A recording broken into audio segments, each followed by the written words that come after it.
afternoon, ladies and gentlemen. It is 3 o'clock on Wednesday, December 13th. I'd like to call the regularly scheduled City Commission meeting to order.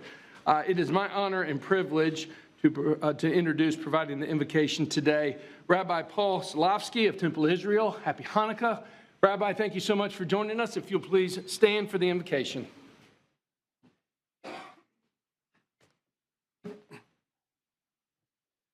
Thank you, Mayor Daley and members of the City Commission, for your kind invitation. Tonight marks the seventh night of the Jewish festival of Hanukkah. The original story told was of the victory of a small band of fighters, the Maccabees, against a mighty empire who had tried to prevent Jews from practicing their religion. Another story is told of a small container of oil used to light the eternal flame found when the temple in Jerusalem was reclaimed. It was enough to last for 1 day, but miraculously lasted for 8, enough time for more oil to be brought so that the temple could be rededicated without disruption. One rabbi named Shammai said we should all light all 8 candles on the first night of Hanukkah and decrease the number by 1 each night to symbolize the oil burning for 8 days. But another rabbi named Hillel said we should begin with 1 and add another candle each night. It was Rabbi Hillel's view that prevailed. For 2,000 years, and certainly in our own day, we remember the importance of this decision. First and at all times, and especially at this coldest, darkest time of year, we should continue to increase the light we bring into the world. And by so doing, we ultimately focus not on physical might, but on the strength of the Spirit. The Maccabees millennia ago had to fight to defend their right to exist as a people in order to live in peace. Today, Israel faces the same hard struggle in order to achieve the security needed for itself and its neighbors to exist respectfully. But ultimately, we know that it is only by bringing light into the world that we can achieve true peace. My prayer is that all people who want peace work together to stand up to those who oppose it, that we see moderate, kind voices from all parties working together to eradicate innocent bloodshed while ensuring the safety of all involved. And may we, in our own beautiful city of Tallahassee, model the kind of coexistence and mutual respect that we need. Let us hear each other and try to understand the pain felt by all who are suffering. May we not let centuries-old conflict and prejudices cloud our ability to see the shared values and humanity in others from a background different than our own. May we work together to help increase light each day in these dark times, and let it spread throughout our community as a beacon to all other communities that share in our hopes and dreams. Amen. I wish everyone a Merry Christmas, Happy Kwanzaa, Happy Hanukkah, and a joyous holiday season and New Year. Thank you, Rabbi. Thank you. Thank you. Ladies and gentlemen, if you would join me in the Pledge of Allegiance. I pledge allegiance to the flag of the United States of America and to the republic for which it stands, one nation, under God, indivisible, with liberty and justice for all. We'll do agenda modification. I like it.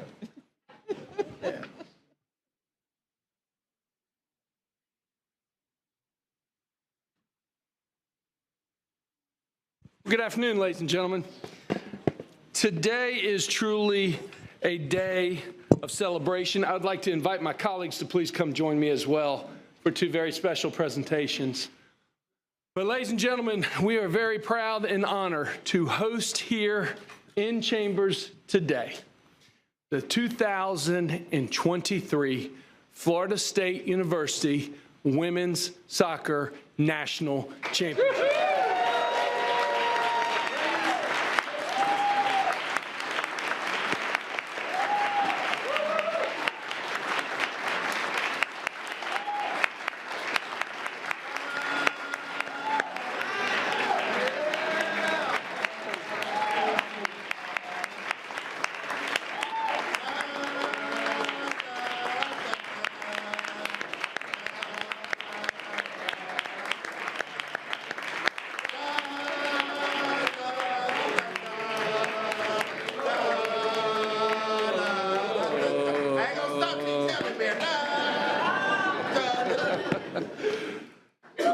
gentlemen, what a tremendous feat and what an incredible way to start the meeting off today. But by celebrating these amazing leaders and tremendous athletes and what they have accomplished, representing not only themselves, the university, but the city of Tallahassee. Mr. Mike Alford, Athletic Director, it's great to see you. Thank you for joining us as well.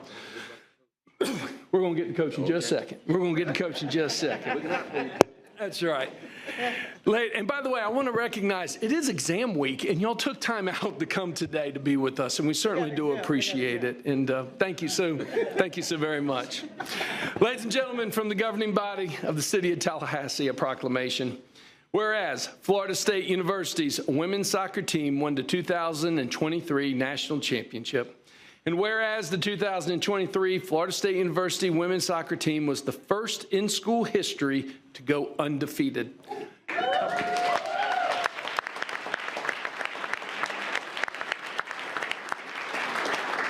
And whereas the 2023 Florida State University women's soccer team won both the Atlantic Coast Conference regular season and the tournament championship. And whereas the 2023 Florida State University women's soccer team scored 5 goals, I think the first 2 was like bam, bam, and then everybody was just like taking a deep breath after the first 2, and then y'all just capped it off. That was more like a football score than a soccer score. 2023 Florida State University women's soccer team scored 5 goals in the NCAA championship match, which were the most scored in a title game since 2003.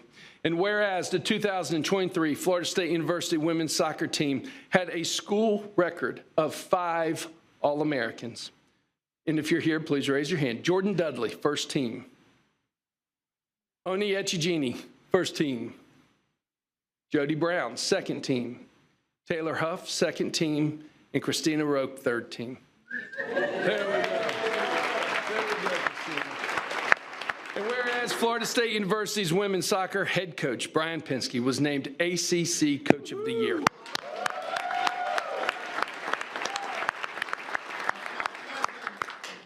Ani Echegini was named ACC Offensive Player of the Year, and Jordan Dudley was named ACC Freshman of the Year. And whereas, yes, let's give a clap for that. And whereas the 2023 Florida State University women's soccer team broke the school records for goals per game, assists per game, and points per game, now therefore I, John Evans Daly, by the authority vested in me as the mayor of the city of Tallahassee, do hereby recognize Florida State University's 2023 women's soccer team for representing the Florida State University and the city of Tallahassee as the 2023 NCAA Women's Soccer National Champions.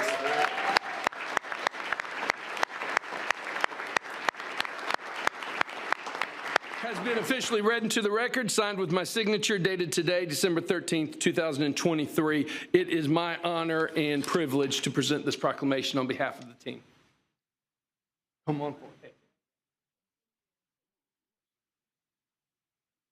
Thank you so much. On behalf of the team, I just wanted to say thank you to everyone for the support and for honoring us in this way.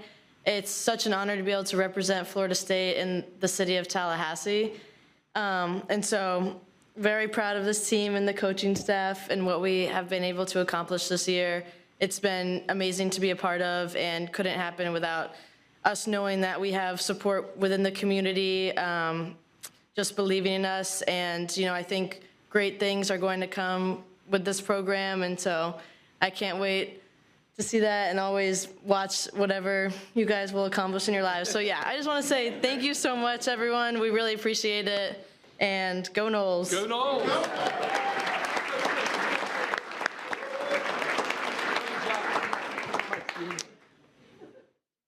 Again, thank you to everyone for giving these women the applause that they deserve. And obviously, as you can see, we've got a small group here today.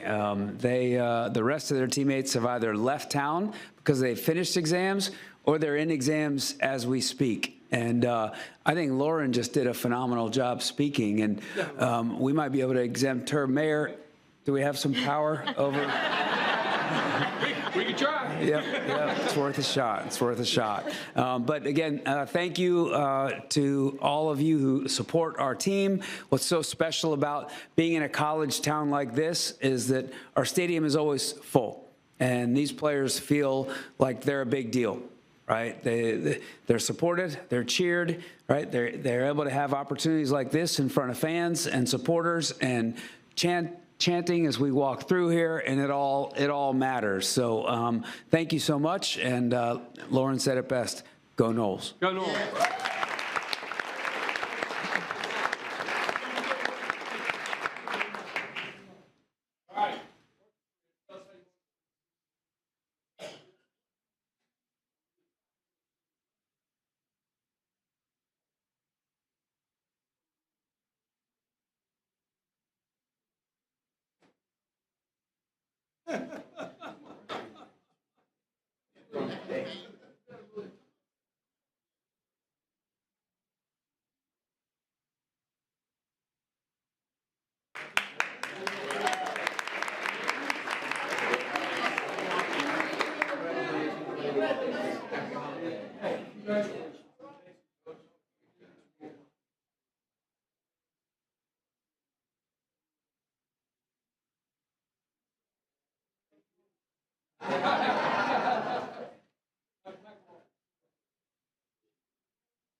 Y'all would like to stay for the next proclamation? Ladies and gentlemen, one more time.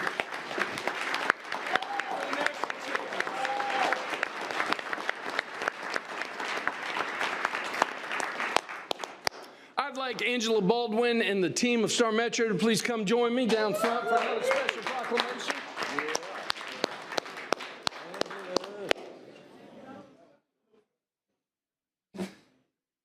Keep up the great work.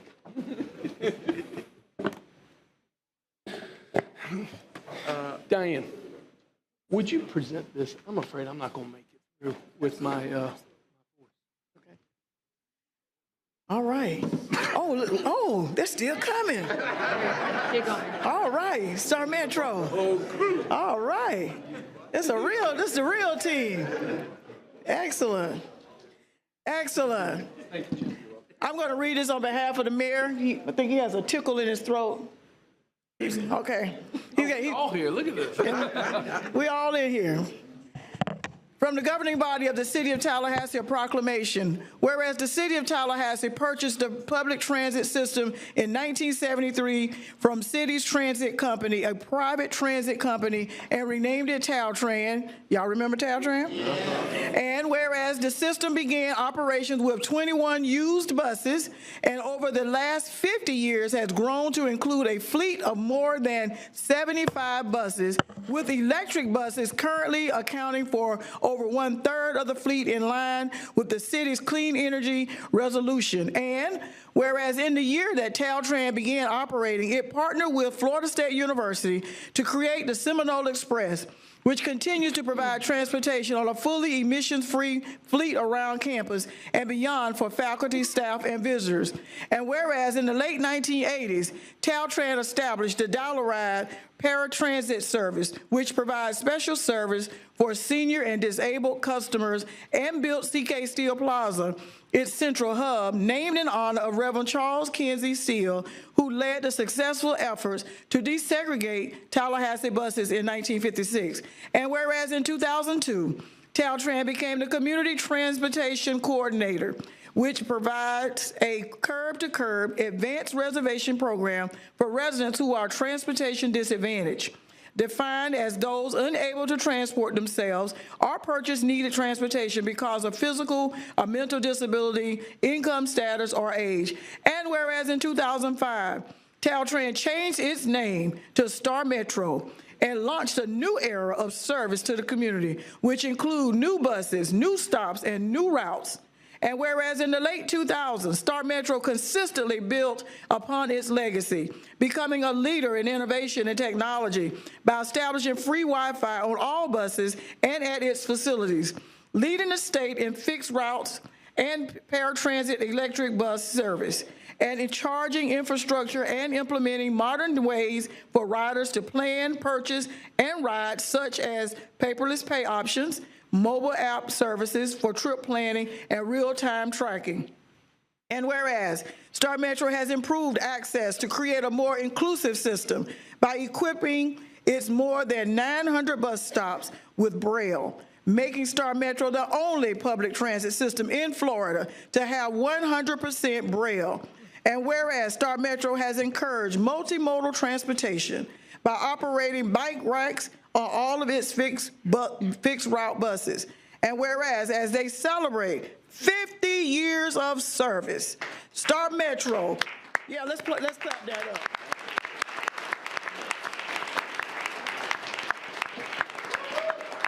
Whereas they celebrate 50 years of service, Star Metro coach operators, supervisors, and frontline staff are to be commended for continuing services through the pandemic and providing over 3 million trips a year, safely connecting people to essential services while offering exemplary customer service. And whereas through the expansion of its electric bus fleet and upcoming construction of a second hub on the South Side, Metro remains committed to ensuring public transit is affordable, efficient, and accessible for the next 50 years and beyond. Now, therefore, I, John E. Daly, by the authority vested in me as mayor of the city of Tallahassee, do hereby recognize Star Metro. You putting up rabbit ears? Nope, no, man. You're doing great. Do hereby recognize Star Metro's 50-year anniversary, in witness whereof, where he has affixed his name, John E. Daly, on this day, December 13, 2023. Star Metro, you rock. Yeah.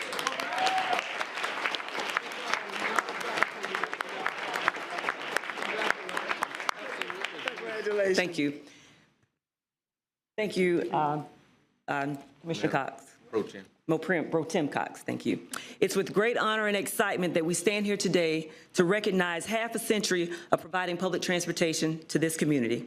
I'm joined by some of the 200+ employees who are the backbone of our operation. They work tirelessly to serve our community, and I'm so grateful for their dedication.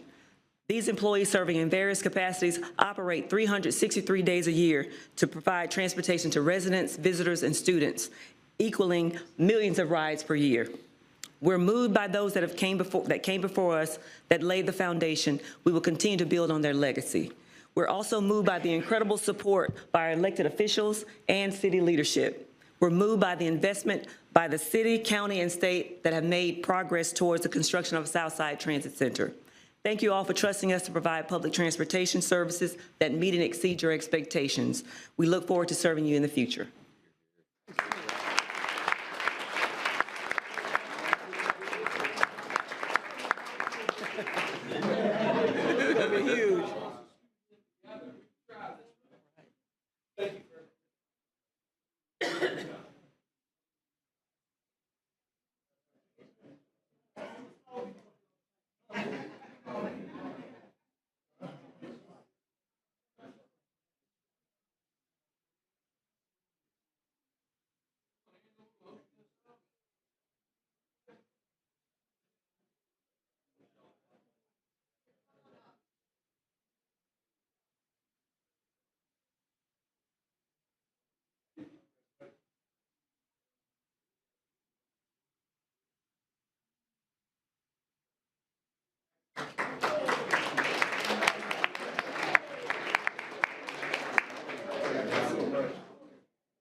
Okay, for our next presentation, I'd like to ask John Baker of Neighborhood Affairs to please come forward.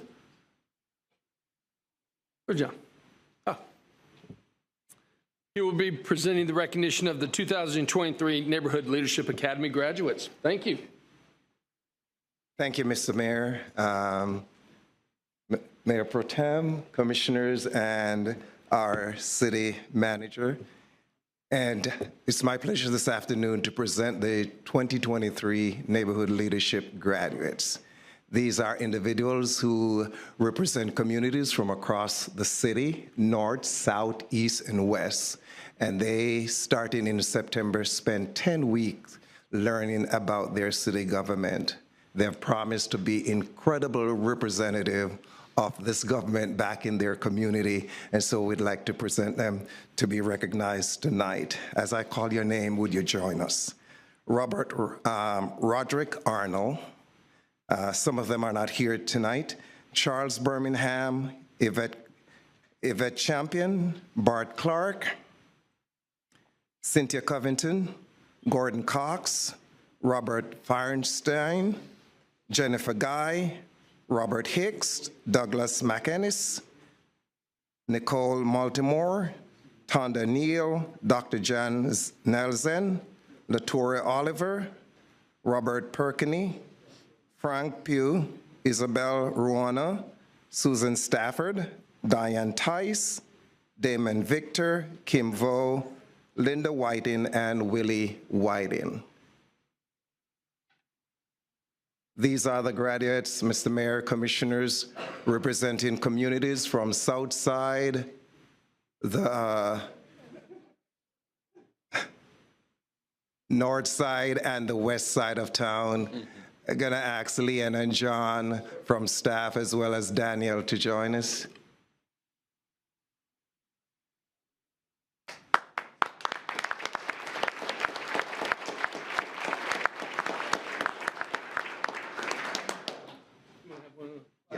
Yes. Say a few words.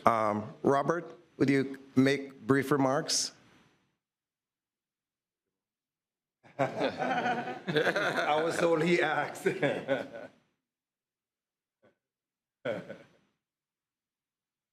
I just want to say, thank the commissioners and the staff and all that. I come from California. I lived there for 9 years. I moved here in 2018 in May. Michael came in right after me, and I said, maybe I'll leave, but I'm staying. Good. Everybody I've been in out with leadership, with the senior center and things like that. I met you in a couple of events, so you there. New people for me. But this is a fantastic group. The leadership program, I hope, will continue, because I got to meet some of the people behind the scenes. The problems that we have in our neighborhood is getting resolved a little bit at a time by meeting the right people to skip a few layers, because you can't meet the people. You're too busy. Too many people pulling your shirt tails. But the staff from, I wish I could remember, is Robert. He's been here for 40 years, but he's been, I could look up on my phone, but him and his staff are helping me out a little bit at a time, and I want to thank the council to let someone who's not been here for very long, welcome. Welcome. We're glad to have you. Thanks for meeting with us.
Okay, for our last presentation of the evening, I'd like to call on Ms. Karen Miller of the Tallahassee Lenders Consortium, the presentation of the 30th anniversary of the Tallahassee Lenders Consortium. Ms. Miller, it is all yours. Thank you, Mr. Mayor, Mayor Pro Tem Cox, and please allow me to be just a little bit selfish to talk to Commissioner Richardson, who represents the City of Tallahassee on our board of directors, to the other commissioners and city staff, and not that you all are not important people, but to the most important people, the general public. Let me say this. When a family has a house, it's really home. Sure, it's where they live, but the most important thing about a home, it's where memories are made. Today, we're here to celebrate too. I watched the soccer team, I see Star Metro, I watched the leadership class. Well, guess what? The Tallahassee Lenders Consortium is celebrating 30 years of service to this community.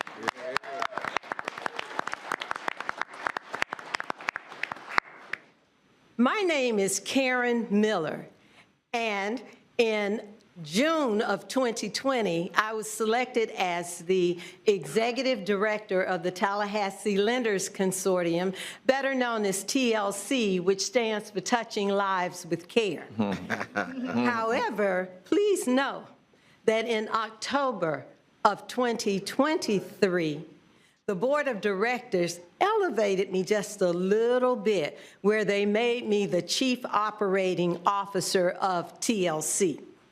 I am excited because their feeling was we're moving on up in Tallahassee. It is really, really exciting to know that in November of 1993, the City of Tallahassee, Leon County, along with 10 lenders from the industry, created TLC to deal with the issue and the challenge of affordable housing. Well, guess what? Here we are in December of 2023, and we are still dealing with that challenge. 30 years. Before you should be a packet of information, almost like a little over 30 pages. But it's just to give you some time to know a little bit about us and to be updated on where we've come from.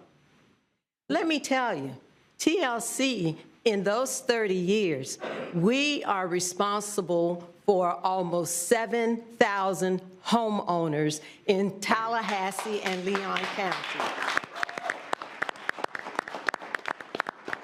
In your packet, you will have a list of our board of directors. You have a list of the staff at TLC. And let me just let you know, we have 10 full-time staff, but we have 4 consultants that work with us. There's an infographic of the information about TLC in fiscal year 21-22. Please know that we created 98 homeowners during that time. However, there are 12 NeighborWorks America agencies in the state of Florida, and 502 homeowners were created. But just think about it. Out of that 502, TLC did the 98. The average medium first mortgage during that year was $155,711. The total private and public investment was $17,141,412. We served that year 83.3% of the homeowners created were people of color. The homeowners at or below 80% of the median area income at that time was 71.4%. Please understand, I gave you this information, and we will give you a current information as soon as it is gathered by NeighborWorks America. Please understand, we are a HUD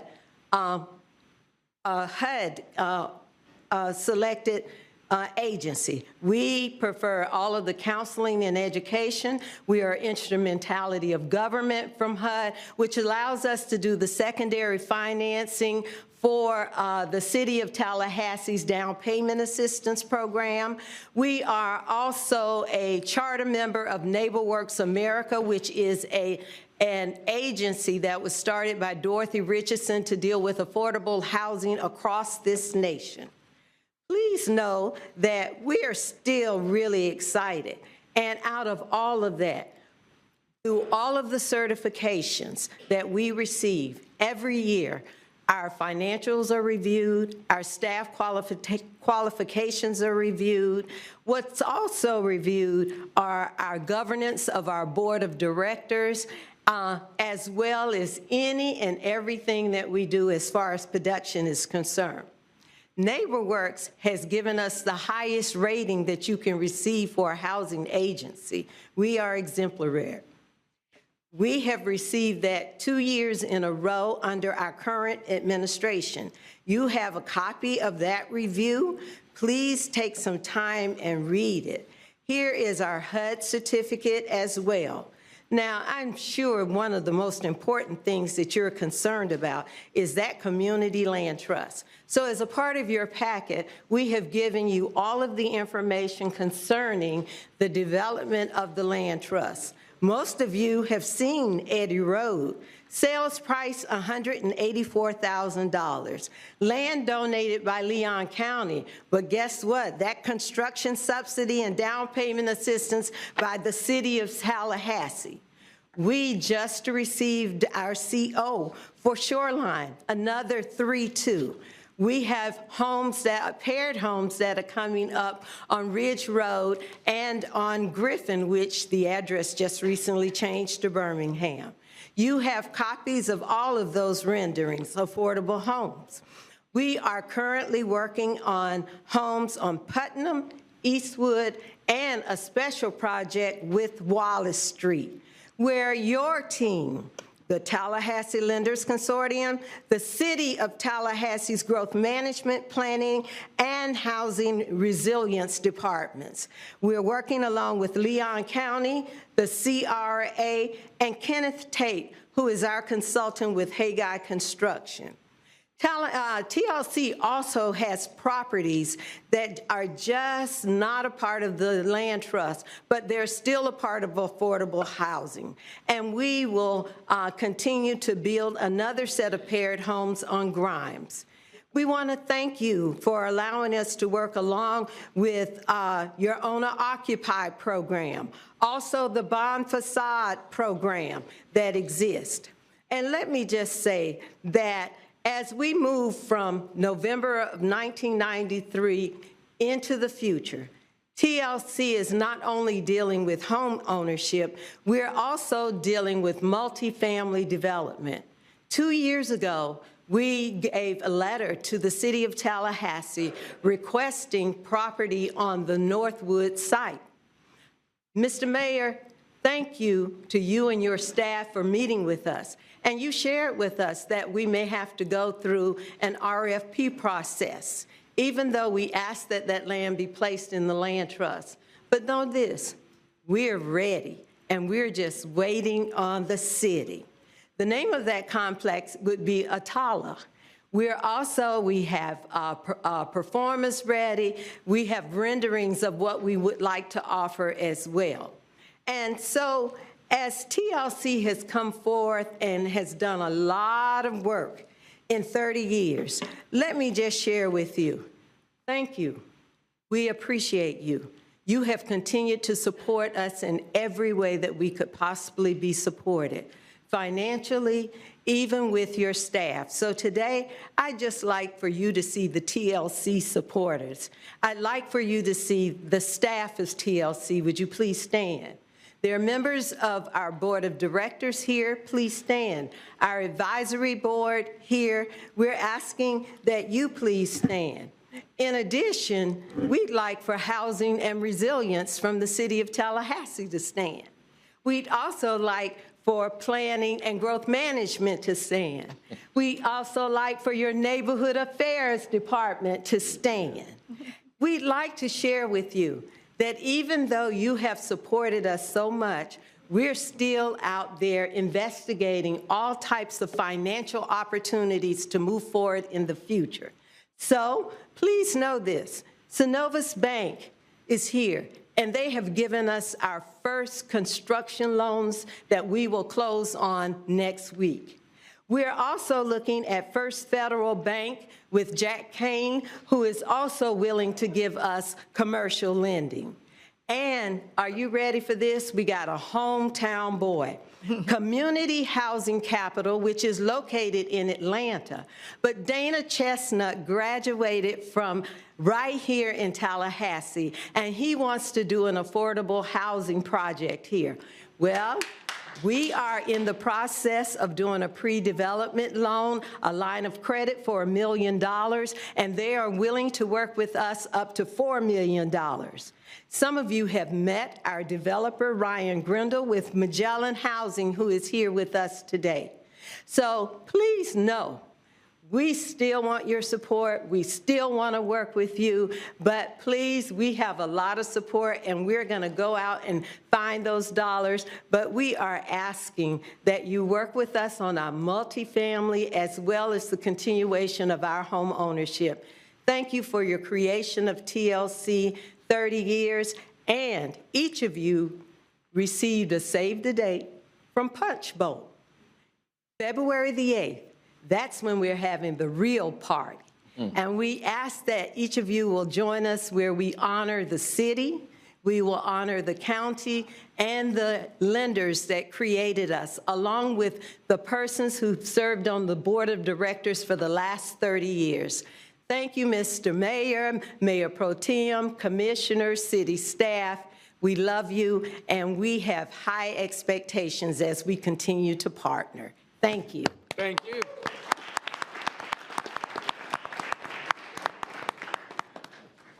All right, colleagues, we have a full agenda with the public hearing tonight. It is 3:30. We're going to do as much as we possibly can. We will take a break at 5:30. We will come back for the public hearing at 6 o'clock. And whatever unfinished business we have, we will take up after the public hearing. Let's go back to the agenda modifications. Will you please walk us through the modifications? I'm coming straight to announcements, just saying. Will you please walk us through the agenda modifications? Yes, sir, Mr. Mayor.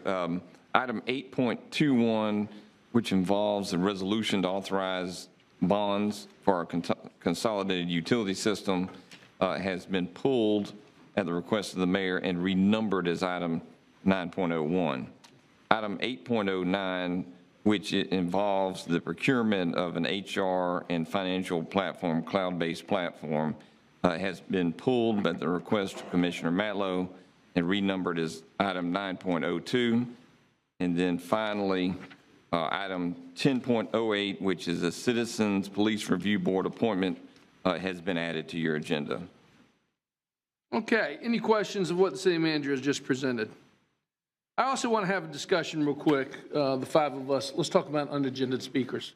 You'll notice that on the agenda it says 30 minutes. That is a suggestion to spark the beginning of a conversation. Probably much like you, I walked away from the last meeting quite disturbed, to be honest with you. The level of decorum with unagended speakers, and quite frankly with some of the agended speakers, is getting a little out of control, especially the personal threats and attacks on family that were lodged last week. You have my commitment as mayor, and I think the rabbi said it best during the invocation, that we need to set the shining example of mutual respect.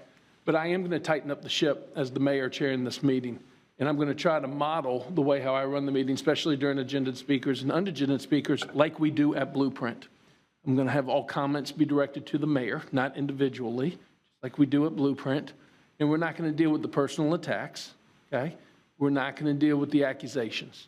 And if that is how the public is going down a certain particular way, I'm going to politely ask them to redirect their comments towards me, and let's keep it in a professional manner to address whatever issue that wants to be addressed. If they ignore, I will call them out of order, and we will move on to the next speaker. Now, when it comes to the actual amount of time of unagended speakers, I have looked through the history of the city of how we have done things. For agended speakers, and I want both the city attorney and the treasurer clerk to weigh in. In the past, we have put time limits on, especially agended speakers on specific items.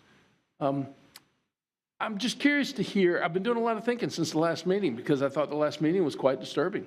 And I want to hear your opinion on how we can move forward. Do we need to change how we do things a little bit? What does the policy say specifically about unagended speakers? What are the legal issues, if any, in regards to unagended speakers? And I want to hear from my colleagues. So first of all, let's have Madam Attorney, will you weigh in? And then Mr. Clark. Thank you, Mr. Mayor. So the Sunshine Law, Chapter 286 of Florida statutes, does require that public comment be taken at public meetings, but only for items that will be voted upon by the body. There is no requirement in the Sunshine Law for unagended speakers. That provision also allows bodies to make rules of decorum to ensure that meetings are orderly. One of those includes being able to limit the amount of time that speakers have. That's where the 3 minutes or whatever a particular body might impose per speaker limit.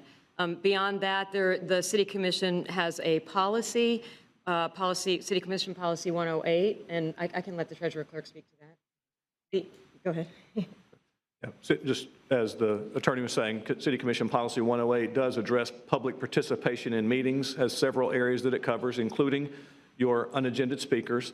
In that policy, which you set, by the way, and can be changed as you wish, but that policy provides an opportunity for unagended speakers to speak. It does not specify when they'll be taken during the meeting, how long they will have, whether there's a time constraint or not. I think even in the current version of that policy, which has changed, recognizing City Commission's interest and changing perspective over time, it does not provide a time limit of any kind on a section of speakers. It does provide the 3-minute limit that we use for individual speakers, but it leaves that up to the commission to act as you wish. Mr. Clark, what do other jurisdictions do? There's a variety out there. If you look across the state, you'll see any number of permutations for unagended speakers. There are some that do not take speakers on unagended items. Those councils and commissions and bodies may take speakers on the agended items. As the attorney stated, that part is required by state statute. Tallahassee, by the way, we have had speakers on both agended and unagended well before the state mandated that. There are some jurisdictions over time where they may take unagended speakers periodically. So perhaps on a quarterly basis at a given meeting, they'll hear on unagended items rather than at every meeting. Others are like the City of Tallahassee currently, where we hear from those speakers at each meeting. So the point is, there's not one best practice, not one size fits all. It truly does vary across. We probably are as generous as any. Okay. What are your thoughts, colleagues? Talk to me. Commissioner Matlow. Thank you, Mr. Mayor. And you know, it's a difficult topic, right? I think it's difficult to sit at any meeting and have elevated tones lodged at you for hours. I think that's difficult for any human being to just keep order and do the people's business. I worry that the time limit, if people come to speak on certain other issues, that people show up to City Hall and end up not getting an opportunity to speak, whether, they're with, even, the current issues aside, if another big issue came up and somebody wanted to talk about a drainage problem in their neighborhood, they're the only person, but since they didn't get in the 30 minutes, would they have an opportunity to speak? And I don't know, I don't think there's any way we'd be able to arrange who got to speak first, and do we risk losing an opportunity for people to speak? As far as decorum, I do think there's a responsibility to maintain a certain level of professionalism and decorum within the chambers, and that's largely under your purview. And we've respected your ability to take action when needed. The hard time limit I get concerned with is if there was a hard time limit, I would say it should be more than 30 minutes. An hour and a half, maybe, something reasonable that we've done previously. I do think in 5 years, largely, it's not that often that it gets dragged out more. It's when there's a issue of public importance and people feel passionate about it, but I don't think it's a problem enough to take too drastic an action. You know, we've kind of seen that in the past when certain actions were taken, targeted, not that this is targeted at individual speakers, and the backlash that can create, and the sense of being able to come and address your government and address your grievances is like, how do you balance that? I do think it falls more along the lines of decorums and expectations in chambers more than a set time. Good points. Commissioner Richardson. Yeah, thank you, Mr. Chairman. You know, in the 9 years that I've been on the commission, now this really has not been that big of an issue. There were times when certain issues came before the commission, and there would be a number of people that would come wanting to address the same issue. And so that's where I think we can take a look and maybe pare down the number of speakers on an individual item.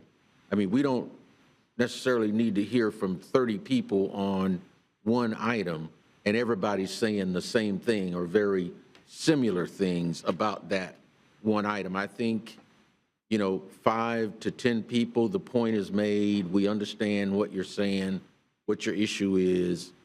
So that might be something that we might want to consider. We certainly want to give an opportunity. I would not want to go with the 30-minute hard limit for many of the same reasons that Commissioner Matlow mentioned.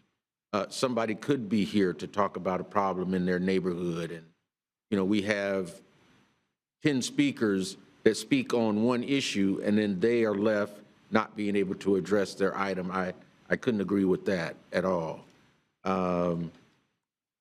Maybe an hour, hour and a half, but still I think we ought to limit the number of speakers on any one item to the point that, to the degree that the point is made, if they're on the same side of an issue, to have it addressed to the commission. Good point. That would be my suggestion. Good point. Commissioner Porter. Thank you, Mr. Mayor. I agree with Commissioner Matlow and Commissioner Richardson that I wouldn't be comfortable with a hard time limit, or at least one that is 30 minutes, because we want to hear from other people.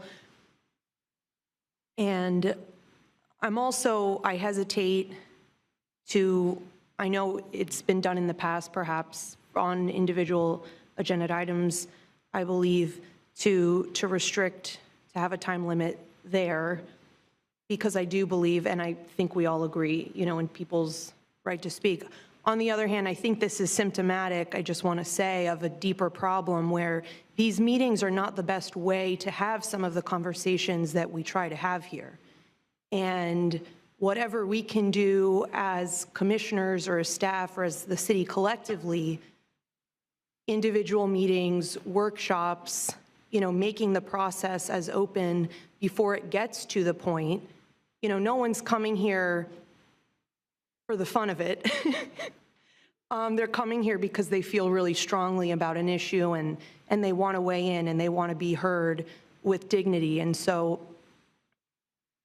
you know, if this continues to be a problem, I mean, I'm saying this both to us, but also to the public, you know, the best way is definitely not here to be having some of these conversations, at least so that they were maximizing the productivity.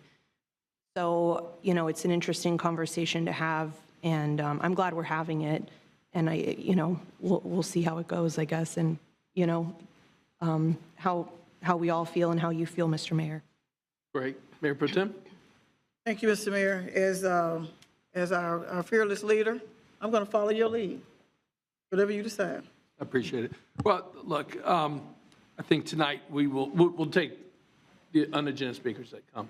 But I do appreciate your support with a new day of decorum in these chambers. Again, and Commissioner Porter, on a personal note, I appreciate your words after the meeting last week. You can probably tell that shook me pretty good. And we're not going to put up with that anymore. There's just no room for those type of personal attacks and family attacks in chambers. We're here to do the business. We're going to hear from everybody and make sure that it's done appropriately. Okay, let's move on to announcements. I'd like to recognize Commissioner Richardson for a special announcement. Thank you, Mr. Mayor. It is indeed my absolute pleasure to make this announcement. For the past, well, twice now, but for the past several years, there is an organization here in the city of Tallahassee called Honor Flight. And what that organization does is provide an opportunity free of charge for our military veterans. Well, we had some this past time from World War II, but primarily the Vietnam War, because all of our veterans from the previous wars have passed away. But they give them an opportunity to go to Washington, D.C., our nation's capital, to visit the war memorials that's built in their honor for the sacrifice that they and their families made to this great nation of ours in times of war, so that we could be here doing what we're doing now under our democratic form of government. And it has been my pleasure to be an escort now twice on the Honor Flight trip to Washington, D.C. I'm from a military family as well. My dad did 30 years in the Navy. 4 of my brothers served in the Navy, and 2 of my brothers served in the Air Force. And as many of you know, I've got 2 beautiful daughters now that are, well, one is a graduate of the Naval Academy, and she's in Pensacola in flight training. And my youngest is a plebe, that's a first-year student at the Naval Academy in Annapolis, Maryland. So we certainly, my family, believes in public service and service to our nation.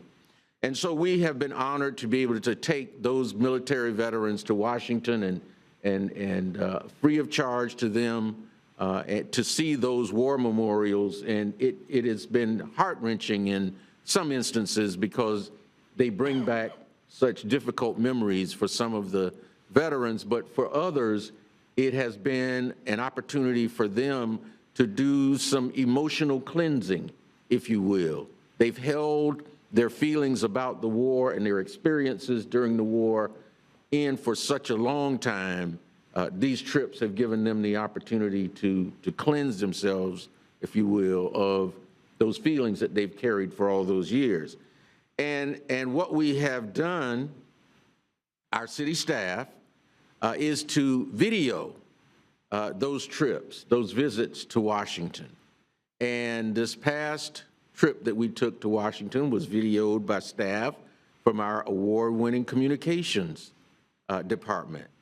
And so what I'd like to do, rather than impromptu remarks, there was a wonderful item that was posted to Facebook describing what it is Honor Flight does, its purpose, and the award that was presented to one of our outstanding communications department staff. So I'll read that for you, and then you will know who it is we're going to recognize here this afternoon. On Saturday, December 2nd, the City of Tallahassee's documentary titled A Veteran's Journey, Honor Flight Tallahassee, was honored at the 47th Annual Suncoast Regional Emmy Awards. The Suncoast Regional Emmy Awards recognizes the best and brightest of television and media professionals. Earning this award reflects the profound impact of the City Communications Department's work in documenting Honor Flight Tallahassee. This marks the 3rd time a city production has been recognized with an Emmy. Since 2013, Honor Flight Tallahassee has been transporting veterans of World War II, the Korean War, and the Vietnam War each year to Washington, D.C. to visit military monuments raised in their honor. In A Veteran's Journey, viewers traveled along with the 2022 Honor Flight delegates as they visited Arlington National Cemetery, war memorials, and more.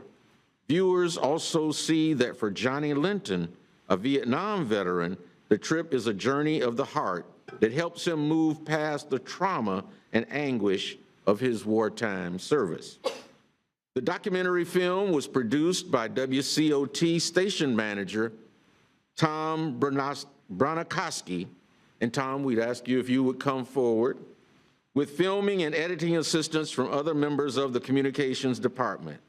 Staff traveled alongside principals to capture their journey and honor their impactful stories of local veterans. And so this afternoon, we wanted to recognize Tom. I think the County Commission recognized him and his staff yesterday as well for not only the work that you do, but the recognition that you've achieved through the Emmy.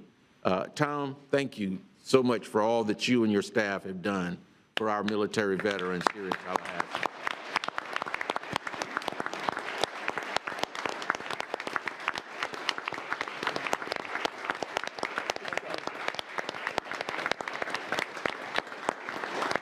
Please.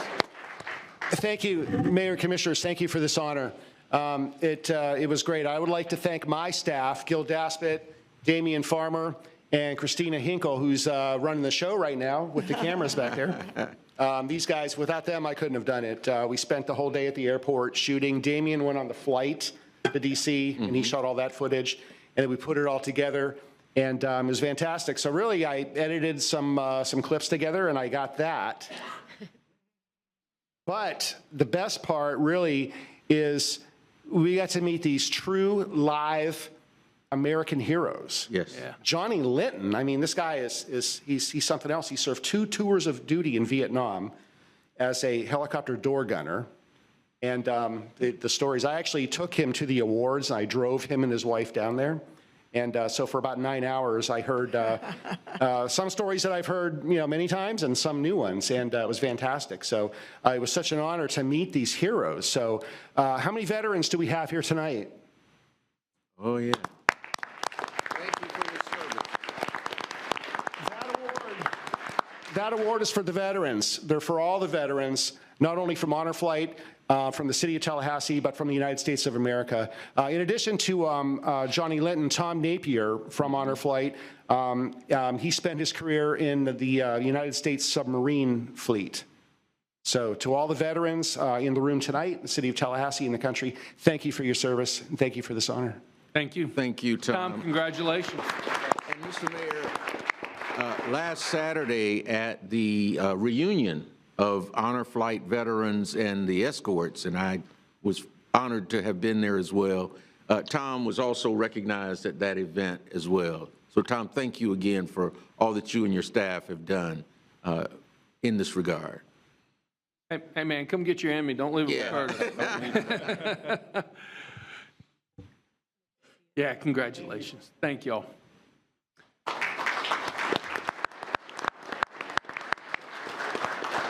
What a great meeting. Commissioner Diane Williams-Cox, you are recognized for an announcement. Thank you, Mr. Mayor.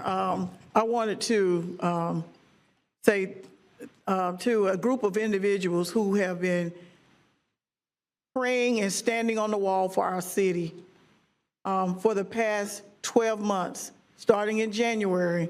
We've had people who've come together to pray for our city. They've come together on the first Monday following the first Sunday of each month. They've gone to where there have been shootings. They've gone to places where they were needed. And I just wanted the city, our city residents, to see these individuals, to know that we have folks who still believe in praying for us. And I would like to ask, they're under the leadership of Dr. Judy Mandrell and many others, to make this happen. So if you would just come down front so we can see you. Those of you who have gone throughout this city to pray for our city. Commissioner Richardson has been at every one of these events. And I want to applaud the efforts of all of these folks who thought it not robbery. They're not being paid to do this, or they're being paid by God. But we're not paying them to do this, and we really do appreciate them doing this. So thank you for your prayers. Thank you for your consistency. And please don't stop.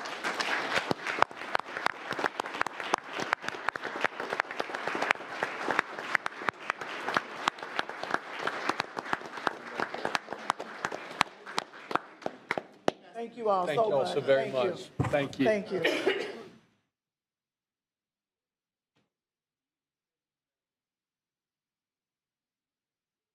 All right, Mr. Manager, we are on item number 7.01, the 2023 Affordable Housing Advisory Committee report and recommendations. Turn it over to you. Yes, sir. Let me invite Mr. Daniels and Jean Amison from our Housing Division to come forward. Mr. Daniels is the Affordable Housing Advisory Committee Chair this year, and he'll provide remarks, and Jean Amison, our Housing Director, will provide a summary of the annual report. Mr. Daniels, great to see you, sir. Good to see you too. All right. So on behalf of the Affordable Housing Citizens Advisory Committee, it is a pleasure to submit the 2023 AHAC report of recommendations. The committee spent many hours in focused deliberation before unanimously approving the recommendations we send forward now for your consideration and approval. We took into consideration existing city regulations, policies, staff's concerns, and limitations involved in implementation. Thank you so much for allowing us to serve our community and the city in this way. We extend our deep appreciation for your service and your commitment to affordable housing in Tallahassee. Jean Amison, Housing Manager, will give a brief summary of our report and recommendations.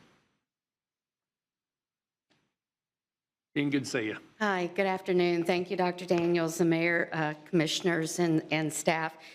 Thank you for this opportunity to present this report on behalf of our AHAC. I'm going to go ahead and move on. We thank the committee for the work this past year. They were involved in multiple meetings, as you'll see. The AHAC is statutorily required in order to receive state SHIP funding every year. Its members are appointed by you, the mayor, and the city commissioners. Commissioner Richardson is the representative from elected officials. The meetings culminate in an annual report that's due to the state by December 31st. So there were 9 meetings held this past year, including 3 joint meetings with Leon County's AHAC. They also have one. For 2023, the 10-member committee reviewed various city documents and heard presentations on topics such as accessory dwelling units, the Live Local Act, the city's HUD annual plan, the city's annual SHIP and HUD reports, and land use and planning. The joint meeting with the county, those focused on the revised inclusionary housing ordinance, and which was a result from joint workshop recommendations over the past few years. The meetings allowed staff, our housing staff and others, to present all that the city actively does to promote new and preserve existing affordable housing units, which was highlighted this past year by 2 awards received by our housing division: the state's SHIP Award for its repair and rehab program, and the Urban Land Institute's Larson Housing Policy Leadership Award, which is a national award. We're very proud. Because of this, there were no new recommendations for this year from the committee, but the restatement of past recommendations for reconsideration by the commission. The recommended option is option 1, to accept the report for approval and moving on to the state. The slide that you see up is the members of the AHAC, of the ones that worked so hard this past year. And we also have a quick slide on the recommendations as stated in the report. I'm available to answer any questions you may have. Thank you very much. Wonderful. Any questions? All right, Mr. Clerk, any public comment on this item? Mayor, we do have 2 speakers on this item. The first is Kenyandra Langford, and then Stanley Sims. So as speakers come forward at this portion of the meeting, as with the rest of our meeting, each speaker will have 3 minutes for remarks from the podium here in the middle of the room. I'll give you a heads up when you're at 2.5 minutes, but also the light in front of the mayor and Mayor Pro Tem will begin green and will turn yellow and then red for you. Wonderful. Your name and address for the record, please. Kenyandra Langford. I'm not sure. This is my first time ever attending one of these, so if my statements are out of place, I apologize. But I really just wanted to voice my experience and possibly serve as a voice for others who aren't here in regards to affordable housing. I'm not sure if this is something that's already being addressed or not. But so, should I begin? Please. Okay, I just wanted to say that I'm a disabled Army veteran and divorced mother of 4.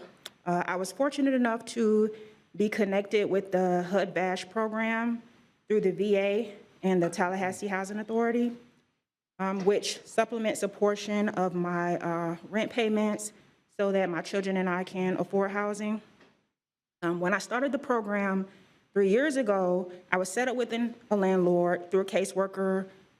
So I already had a lead, wasn't aware of the real difficulties surrounding the benefit in the program until recently when I needed to find a bigger space.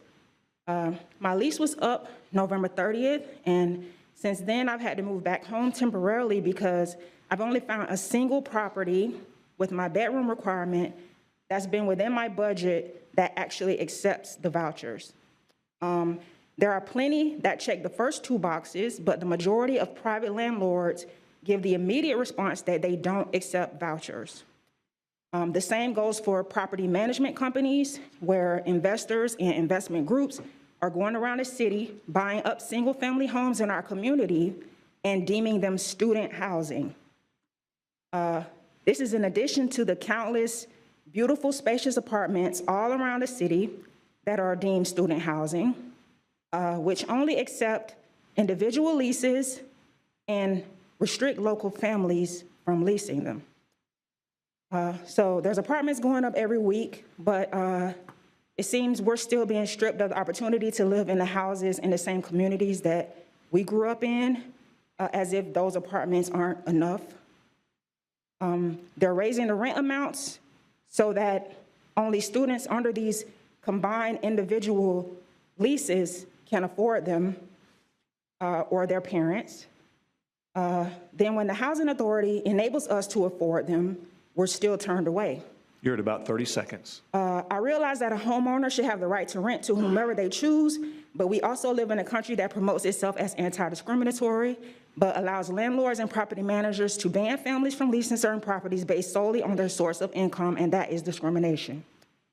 They aren't being asked to accept less rent or to lower the standards outlined for their tenants in their agreements. So in denying applicants using vouchers the ability to even apply, they're essentially saying your money isn't green enough. You're at 3 minutes. And unless there's some form of regulation accompanying the benefit, then it seems more like a performative gesture with the actual intent of corralling all of the lower income families from the city into public housing ultimately. Thank you very much. Thank you. Our next speaker, please. Stanley Sims. Name and address for the record, please. Mr. Mayor, I'm Stanley Sims, proud homeowner, 1320 Avondale Way. I want to say hats off to Ms. Jean and your staff. Affordable housing is a complex issue, not just here in Tallahassee, but all over the United States. But here's what's left in the scheme of things that, as I sit here and I listen to this young lady's story, one who has lost a house before, one who had to move back in with his mother. These things are not easy to say in public. They're complicated. It's unfortunate that I wasn't able to sit here when the Tallahassee Lending Consortium, because City Commissioner Curtis Richardson, TLC has changed now. It's not about just helping individuals find affordable housing. I'm looking for that young lady. I can't find her. They also have programs to help you stay in your home. And I just don't think that that is being told enough, Ms. Jean, and that's not a slap. And if any recommendations that I could offer to this, because I think that during COVID and complex situations, these rents have been jumping faster than the price of eggs. And you can't build a house in 100 days like they do on HGTV. But what I am trying to say is, I think in that recommendation, if there can be some money that we could stabilize people, you know, until we can get them there. And stabilization is just so important, because City Commissioner Porter, one missed check and you're out. That's what a lady Yeah, I'm gonna say it, a white lady. That's right outside of Walmart that I meet at 5:30 in the morning. She works at a fast food with 2 children. So it ain't, people are not homeless because they're lazy. You're at 30 seconds. And everybody don't have mental illness. It's hard out here. And Miss Jean, we appreciate it. And I appreciate that you talk with people with dignity and concern. Everybody in your department ain't like that, but you are. Thank you. Next speaker, please. That's the last speaker on item 701. Okay, the action before us is option number 1, which is simply to accept the Affordable Housing Advisory Committee's report. So moved. Let me go to the Commissioner Richardson, who serves on this body. Thank you, Mr. Mayor. Just very briefly, it has been my pleasure to serve on the board of AHAC, as well as the board of the Tallahassee Lenders Consortium, because what that means for me, and it has been a priority for me, it's one of the reasons I ran for the City Commission, was to help be a part of the solution to this issue of housing in our community and making it both accessible and affordable to those who want to be housed. I've been out with our host team, and I can tell you there's some people in the woods behind Walmart who say they want to be there. But for those who want to be housed, we want to make sure that housing is accessible and affordable. Be that home ownership, which would certainly be my top priority, but those who need rental housing. And that's what this report does. This is what our committee is about. We've made recommendations that help further us along that path here in Tallahassee and Lynn County. And as Mr. Sims mentioned, this is an issue, y'all, all over the state of Florida and all over this nation. And it's much worse in some communities than what we see here in Tallahassee. And so it has been my honor. I'm pleased that as a commission, we have shown, and a city staff have shown our concern for this issue by this being only second to public safety as a priority in our strategic plan. And we're moving forward with it. We're doing all that we can to make housing available to the residents and visitors to Tallahassee. And it's been certainly my pleasure to have represented us, like I said, both on AHAC and the Tallahassee Lenders Consortium Board of Directors. And with that, Mr. Mayor, I'd like to move option 1, that we approve the recommendation of staff and accept the report from AHAC. Excellent. Motion's been properly made by Commissioner Richardson. Is there a second to the motion? Second. Second by Commissioner Matlow. Further comment? Commissioner Porter, then Commissioner Matlow. Thank you, Mr. Mayor. I'm just wondering if there is a plan for the recommendations to come, well, I would like the recommendations to come back to us as a separate item for further discussion. As I understand it, we're just accepting the report and the recommendations, but we're not taking any action to adopt them. Mr. Manager, what is the plan to bring back the recommendations for action? Mr. Mayor, we'll follow your direction. If you would like us to bring back an item, we're happy to. There's different recommendations, of course, one of which I think you're exploring in your blueprint process. We would leave it to the IA to do that, but we're happy to bring back an item if you would like. Sounds good. Commissioner Richardson, would you mind a friendly amendment to the motion on the table to bring back the recommendations for action at a future time? Is that, Commissioner Porter, is that good? Yes, thank you. Excellent. You still have the floor, Commissioner Porter. That's all for me. Thank you. Commissioner Matlow. Thank you, Mr. Mayor. I did want to speak on the points raised by the public speaker. You know, I grew up with a single mother of 4 children, and our housing was provided by a HUD voucher, and it is very difficult, even 30 years ago, to find a suitable place to live and a landlord owner that would accept that voucher. So oftentimes you're left looking at properties that are substandard, aren't maintained by quality, and bouncing from property to property. And then in the housing crisis we are in now, that's even more severe than it's probably ever been. I know other communities previously had looked at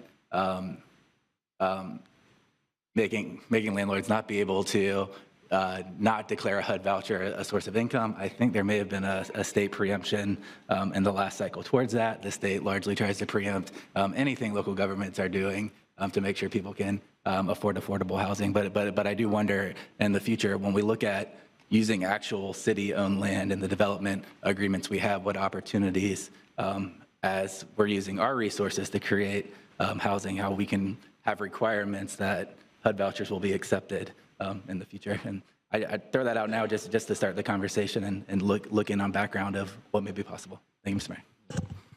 Motion on the table made by Commissioner Richardson, seconded by Commissioner Matlow. All those in favor signify by saying aye. Aye. All those opposed. Passes unanimously 5-0. We're on the consent agenda. Mr. Manager. Mr. Mayor, the items pulled are 809 and 8.21. Otherwise, I'm not aware of any questions on the other items. All right, Mr. Clerk, do we have any other public comment on the consent agenda? Mayor, we do have one speaker on item 8.10. All right, let's go ahead and hear that speaker, please. Bill Wilson on item 8.10. As with the other speakers, 3 minutes for your remarks. You have 3 Bill minutes. Wilson, Name and address for the record. 1816 Old Fort Drive in Tallahassee. I sent all of you a memo, and I don't need to reiterate that. You're selling another piece of property, proceeds from that.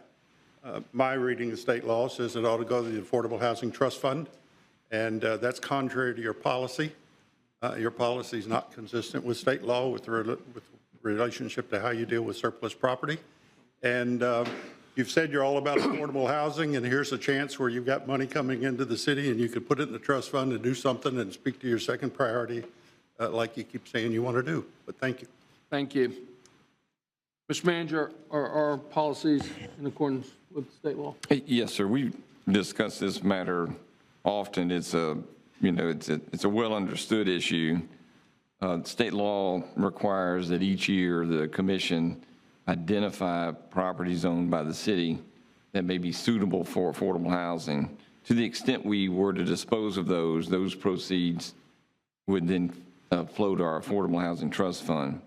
Otherwise, the city owns a variety of properties that may be sold for whatever reason. In this case, you'll recall a couple meetings ago, City Commission authorized this particular parcel that cannot be built upon. This will not be developed, and so certainly wouldn't be suitable for affordable housing to be put out for bid. This is the culmination of that process. Your policy calls for the proceeds of this to flow to your deficiencies fund, that's your rainy day fund in the general fund, until such time it's full. I think we all know that we're in the process of replenishing that fund, and so your policy would be very clear and in accordance with state law would be allowed to flow to the deficiencies fund. Excellent. Is there a motion for consent? Move. Second. It's been properly moved by the Mayor Pro Tem, seconded by Commissioner Richardson. Any further comment? Seeing none. All those in favor signify by saying aye. Aye. All those opposed? Passes unanimously 5-0. We're on item number 9.01. Mr. Manager, excuse me, Mr. Clerk. Thank you, Mayor. Item 9.01 is an item that requests your approval of a resolution that is part of our process for issuing bonds. At this time, we are working through a process to borrow approximately $50 million. The resolution says no more than $53 million. The proceeds of those bonds will be used to fund capital projects, many of them of the nature that you would expect with water and sewer. Also, this particular issue will include some significant technology improvements that support our entire system. And so the action here is to request your approval of that resolution. It's a required step in our process that come to you. Also in the item, we recommend the investment banking team that would be part of that issue. I'll remind you that just in recent months, you approved through an RFP process an investment banking team. Each of the people in this, or each of the firms in this item was part of that approved list that you previously approved. I'll take the moment because I have the chance. We did, as part of the process, make presentations and have conversations with rating agencies in anticipation of their ratings of these bonds. We got those results just late yesterday. S&P has affirmed a AA rating, which we're very proud of, at a stable outlook. Both of those are important. AA says we're in good shape. Stable says they expect us to remain that way.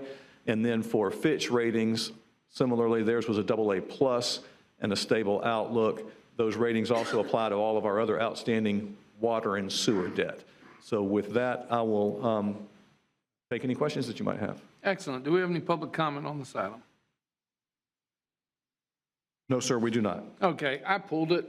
I support it. I just don't think $53 million items should be on the consent agenda. That's all. I think that that's a lot of money, and it's where they're taking a pause and handling it individually instead of on the consent. With that, I will make the motion for staff recommendation for option number 1.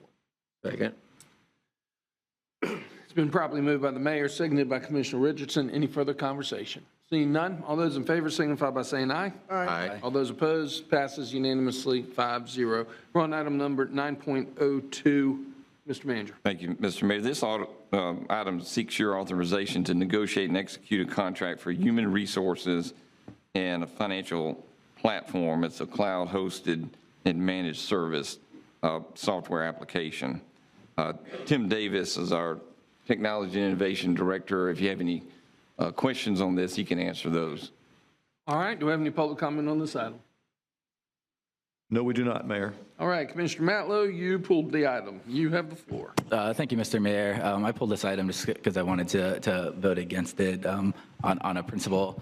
Two issues with it. One, the vendor, it's a $4.3 million contract. The vendor is not identified. I know we're looking at critical technology infrastructure and being confidential based on state law. I think an argument can be made that the identity of the vendor shouldn't be confidential, but that point aside, I was going to vote against it simply because it's another piggyback contract that I've consistently voted against prior for $4.3 million. I think we should use our own procurement services rather than relying on Illinois Central College. I'm sure they do great work there, but when we're spending $5 million of Tallahassee taxpayers' money, I'd much rather we go through our own procurement services.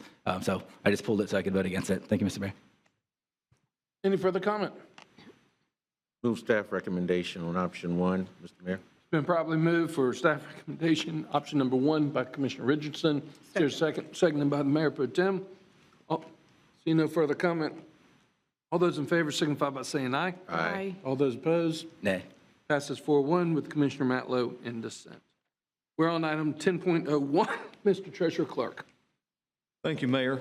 Item 10.01 is for election of your Mayor Pro Tem. As you are all well aware, during election years, you select a Mayor Pro Tem during the reorganization meeting where any new commissioners are sworn in. In off-election years, the Mayor Pro Tem is selected in a regular City Commission meeting. So this item is before you to select an individual to serve as the Mayor Pro Tem. The selected individual would serve through November of 2024 at your next reorganization meeting. All right, great. Mayor Pro Tem, you are recognized. Thank you, Mr. Mayor. It has been an honor to serve in the leadership role with you on the commission. And I'm proud to make this nomination because I see this individual doing this already without the title. And so without further delay, I would nominate the Dean of the Commission, Commissioner Curtis Richardson. Okay. I will second the nomination. Commissioner Porter, you have the floor. Thank you, Mr. Mayor. I had my hand up, but you recognized the Mayor Pro Tem. So I just want to say, you know, I'll support the motion. I think it's strange that we've had a few people be Mayor Pro Tem numerous times. Some of us never. You know, I don't think that's really in the spirit of cordiality but, you know, go on. Thank you. Commissioner Matlow. Thank you, Mayor. Respectfully, I won't support this motion. You know, there's a long history on the City Commission of rotating through commissioners in the spirit of collegiality. Everybody's had an opportunity. Maybe this may be the first time we break from a sitting city commissioner not being elected mayor pro tem in 4 years. I've had the opportunity to serve. Commissioner Richardson's had the opportunity to serve as mayor pro tem at least 3 times in the last 5 years. So I see this as a blatant attack and disrespect on my colleague, Commissioner Porter. So, I recognize she's being cordial and polite, but I'm going to speak on her behalf. This is wrong, and it's not how we should do business in the city of Tallahassee. Thank you, Mr. Mayor. Excellent. Motion on the table for Commissioner Curtis Richardson to serve as the mayor pro tem is made by the mayor pro tem, Diane Williams Cox, seconded by the mayor. All those in favor signify by saying aye. Aye. All those opposed? Nay. Passes 4-1 with Commissioner Matlow in dissent. We are on item number 10.02. Mr. Clerk. Item 10.02 is presenting for consideration an appointment to the Audit Committee. The Audit Committee currently has 1 vacant seat. The recommended individual is Gene Calixte, who will serve out an unexpired portion of the current term for seat 1. That means the term would expire May of 2025. Okay, do we have any public comment on this item? Yes, sir, Mayor. We have 1 speaker on this item, Bernard Stevens. Mr. Stevens, welcome. Name and address for the record, please. I don't know if you were here earlier. By the way, as we start the public comment, I'm asking that you direct all comment to me as the mayor. Can you clarify that one more time for the record, sir? Yeah, just speak to me. Are you sure about that? Yeah. Have you consulted with your attorney about the matter? You better believe it. Okay. So before I even get my time started, I'm not sure if y'all read this right here, but I suggest that you do. You cannot literally tell someone to stick to the comments or direct themselves to you, as we have the First Amendment right of freedom of speech, unless you want a lawsuit against you. You understand what I'm saying? So with that being said, Madam Attorney, if you just go look up Jones v. Heyman, 1989, that ruling pretty much came out and it got sued, okay? So if you all try anything that's against the truth, then it is what it is. But you cannot suppress the speech of the people. So I want to say that on record so you understand. As far as this audit committee, I'm going to go ahead and say I'm disturbed because none of these committees really serve justice to the city of Tallahassee. You all have elected and nominated people to serve your political purposes, which is basically inhumane. I am disturbed, and at the end of the day, I just hope and pray that we have a successful election in 2024 to defeat you slave-driving individuals. Mr. Stevens, no, I'm sir. asking you to no, sir. please No, sir. help I have me a with First the level Amendment of right, decorum. and you cannot abridge my Mr. speech. Stevens, if you, I'm gonna sir, to ask have you me one more removed time. again, Please, we will be in let's court. have a I level can of speak decorum, please. as I please, sir. Do not interrupt my time, and I'm reclaiming my time. We're going to be in recess for 2 minutes. Okay. We're going to be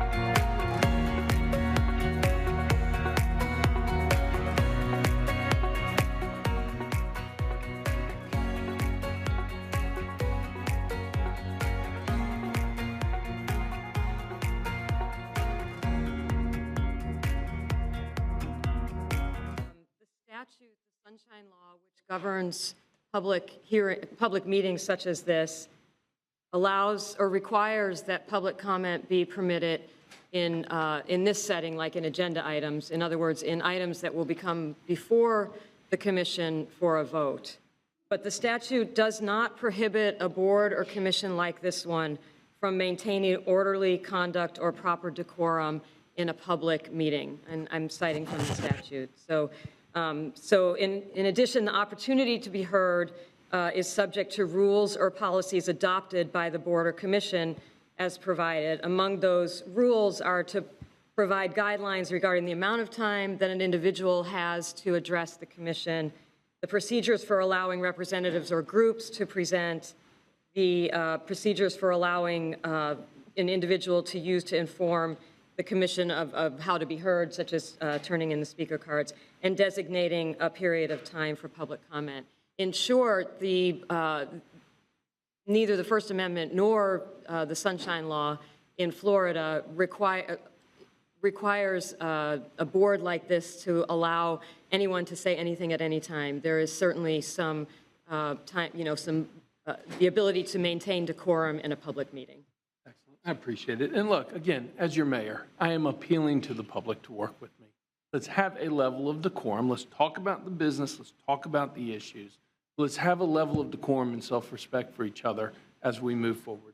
Do we have any other public comment on 10.02 Audit Committee appointment? No, sir. Okay. Let's open it up for discussion. Move acceptance of the recommended action. Okay. It's been properly moved by Commissioner Diane Williams-Cox, seconded by Commissioner Richardson. Commissioner Matlow, you are recognized. Thank you, Mr. Mayor, and I appreciate the legal opinion and the guidance. I'm struggling with what is our definition of decorum and how do we keep an equal playing field? If we allow other speakers to speak on the item and they are passionate about what is the line that we're going to maintain for what's considered decorum and what's not, just so we don't get in a position where some people are allowed to speak on an item and some people aren't. I know it's a sensitive area, but I think we should flesh that out at some point. Sure. So as the mayor, everyone is allowed to speak, absolutely.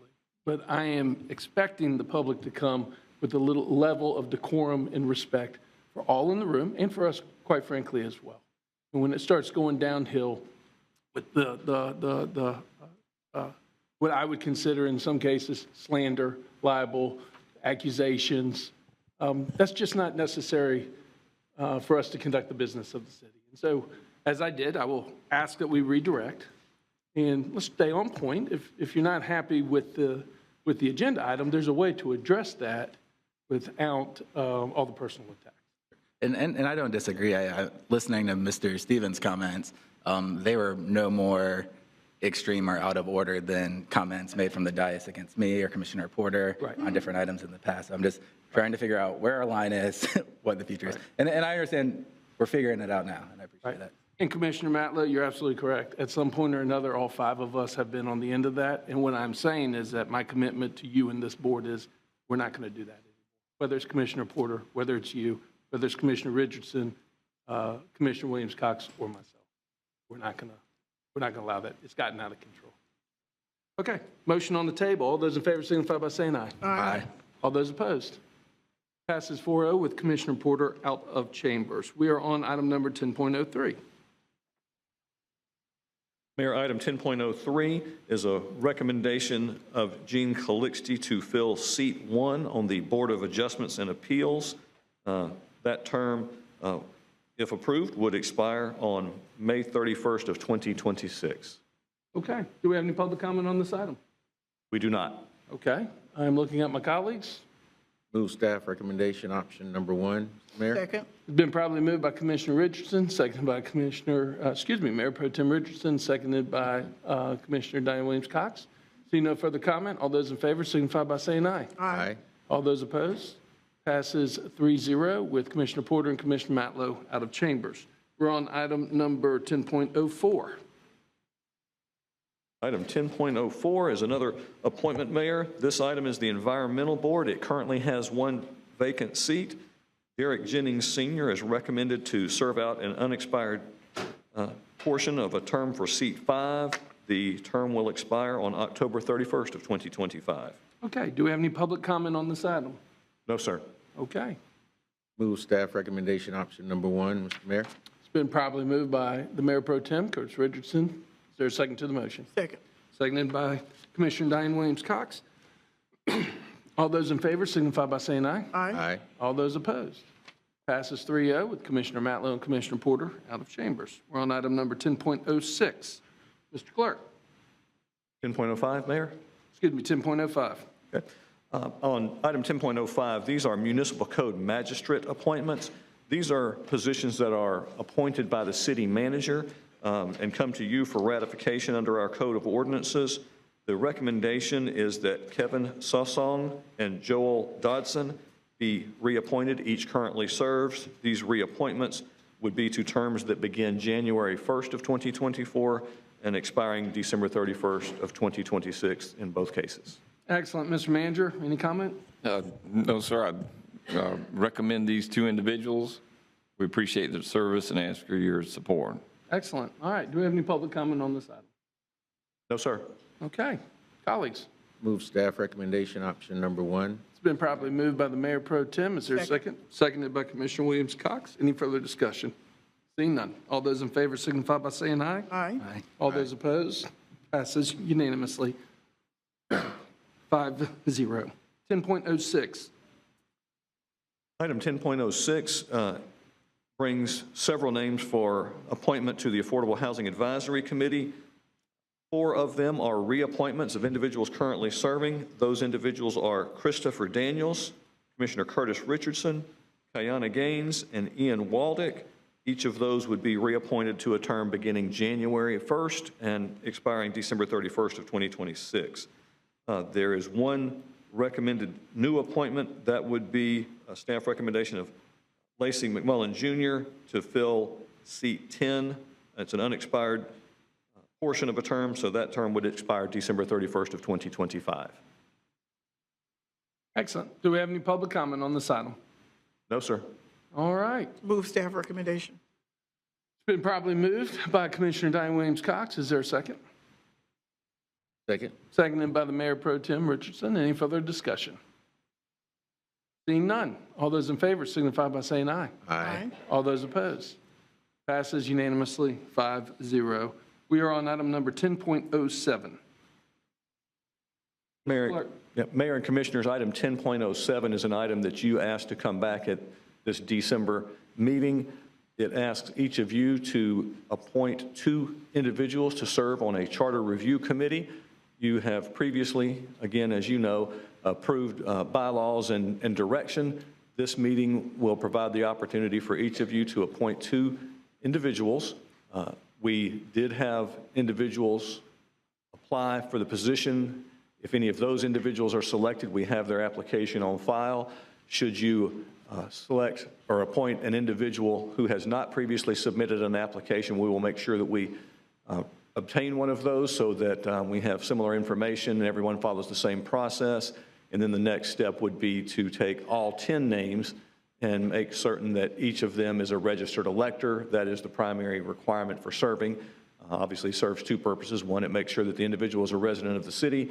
2, it makes sure that they are registered to vote. I believe that item or that requirement was that they be registered as of 10/1 of this year. So with that, Mr. Mayor, I'll turn it over to you to direct us through the appointments of 2 members per commissioner. Do we have any public comment on this item? We do have comment on this item, Mayor. Want to take that first? Please. Okay. First is Jerry Curington. And Jerry Curington will be followed by Stanley Sims. Thank you for joining us. If you will address your comments towards me, that'd be wonderful. Your name and address for the record, please. Good afternoon. My name is Jerry Curington, 2117 La Rochelle Drive, Tallahassee, Florida. Mr. Mayor and Commissioners, first of all, I'd like to thank you for the opportunity to speak today on this topic of charter review and the committee that is originally created in Section 134 of the city charter. This committee has apparently proposed to focus on 5 items for the Charter Review Committee, and perhaps to limit the opportunity of that committee. Citizens for Ethics Reform believe it's important to give Tallahassee voters the opportunity to also raise concerns about other city policies addressed in the charter. For example, on the topic of ethics, issues like whistleblower protections, lobbyist regulation, and whether the ethics code applies to all duties and functions arising out of the position of city officials or city employees. Section 134 of the city charter lays out the process for the 2009 charter. My understanding is that has not been renewed or repealed, but It provides that a committee of voters and requires that they shall make recommendations to the city charter, which committee deems appropriate and necessary. And I'd like to focus on two aspects of that, making recommendations and the committee deeming appropriate and necessary. We ask that this commission honor that spirit of Section 134 and the principle that the committee be permitted to recommend any amendments to the charter that the committee deems appropriate. We honor that charter provision. That section of the city charter. And I ask that any limitations to the committee would unnecessarily tie their hands, and I would ask, why wait another 10 years or whatever? Let's have a complete review, and if not now, when? Thank you very much. Thank you. Our next speaker, please. Next speaker is Stanley Sims. Stanley Sims will be followed by Bernard Stevens. Mr. Mayor, point of clarity. Yes, sir. We have a charter committee and a charter review, and I asked Matt which one. I just want to make sure, since we're being very stringent about our comments, that my comments are applicable to the right one. Charter so is the next one, what is that about, or do I need to sign up for it? I don't want to get in trouble. And it ain't hard to do when I'm at City Hall. So 10.07 that we're discussing right now is the charter review. Right, but he couldn't tell me the difference between the charter review and the charter committee. So I wanted to make sure that he said they were both the same. So are my comments going to be applicable? Well, you don't know what I'm going to say. Hell, excuse me. I should just say my comments and you tell me to say it again? Mr. Mayor? Yeah. Mr. Sims, as far as I'm aware, there's a single committee, the Charter Review Committee, which this body has established and then will appoint members to tonight, whose task is to review matters of the city's charter. If there's a second committee, do you have a site or a location, something that? I think I've had a smart moment. My comments are in reference to more of the purpose of the committee and not the members of the committee. So do I need to speak now or later? Go ahead. Okay. Stanley Sims, 1320 Avondale Way. I feel that this is going to be a very pivotal point in local government in the change that I think that we need to move forward. But I would like to appreciate my good friend here who came up and gave me a better way of saying this. I think that the way it is presented, Mayor, it gives the illusion to those that serve on the committee, these are the 5 things that you address.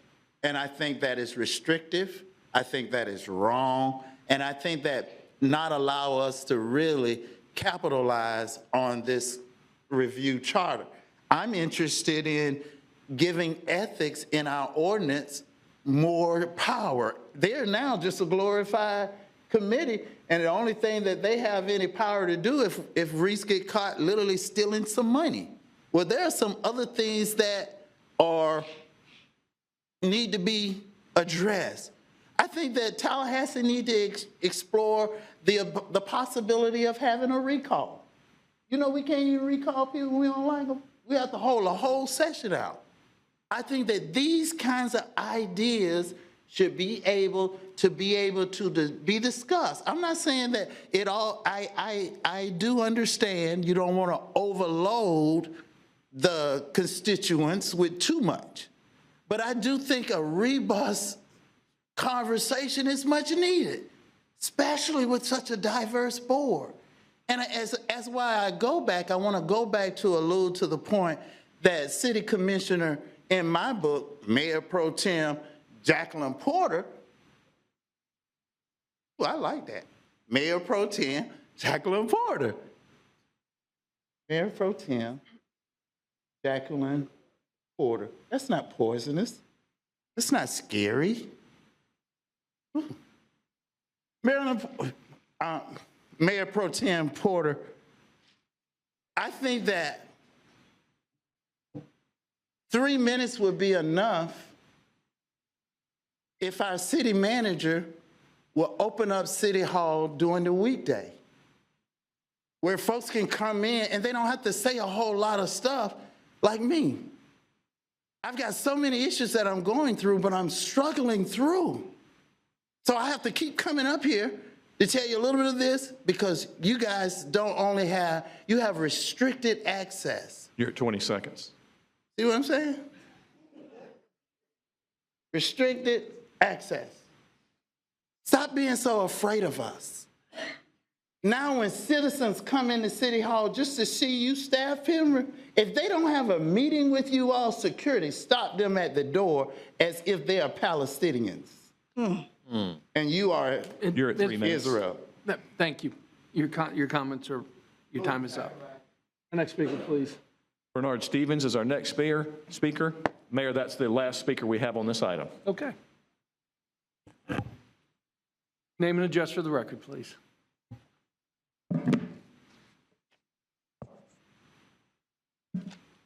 My name is Reverend Bernard Michael Stevens, Jr., and my address is exempt, sir. Jones versus Heyman.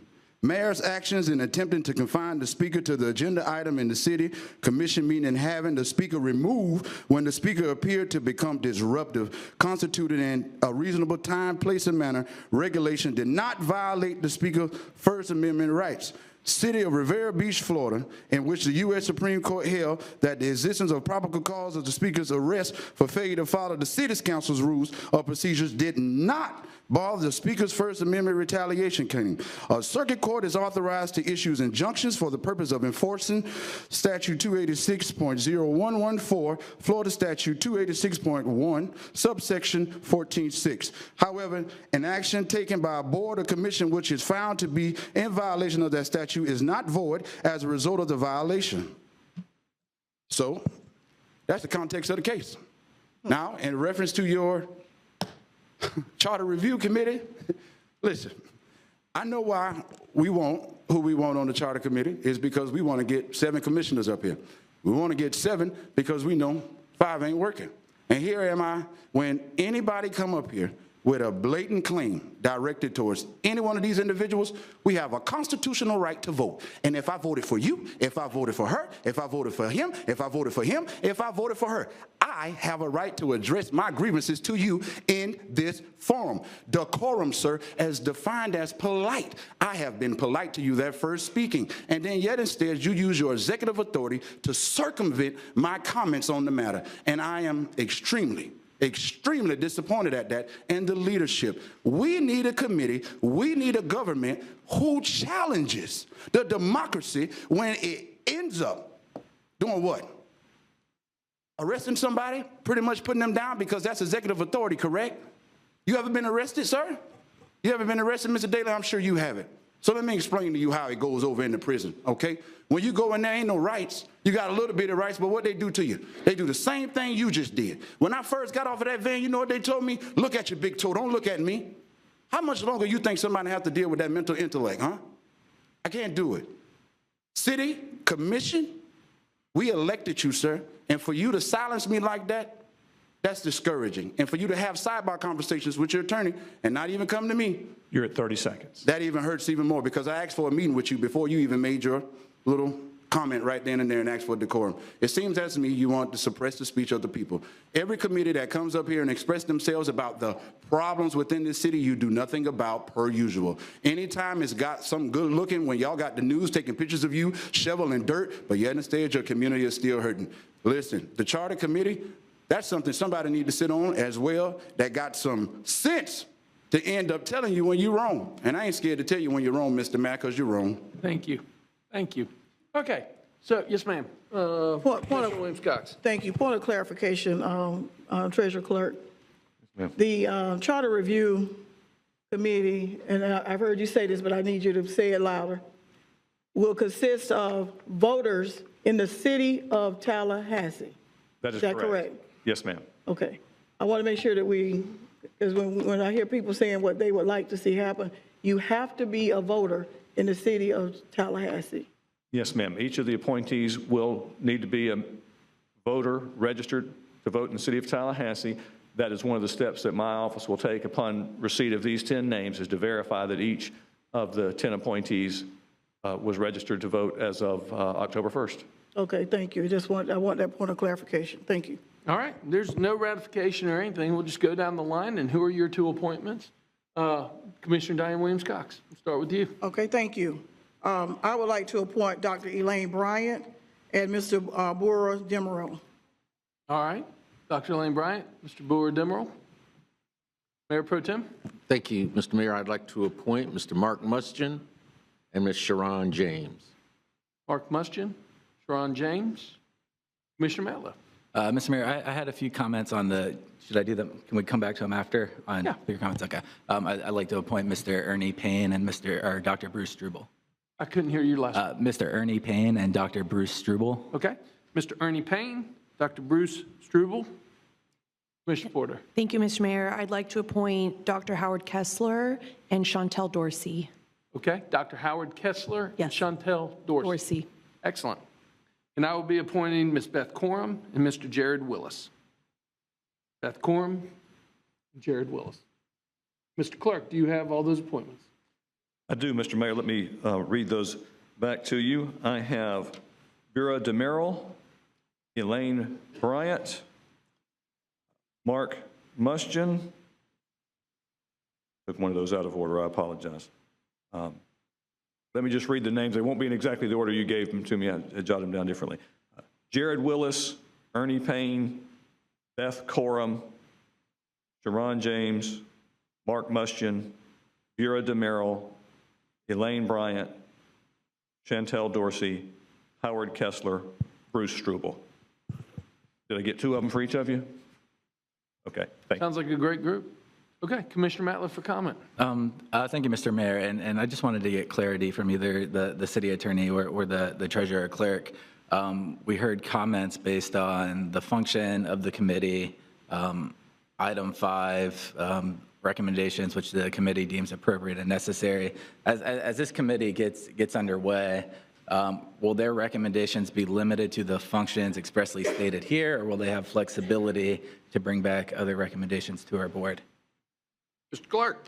I'll make a first comment and obviously allow the city attorney to weigh in as well. It is my expectation that you as a city commission have identified items that you are charging this charter review committee to look at. Those are the items that they are to look at and bring back to you. Those have been codified in bylaws that you approved. As with all of your other boards and committees, they are subject to the bylaws set forth by the city commission. So I would expect them to address those items and not to address a broader set of items. If there is some broader set of items that needs to be addressed, you as a city commission, I think, would need to expand those bylaws. But that's a practical thought from my end. I'll ask the attorney to give any legal comment. I don't have anything to add. That's my understanding as well. Okay. So, Commissioner Matlow, I see where you're going, and I agree. Look, if the Charter Review Commission felt strongly enough on a particular topic and say unanimously made a statement that this is something that we want to address and send it before the City Commission, yes, I think that they should send us their comments. I think it would come back to us at a future City Commission meeting to amend the bylaws for them, since that has been put in place. But yeah, I mean, if the committee came and they were like, no, this is something that we really want to look at, and we're saying official communication City Commission to amend the bylaws, I think we have a duty and a responsibility to take that under consideration. And I'm not sure we are in agreement. My recommendation would be if there are additional things we'd like the committee to review as the board, we should direct them to it. If there's no function, if they can recommend anything, essentially there's no function and it is wide open. And I thought we didn't want to go down that path. There are specific things, specifically in ethics reform and lobbying reform, I want to see, but I think if we open it up widely, it could drag on for quite a while. So my expectation in how the bylaws read to me is a recommendation outside of the functions wouldn't come back to this board for ratification without direction from the City Commission to go explore another topic. A second issue I did want to raise in the bylaws, I know City Commissioner compensation, mayor compensation and pay raises ended up in the final product. And I don't think that was the language that initially was put out in our survey. And while I think that is worthy of conversation, I'm going to be very frank. No matter what a city commission or a charter review commission comes back with, for nearly a year, and this is my personal view, we've been in negotiations with our firefighters for adequate pay raises and fair compensation. So it'll be untenable for me to vote anything remotely near a city commission pay raise until we do right by our firefighters. So I'm just going to lay that marker now for our expectations. We can't go ask for more money when we don't take care of the people who are already doing the job. Thank you, Mr. Mayor. All right. Mr. Mayor. Yes, ma'am. Commissioner Williams-Cox. If I may address Commissioner Matlow. Sure. The purpose of this charter review is not for necessarily the sitting commission. It's for the future. By the time all of this happens, and the citizens have to vote for it. So you may not even get a chance to even weigh in on it. At any rate, the citizens will vote on it. So I think that we need to be clear as we give this to the Charter Review Committee, so that they understand the bylaws that we have painstakingly gone through and decided to put in place, voted on and everything.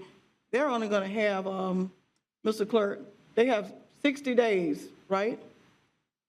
The way we have Or 90 phrased that, I believe, was 90 days from appointment. So effectively, with your appointment today, we will contact each of them. Again, make sure we have an application, make sure they're a registered voter, coordinate a meeting. Certainly wouldn't happen before the first of the year, given the holiday period. So they would have a meeting in January, and then that would leave them probably with 60 days effectively to do the work. But 90 days from today, giving them a meeting in January and bringing you a report, probably your second meeting in March would be my expectation.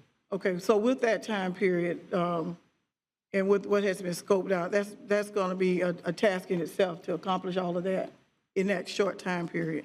So I just wanted to be clear that what they're doing may not even affect this current board. It will be for the future.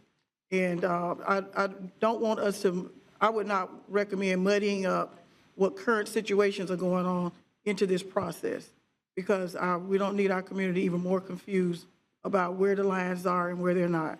Thank you. Mr. Mayor, on point. Commissioner Matlow. And I'm just clarifying, I'm not speaking to what this board decides to do, what it puts on the ballot. I'm just saying, for me personally, unless that first issue is resolved with our firefighters' pay, I will not support placing a city commission pay raise on the ballot, no matter what a charter review commission says, no matter what people say. I think fair is fair. And that's just my personal view of what my expectations of my vote will be in the future. Sure. Mayor Pro Tem Mr. Mayor, and Commissioner Matlow, you're certainly due your view. I happen to disagree with your view because we are paying our firefighters a fair wage. We have been in the time that I've been on this commission. Hey, members of the audience. We are in the process of negotiating our firefighters and staff, because it's more than just the firefighters. We're in the process of negotiating their salaries based on collective bargaining as set forth by the state of Florida. That's where we are now, and I respect that process. I'm from a union family. I've been a member of a union, and I know what collective bargaining is all about and what it is intended to achieve. And that's where we are now as a city in the collective bargaining process with our firefighters union. Okay, I'm going to bring it back in. We are now on item 10.08, the Citizens Police Review Board appointment. Mr. Clerk. Mayor, this item is for your Citizens Police Review Board. As you know, there are 5 of the 9 seats are filled by individual appointments from each of you as elected members of the body. This item brings for recognition Commissioner Matlow's appointment of Malik Rady to the Citizens Police Review Board. That would be to a term that would expire December 31st, 2024. It's a partial term. The original appointee had resigned earlier, and so this would fill out the remainder of that term. Excellent. Do we have any public comment on this item? Bernard Stevens is the only speaker on the item. Name and address for the record, please. My name is Reverend Bernard Michael Stevens, Jr. My address is them. You know, for this Citizens Police Review Board, listen, I remember when these individuals came to you all a couple of meetings ago last year and the year before that with some complaints of their findings, and you all done nothing in reference to the individual who had took that controlled substance. That was all in the news. You done nothing about it. But here's the thing that troubles me and bothers me the most, right, is that you have a Citizens Police Review Board, but yet instead these firefighters that end up coming and preserving life, the first one on scene, okay, the ones that put out the fire, you talking about, you deal with collective bargaining. It took Reese Gold 1 minute to come to an understanding for the police department to get a raise. Every last one of y'all got up there, I'll approve this, I'll approve this. But these people have been coming in here long enough, begging for some money. But here's where I feel with this. This Citizen Police Review Board ain't gonna be no different from any other board or committee that the city of Tallahassee has. You do not listen to the people. I've expressed that multiple times. Clearly, you don't even listen to me. But I'm gonna say this on record so I can get this off my chest since I'm a private citizen also running for office. I'm gonna put it to you like this. Reese Gold, we don't like him. We don't like him at all, number one. He's been with the city long enough. It's time for him to go ahead and resign, just as well as you forced the last police chief before you got Revel. You made him resign, and I already read his comments on that. Reese Gold is stagnating the growth of the city. It is not conducive to the atmosphere in this environment. I can't take it no more. These firefighters can't take it no more. They came up here crying, begging, and y'all want to sit around here and gaslight folks with y'all actions. I'm tired of that, man. Give people something to work with. This is nothing to work with but foolishness. Reese Gold need to be terminated. Revel need to be terminated. And every last one of these people who is stagnating the growth of this city and talking about negotiations and collective bargaining, Curtis Richardson sure don't need to be up there talking about it because he got it. And I'm passionate about what I say, sir, so excuse me, you don't understand that from a black man who had to go through a whole lot in life. Excuse me for expressing myself in my freedom of speech, and you don't understand that. I'm sorry, but how many lies do we have to deal with you all? You lied about T-Pain too, right? And look how that turned out for you. You all ought to be ashamed of yourselves. Every last one of you. And Curtis, listen here, my brother. Sir, don't I'm not talking. Let me address me. I can talk to you as I want to. I am asking you, Mr. Stevens, to work with me, and please just focus your comments. John Daly, I can speak. Me. He don't have to answer. You don't have to even bat the gavel. I done been in here 6 months doing the same thing, and now all of a sudden in December you got something to say about it? Let's make it make sense, sir. That's right. Make it make sense. You're going to have a certain level of decorum. My decorum is a freedom of my speech, sir, and if you're going to abridge that, say it on record so I know. I will uphold the decorum in these chambers to make sure that What is the decorum, sir? May I finish my I'm reclaiming comment? my time. We are going to have a certain level of decorum, and I'm asking you to work with me, Which is what? Commission, and every member of the public that is here so that we can conduct the business of the city. You owe me 25 seconds. You can have your 25 seconds, of course. Great. I'm glad I can have that. Okay? So let me help you understand something once again, sir. I will not confront my personality to suit John Daly, Diane Williams-Cox, or Curtis Richardson, or Reese Gold. I don't care how many backroom conversations that you have to tell me how to carry myself, sir. I am willing to go to court in front of a judge and plead my case if you like. But please, once again, this is a public meeting. If you cannot let people express themselves, you are not in the right profession, my brother. And as a child of God that you all so-call yourselves, God don't operate in messed up confusion. And speaking of which, man, I don't know how much longer we got to go through this foolishness with you all. I just don't understand. And then for him to get mad pro tem, you know what that's all about? That's all about him attending all them meetings, which everything I come put on the record, you don't want the city or the citizens to know about that corruptness that you got going on with that malfeasance. Reese Gold, man, that guy right there, y'all so crooked it don't make no sense, man. And I'm glad the citizens of Tallahassee has an opportunity to watch this video, and it will be replayed over and over and over again. You all will not have my vote in the next election or the election after that. I will beat the street, and he ought to be ashamed of himself that a sitting mayor is running for his, a former sitting mayor is running for his seat. That ought to tell you something about his leadership and yours as well. So I want you to reflect on that, sir. Thank you very much. Your time is up. Our next speaker, please. Mr. Mayor, next speaker is Stanley Sims. He'll be the last speaker on the item. Okay, Mr. Sims, good to see you. Name and address for the record, please. It's really nice that I'm the calmest guy in the room before change. I'm sorry, I just couldn't ignore that. But I'm at 1320 Avondale Way. But my lovely wife, Miss Wilma, I hope you're watching me because you should really be nice to me. I'm being good today. Hey, I wanted to bring up the point about the mayor. Now, I misread. I thought they're two separate things. The Police Citizens Review board, currently, they can't really review or feedback on a case until it's closed.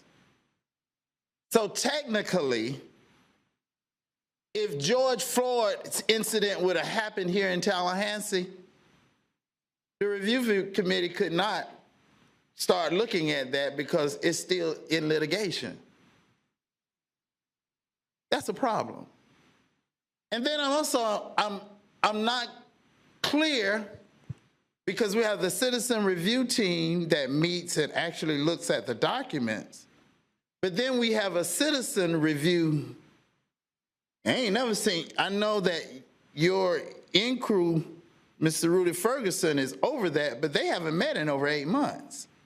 And yet we've had a lot of crime and violence in our community. I'm gonna go there, Sarge.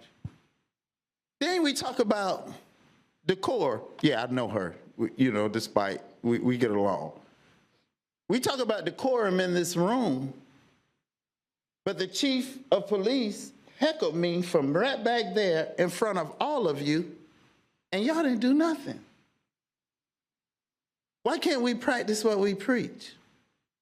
Or are you all above the law? Is it that you just do what we tell you to do and don't do as we do? I understand that my brother, Mr. Stevens, I hope he's going to get him a lawyer, because I got one. Because you are making these people uncomfortable. And Ms. Interim City Attorney, it is not against the law to make people feel uncomfortable. It is not, it's a difference in being intimidated 30 seconds. And feeling intimidating. When you feel intimidating, then you have to take responsibility for your own actions. And so I want to say too, Mr. Mayor, I don't know if y'all got that brief from my lawyer, but your staff now is really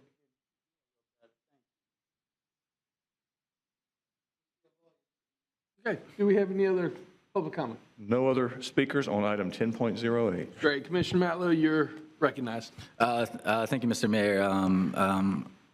I'm reappointing Mr. Malik. Gary, he served the committee honorably before it was disbanded during the period when the committee was inactive. He didn't fulfill the requirements to maintain on the board because he was unsure of the future and the certainty of the board continue. So he's agreed to make sure he meets all the commitments and requirements of the board moving forward. And I did just want to take a second. There's been a bit of a character assassination aimed at this young gentleman in our community, based on basically who he is. He's the only young black man to serve on a citizens police review board. He has expressed that he's had uncomfortable incidents with the police. He put that in his application, but he also stated that his uncle serves as a deputy police chief in Apopka, and he understands humanity and he understands the charge of this board to do the job responsibly. I think some folks saw that he was in a national TV ad for President Joe Biden, and we've heard from some right-wing attackers who don't want that type of representation on the Citizens Police Review Board. And I just find that wholly inappropriate. You know, his politics, being in a commercial, shouldn't be the basis of saying somebody shouldn't be able to serve. You know, I think our board represents a widespread of our community from different political backgrounds, age backgrounds, and this is an important appointment. That's why I decided to reappoint him. Thank you, Mr. Mayor. Thank you. I got a point of clarification. We don't actually have to take a vote. It's Commissioner Matlow's appointment, right? It is Commissioner Matlow's appointment. Sometime back, this body had a discussion about individual appointments to this or any other body where you have individual appointments, and it was clarified in that discussion that the City Commission does not appoint or approve the appointment of, but that these appointments are brought back to you for your information to be aware of who is serving in which capacities. It also allows the public to do so. It also ensures that they file application and follow the procedures that all of our other board and committee appointees do. That's why the option that's listed there in the agenda item is to recognize his appointment and not stated as an approval or direct action by the commission. Okay, so there's no action needed on behalf of the board. Any other comment on this item? Seeing none, moving on. We are on item number, we're on policy formation and direction, 12.01, approval of the fiscal year 2023 budgetary closeout. Mr. Manager. Thank you, Mr. Mayor. This time of the year, we do our budget closeout. As everyone knows, our fiscal year runs October 1 through September 30th, and then we spend the next couple of months closing out the budget, making the final accounting entries.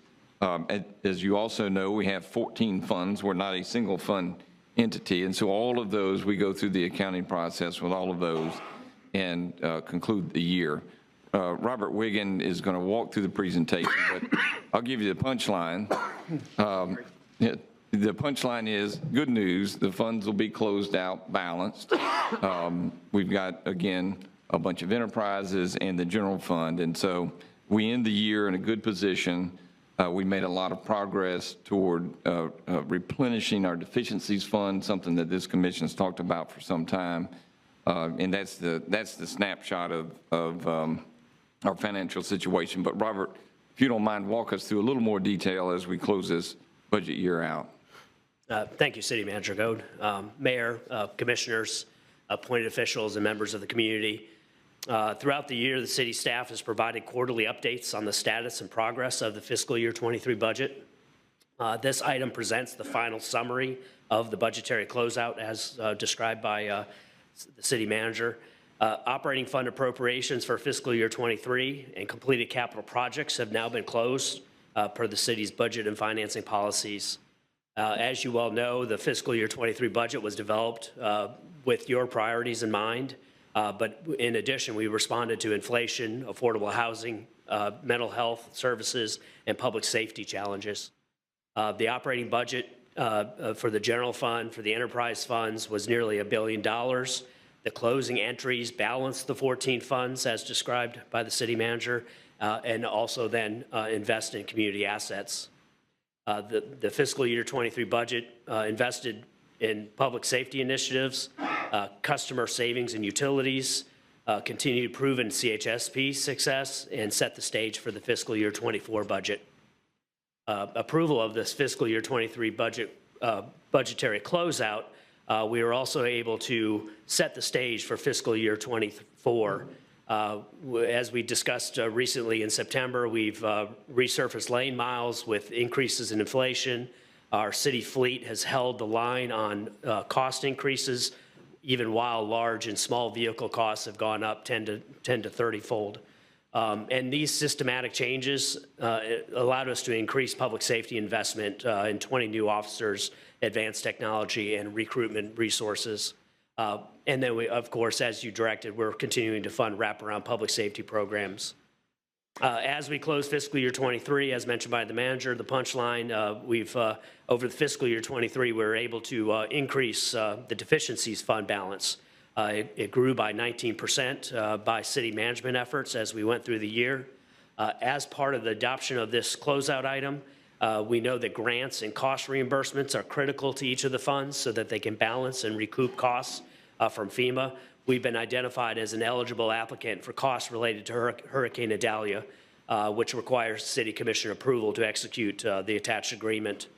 So as detailed in the in the agenda item before you, we're asking the recommended action be put in place to accept the budget closeout report as presented, to authorize all fiscal year 23 year-end adjustments as presented, and then approve the public assistance subgrant agreement for Hurricane Idalia reimbursements. I wait any questions that you may have now or after citizen comments. Excellent. Thank you. Do we have any public comment on this item, Mr. Clerk? No, sir. All right, turn to staff direction, staff recommendation, policy direction from the commission. I would move that we accept staff recommendation, option number 1, Mr. Mayor. Mayor Pro Tem Richardson moves staff recommendation for option number 1. Is there a second to the motion? Second. Seconded by Commissioner Williams-Sock. Any further comment? Seeing none.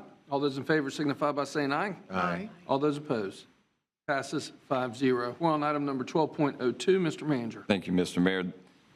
At your last meeting, you received a Midtown progress update, and you asked that the Citizen Committee be able to meet again and discuss the agenda and the material involved. They have done that.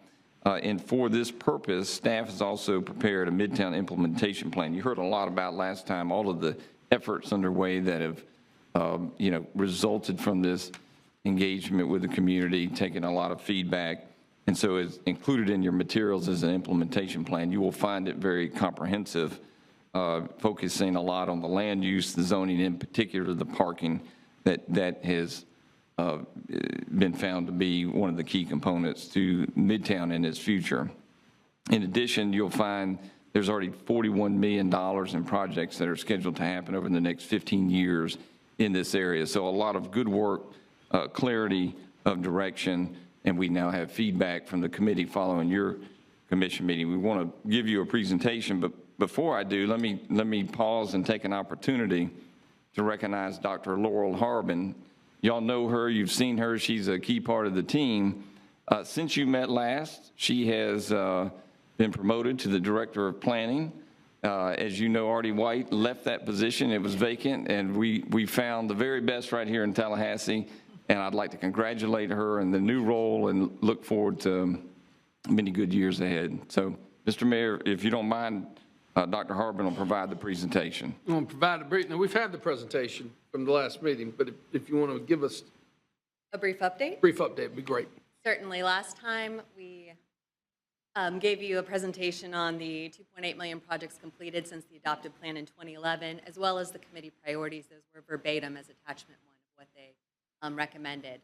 So staff recommended accepting the update at that time based on our focus on actually implementing those projects, the 41 million in future projects, and the existing plans to adopt it, as well as development standards that guide the form of future growth. We heard from some committee members. They felt there was insufficient time to review the item. It was a week published, just like all the other items, and they had a request for a master plan and parking study. So feedback from the commission was for us to come back with a cohesive and consolidated plan and allow the committee time to review that work. So that we have done.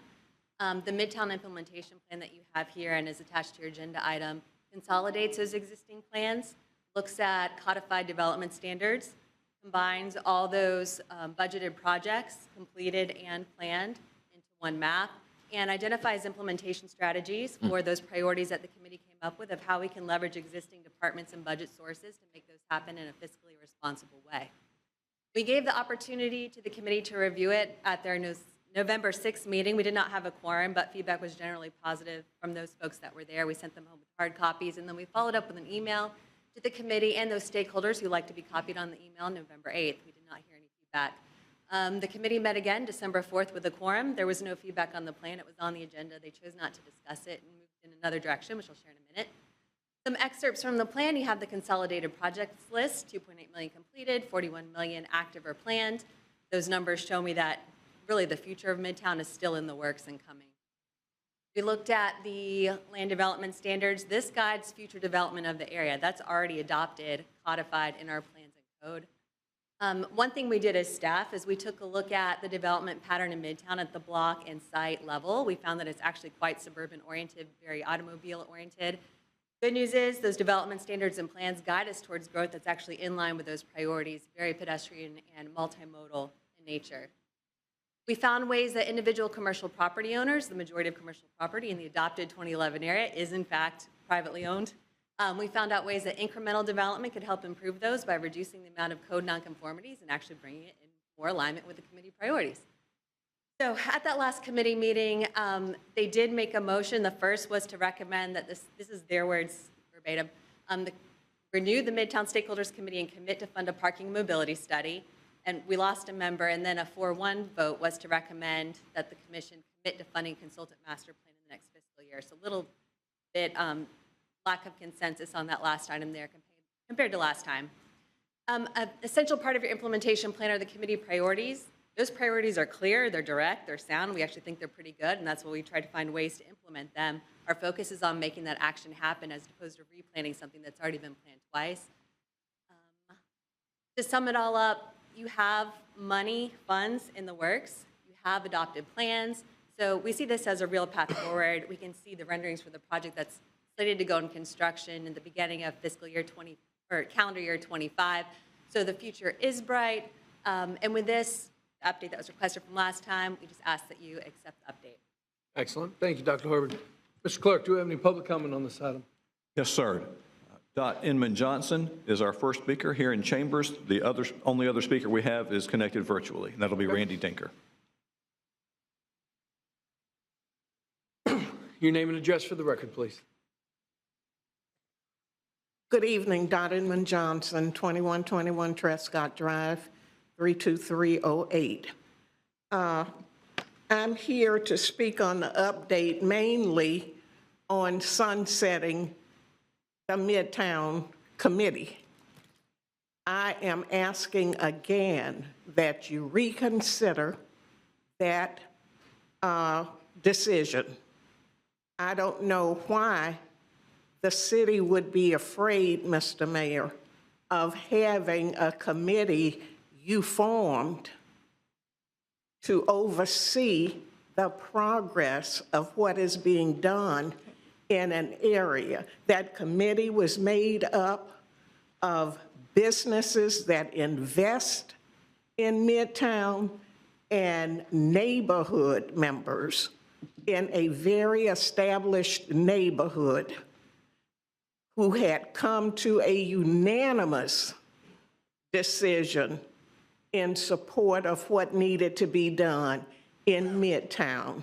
And it is hard to get two people, two different interests unanimously agreeing.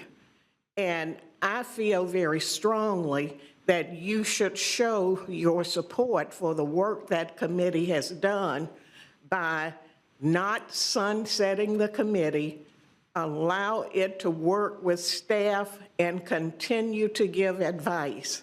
Now, I've sat in this meeting, and it's hard for me to have sat through this meeting and not have comments on something else that I have to say. Respect gets respect. And I didn't see any speaker come up here and use profanity or threatening language toward this body.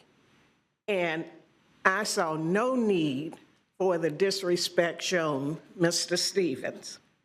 Second, I feel that I hope whenever you settle the contract with the firefighters, that they will get their pay and their benefits retroactively.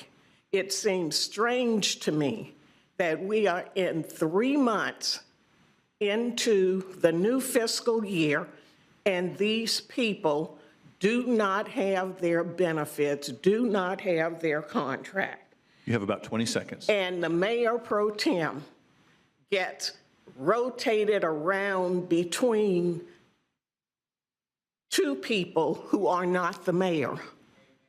And I think that is ridiculous. People can see what you are doing up here, and they are tired, and they don't show up at the meeting because they are tired. Thank you very much. Our next speaker, please. Randy Dinker is our next speaker. Hello, can you hear me? We can hear you. Hello, Yes, can you hear ma'am. me? Name and address for the record, please. Okay, my name is Randy Denker, 552 East Georgia Street. And I want to say I spoke with Chairman Jake Varn of the Midtown Committee, and he's had a medical problem and could not come and speak to you today. But he asked me if I would be willing to speak for what he was going to say. And I'm also here speaking on behalf of the Lafayette Park Neighborhood Association and the Alliance of Tallahassee Neighborhoods. And what I want to say is I want to urge you to adopt the recommendations of the Midtown Stakeholders Group.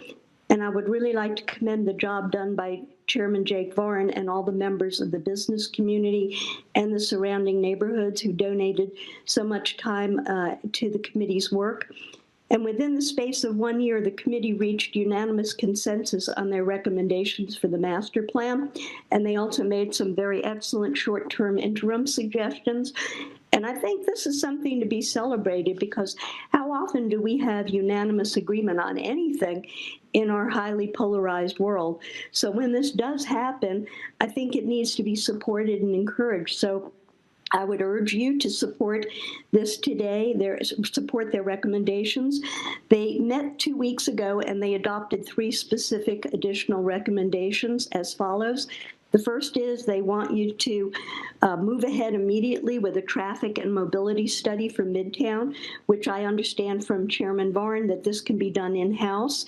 The second is they asked to please not sunset the Midtown Stakeholders Group, and the members themselves unanimously expressed their wish to remain involved in the growth and development of Midtown and not to be sunsetted.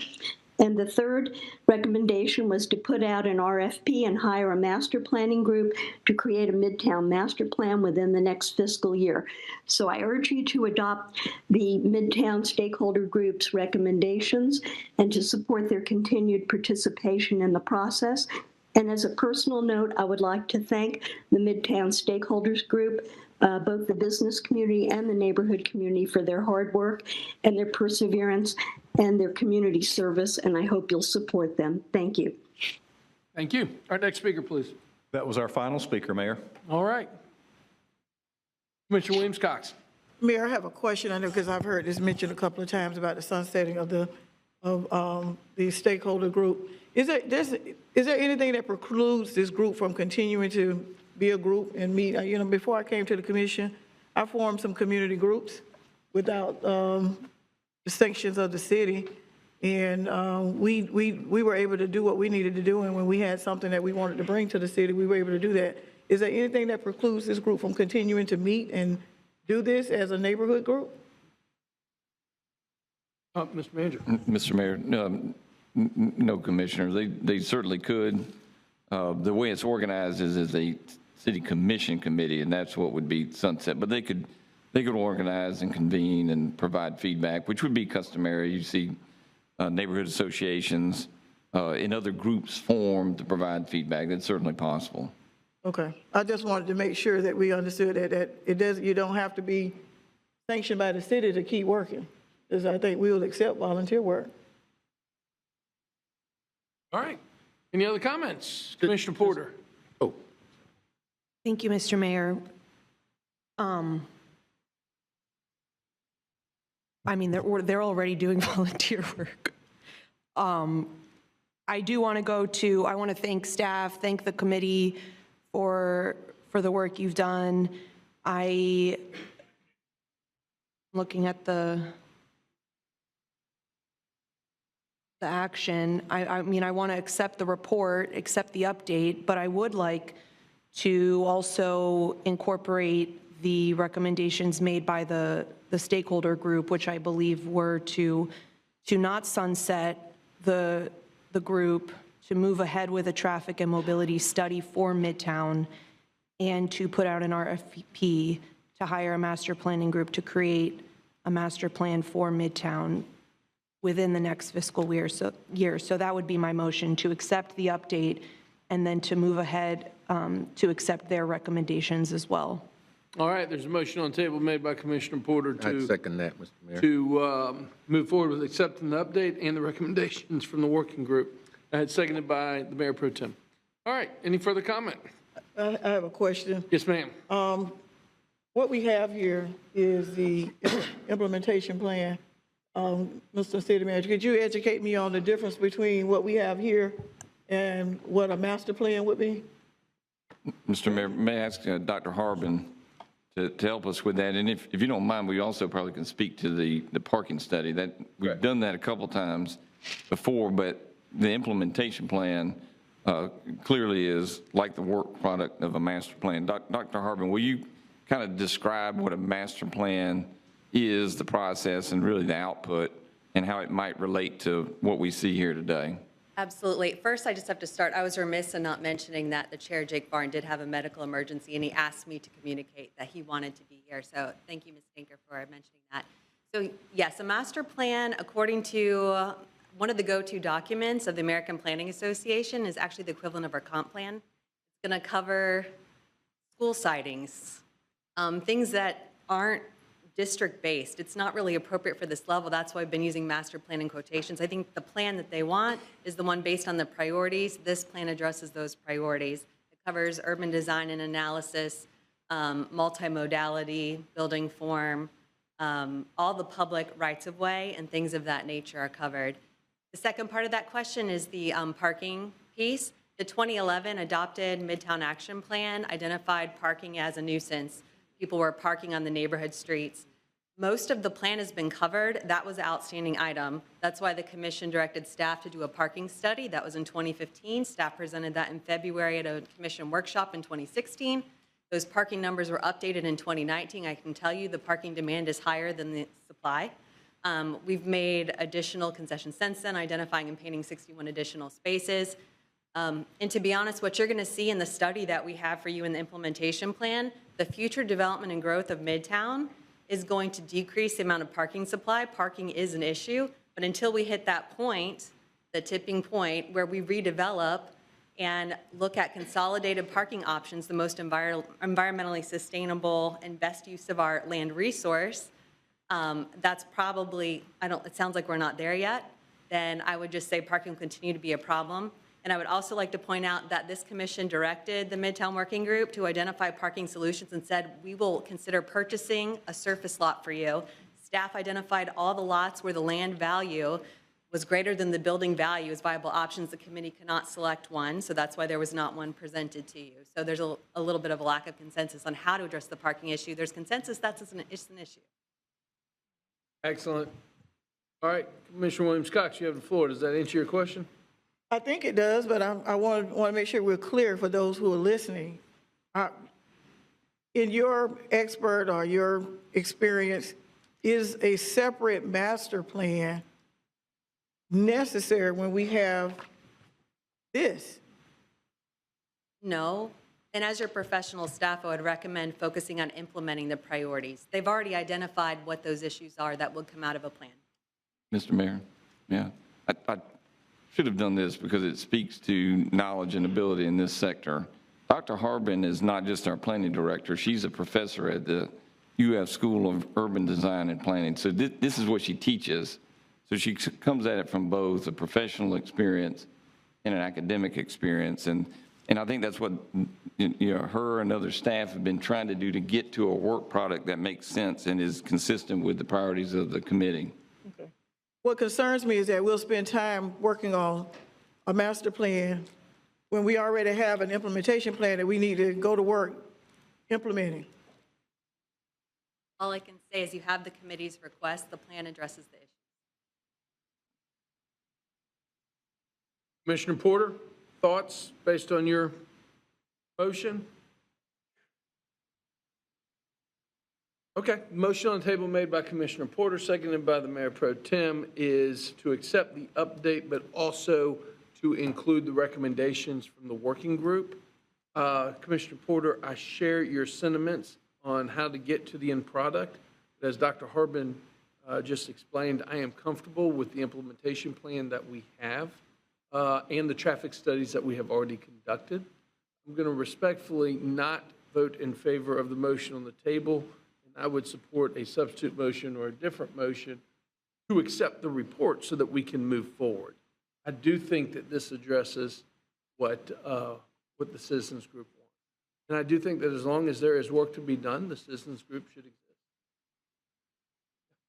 Mr. Mayor? Sure, Mayor Pro Tem. Is it, I mean, I certainly want to support the motion, and I guess what I would ask is has staff sat down and met with the working group and explained to them what would go into the plan and how it can be drawn from the report that we have?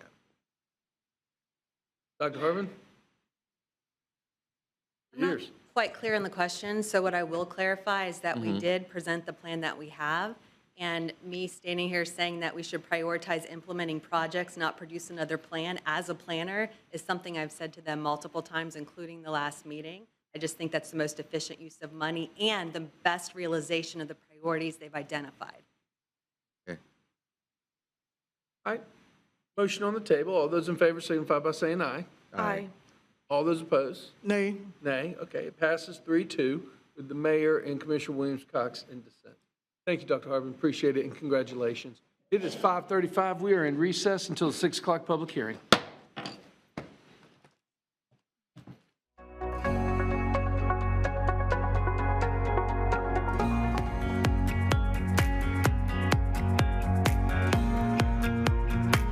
Back in the session, the public hearing at 6:04.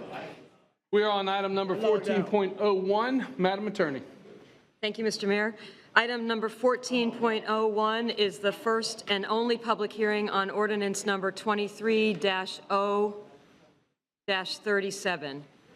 An ordinance of the City of Tallahassee adopting a small-scale amendment to the 2030 Tallahassee-Leon County Comprehensive Plan to change the future land use map designation from the University Transition Land Use category to the Central Core category at the southeast corner of Dewey Street and West Tennessee Street, providing for severability and conflicts, and providing an effective date.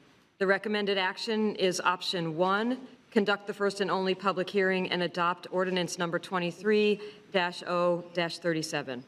All right, Mr. Clerk, do we have any public comment on this item? Mayor, we have 4 or 5 speakers on this item. The first speaker on the item is Bernard Stevens, followed by Cheryl Collier-Brown. All right. As we move to the public hearings, Mayor, I'll remind speakers that the same 3 minutes applies to each speaker. The light in front of the mayor will start green, ultimately turn yellow, at which point I'll give you a 30-second heads up, and then it'll turn red when your time's expired. Great. Your name and address for the record, please. My brothers and my sisters, my name is Reverend Bernard Michael Stevens, Jr., and my address is exempt. Ladies and gentlemen, in 2021, you all passed the ordinance of land use and development over on the Tennessee-Dewey corridor. You all told the public that you was going to use that land for affordable housing. That's what you told the people on record. You said you was going to turn it to affordable housing. That hotel, that old hotel on Tennessee Street, also the one on Monroe Street, also the one on Capitol Circle. You all said you was going to turn that to affordable housing. What I see in 14.01, it clearly is flawed. The verbiage is so flawed, it's ridiculous. So I'm starting to believe that everything down Tennessee Street, that you all already have some kind of plan to change it in what you want to change it into. But I'm going to tell you to mark it as no, because that's something that we cannot do. You talk about transit, that's not it. The people that showed up to the meeting, they spoke, and the business owner said how they felt. And you all just seem as if you're going to do whatever it is that you want to do once again. You have lied to the public in reference to that property and that old hotel that's been sitting there for 3 years, and you've done nothing about it. Are you guys really playing with the land as far as selling it?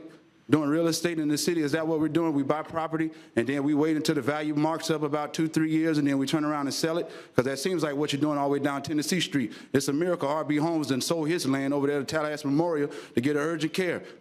I wonder how that ended up happening. It's a miracle all those simple businesses had to move off of that street and you knocked them down. I wonder how that happened. Let's not forget the city of Tallahassee also purchased the old Stronger Jones Funeral Home. Hell, can we not remember that? What did we do with that? We turned turn that into something for the college students, did we not? Yes. If you all are going to do what you're going to do on Tennessee Street as far as do it as for colleges, make that clear in your verbiage. It does not take all year long, 2, 3, 4, 5 years to talk about the same thing over and over and over again. We have pressing issues at hand. You shouldn't even agree with this because you lied to the people. Affordable housing has not been established in Tallahassee yet. You're not doing your jobs. You're playing with the church's money once again. 14.01 is not something you all need to stand up to. And if you do it, it just goes to show how crooked you are. Because again, the businesses got it right, and they've been on that street for a long time. And it seems to me the transportation works purely fine. 30 seconds. You cleaned up the homeless over there, and you still got a problem on Pensacola Street. You ain't doing your jobs. You're not doing your jobs. You're not doing your jobs. And these two can't even get their jobs done because you three are all together. And Mayor John Daly, I'm going to tell you this here. I'm ashamed you come to our black churches and you sit up there and you shout, you dance so they can get your vote. And yet instead you come in here and act like you don't understand what it is that we're going through. You sit your police up here to try to remove me. But I tell you all what, your time is coming. Thank you very much. You got to go. Next speaker, please. Next speaker, Cheryl Collier-Brown, followed by Jeremy Floyd. Your name and address for the record, please. Cheryl Collier-Brown, 217 West Brevard. I'm calling, and y'all know what I'm coming up here about. I'm looking at, and I know 1401, 1402 is probably the same thing. With this development coming in, I'm hoping that you will let it remain to 7 stories and not 10.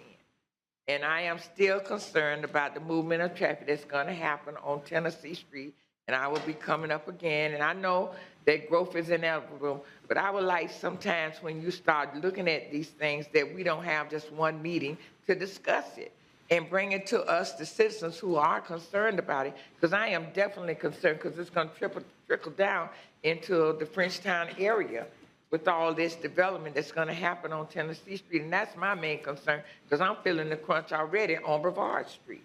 So I just would like for the planning committee or even with the traffic study to include me on the traffic study committee since I keep coming up here talking about the traffic movement in that area. So I will know what's going to happen because it's getting bad in that area. And that's what my main concern is.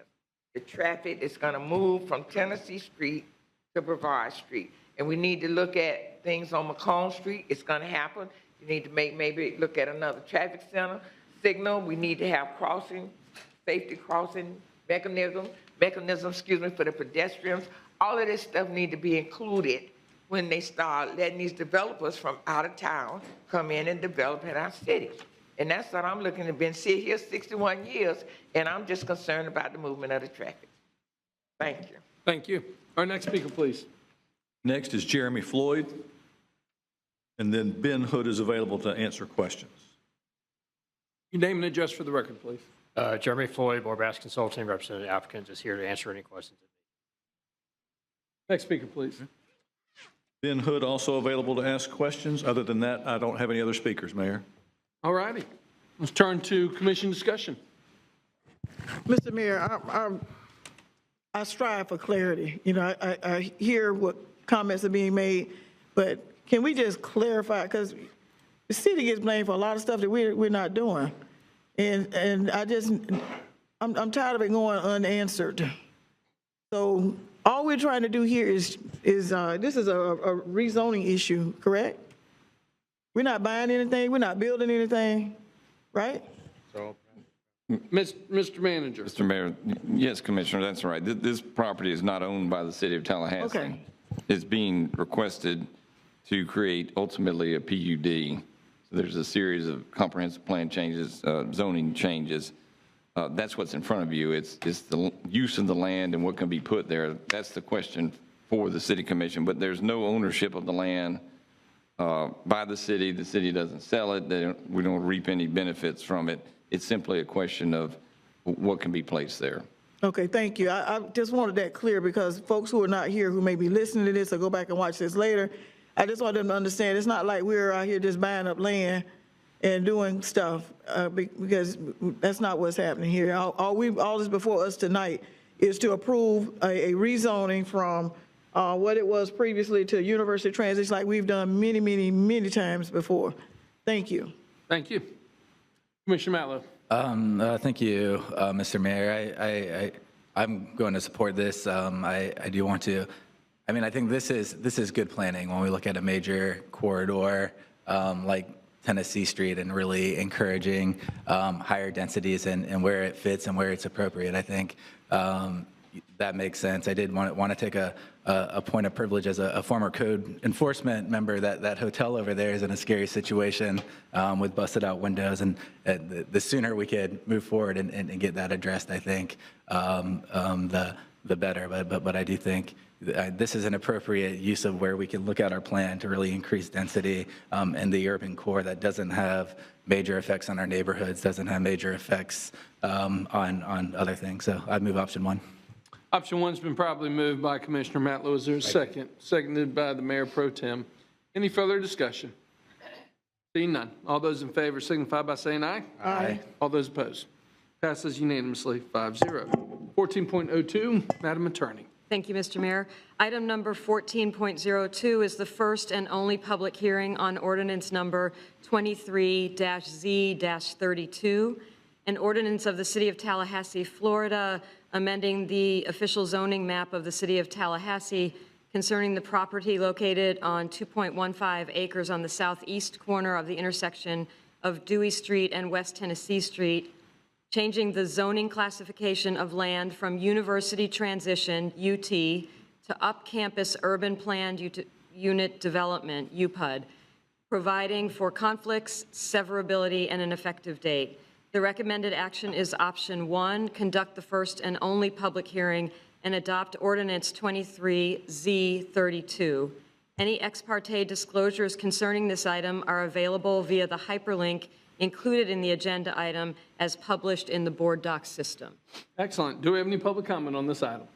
As we do, Mayor. Cheryl Collier-Brown.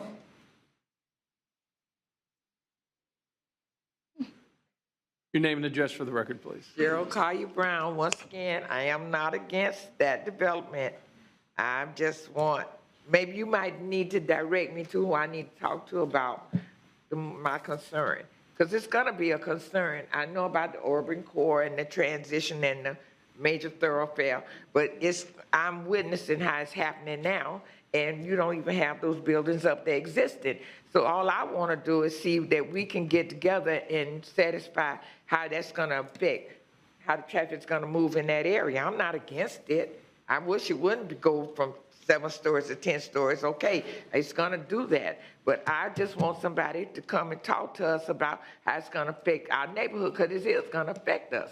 When you put you're going to be developing that one, Burn Auto, all that on Tennessee Street. And I'm not against that. But I'm looking at how it's going to affect the neighborhoods when that traffic moves through there. We need to do some safety things for the movement of traffic and pedestrians in that area. That's it. Mr. Mayor? Yes, ma'am. Just to take advantage of the time here, Dr. Laurel Harbin and John Reddick, I think are going to be our 2 best resources to describe how the process moves forward in the consideration of traffic and pedestrians, because that will be a future step. Oh, so we'll make sure they connect with you before you leave, ma'am. And we have been talking. Okay, so good. We need to talk more, because I'm I'm kind of upset about this. And I guess you can tell, and I don't never come up here and be that upset, but I'm just trying to look at the future. When you're doing stuff like that, you need to consider how it's going to affect those of us who've already there. That's all I'm asking. Sure. Point well taken. Mayor, we have 2 other speakers, Jeremy Floyd and Ben Hood, but I'm going to guess they're here to answer your questions, if any. Excellent. Okay. Let's open it up for discussion. Move staff recommendation, option number 1. Mayor? Second. Mayor Pro Tem has moved staff recommendation, option number 1 on 14.02, seconded by Commissioner Williams-Cox. Any further discussion? Yeah, I would like to say, Dr. Harbin and Mr. Reddick as well, let me reiterate, I think it's a great opportunity to work with Ms. Collier-Brown, who's been a longstanding resident down there, but also as a great conduit for Carolina Oaks and the neighborhoods that are right there to make sure that they have the most up-to-date information about the traffic studies and what the plan is going to be. So thank you so much for communicating with her and keeping the conversation going. Okay.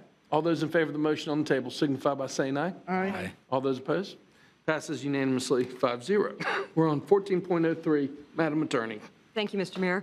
Item number 14.03 is the first and only public hearing on ordinance number 23-Z-38, an ordinance of the City of Tallahassee, Florida, designating land central core on the official zoning map from University Transition at the southwest corner of West Tennessee Street and North Copeland Street, providing for conflict and severability, and providing an effective date. The recommended action is option 1, conduct the first and only public hearing and adopt ordinance number 23-Z-38. Any ex parte disclosures concerning this item are available via the hyperlink included in the agenda item as published in the board docs system. Excellent. Mr. Clerk, do we have any public comment on this item? We have one speaker, Mayor. Cheryl Collier-Brown. Collier-Brown. Name and address for the record, please. Cheryl Collier-Brown, 217 West Brevard Street. Well, I've heard your directives to the city staff, so I won't bother you anymore until I meet with them to make sure they're hearing. My concerns are not falling on deaf ears, because that is a real, and you know it, I have, my title is the traffic lady. Yes, I am, because I'm concerned about that area down there. Thank you. Thank you. Our next speaker, please.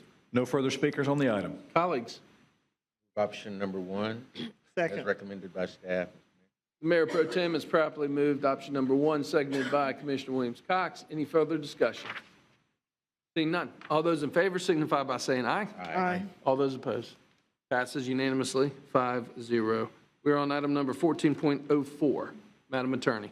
Thank you, Mr. Mayor. Item number 14.04 is the first and only public hearing on ordinance number 23-0-40, an ordinance of the City of Tallahassee, Florida, amending Section 9-155 of the Tallahassee Land Development Code concerning site plan review, providing for conflicts, severability, and an effective date.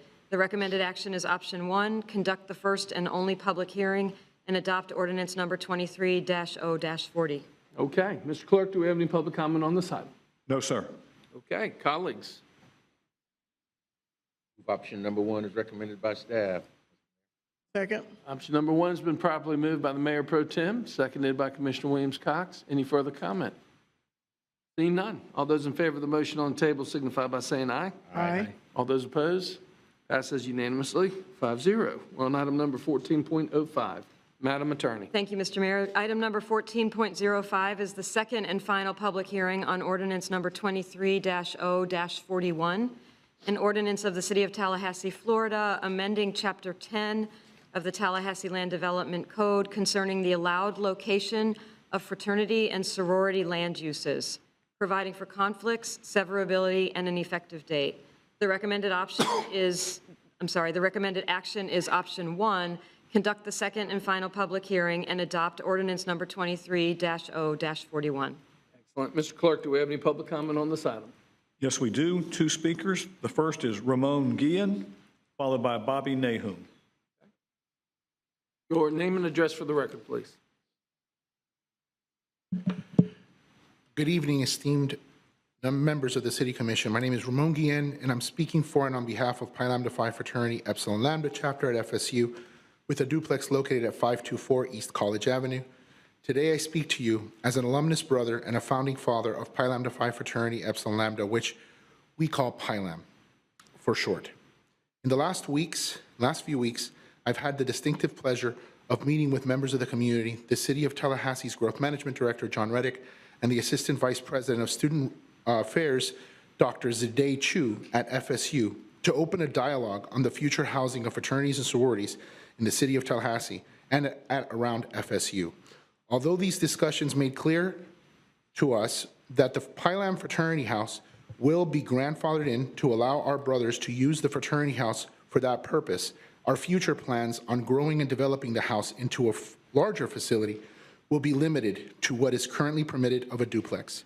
We understand that our Pi Lam brothers and that their guests are responsible for following all excessive sound ordinances of Tallahassee's Muni Code. This includes Pi Lam applying for city permits when necessary. We look forward to engaging our community, inviting neighbors to get to know us for who we are and what we stand for. And yes, this includes inviting nearby neighbors to join us for the occasional gator or pig roast during football watch parties on game day, as this is a tradition in Tallahassee we all share. For our brotherhood, this isn't just a house. It's our home away from home. While these students attend FSU, our Epsilon Lambda chapter brothers learn our creed. When they graduate, we live our creed, not for just 4 years, but for a lifetime. At PILAM, our creed serves as both guideposts and a beacon. We were founded in 1895 at Yale on principles of eliminating prejudice, creating a better understanding between men by encouraging an open dialogue.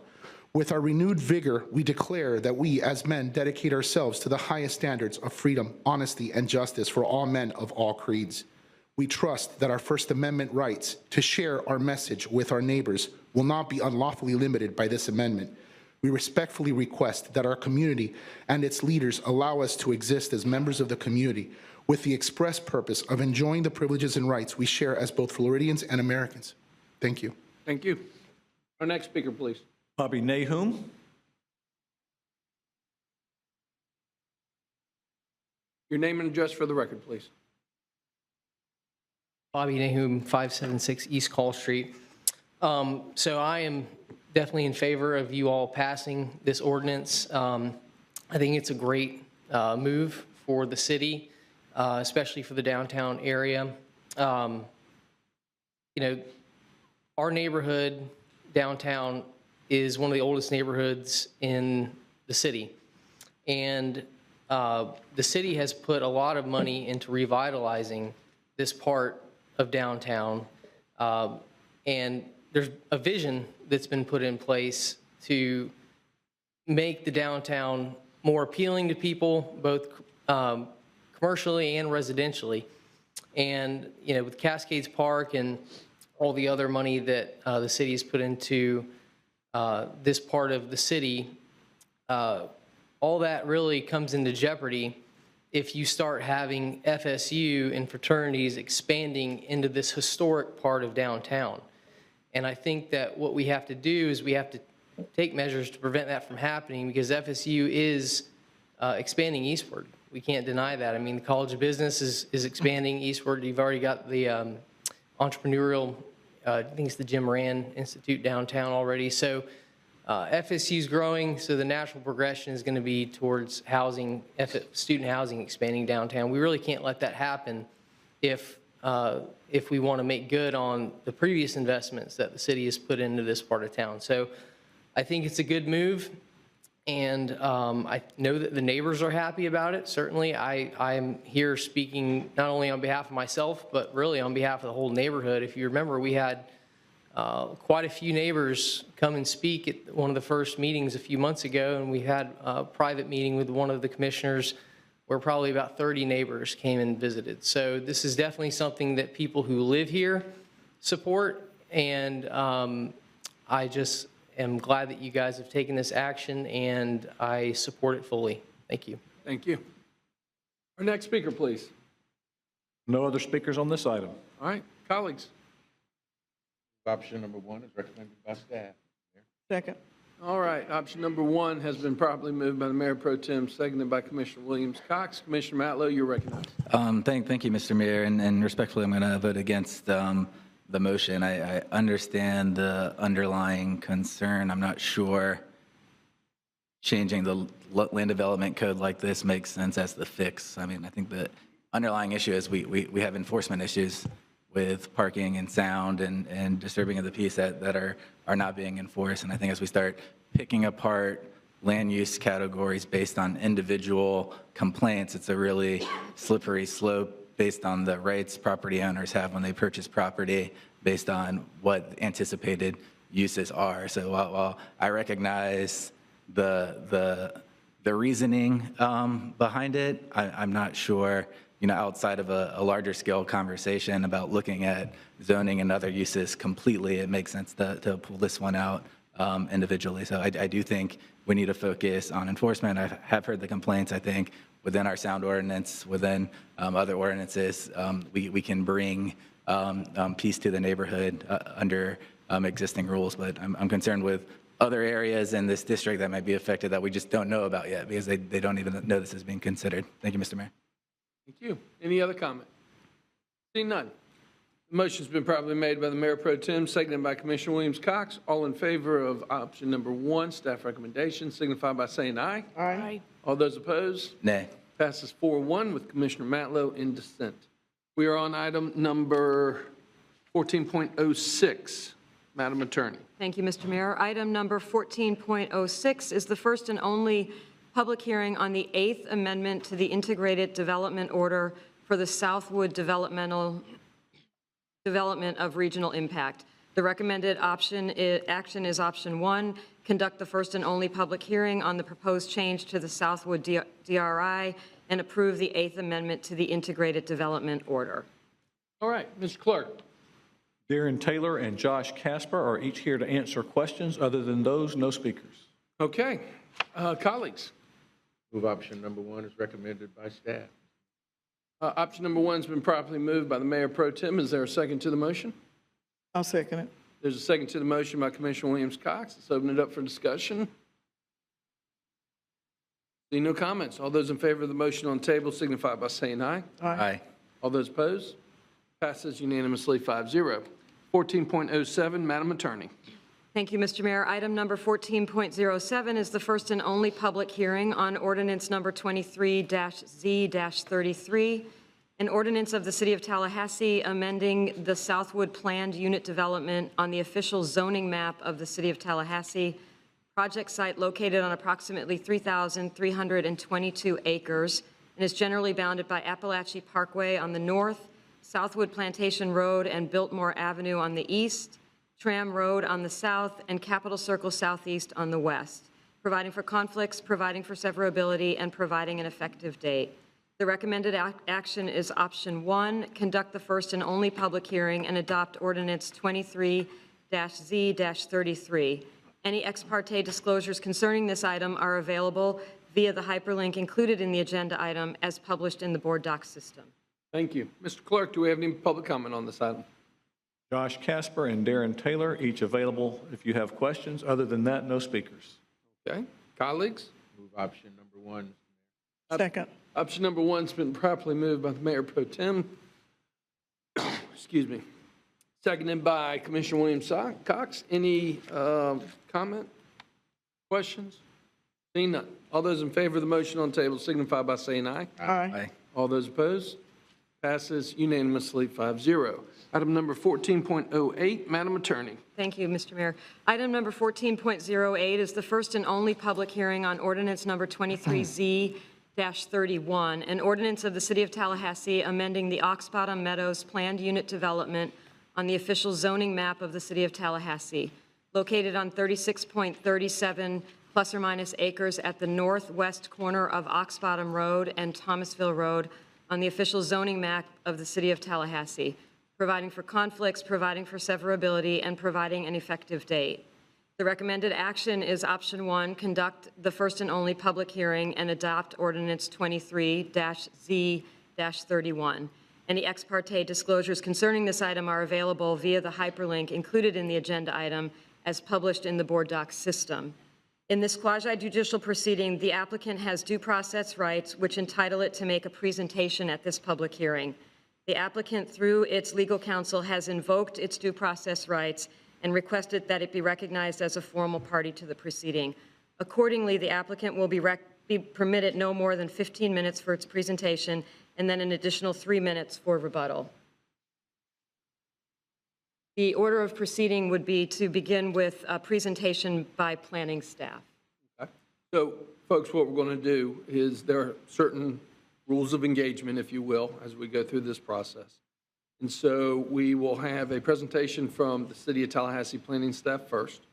Then the applicant has invoked their rights, and they will have up to 15 minutes for a presentation. Then we will take public comment from everybody that wants to speak on this issue.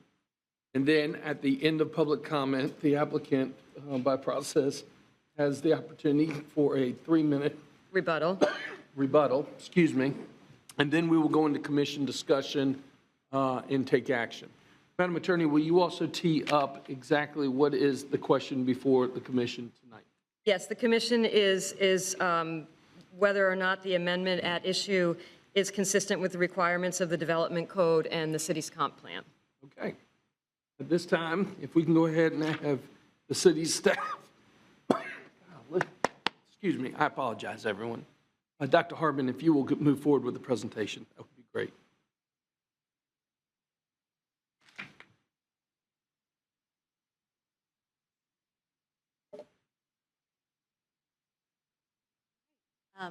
Presentation is new to me, so I will wing it. Staff did an analysis of the PUD. It's a 36-acre site located at the northwest corner of Thomasville Road and Ox Bottom Road. They found it consistent with the comp plan. It is in the Bradfordville mixed-use, future land use category. That was your presentation. Excellent. I'll just keep going to make efficient use of your time. To summarize the application, it is applying to add fast food and fueling stations as allowed uses. It's also proposing to add multifamily residential with an additional 99 dwelling units to the residential component, and proposing to decrease the frontage landscape buffer on Thomasville Road from 35 to 20 feet. And you can see that on the concept plan here that's required as part of the PUD. Our public notification process has been followed. 437 notices have been mailed out. In addition, the homeowners associations here also received notice. We received a number of written public comments. At the time of the Planning Commission, they're about 50-50 in support and objection. We've heard additional public comments from the surrounding neighborhoods I think you'll hear from tonight. But to summarize, those common objections are to the addition of the fast food and fueling station uses due to potential traffic and environmental impacts. And you probably received a copy of the petition that's been signed by some of those neighbors earlier this week. As I said, staff found the PUD amendment application consistent with both the comprehensive plan and our land development code with conditions. That item moved through Development Review Committee and was recommended approval 5-0 with conditions, and then Planning Commission recommended approval with conditions 4-1. So with this, you have the adoption hearing tonight. And just to summarize those conditions that are a part of this staff recommendation, the first addresses traffic, vehicle stacking analysis to be required with all future site plans, and the PUD to require vehicle queuing to be contained on site. Additionally, requiring an operational traffic study at Ox Bottom and Cold Harbor Drive intersection with all future development applications.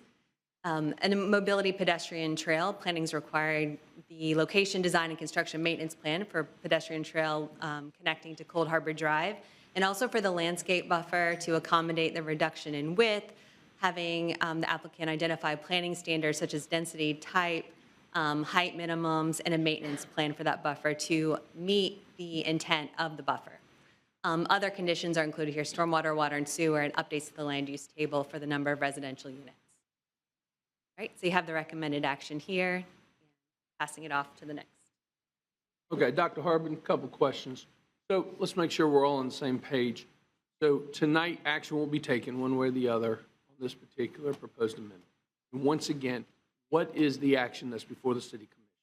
It's not to approve a fast food restaurant or a gas station. It is, do we agree or disagree that the legal efficiencies have been met? If they meet consistency with the comprehensive plan and the land development code. Okay, and what is the process from here?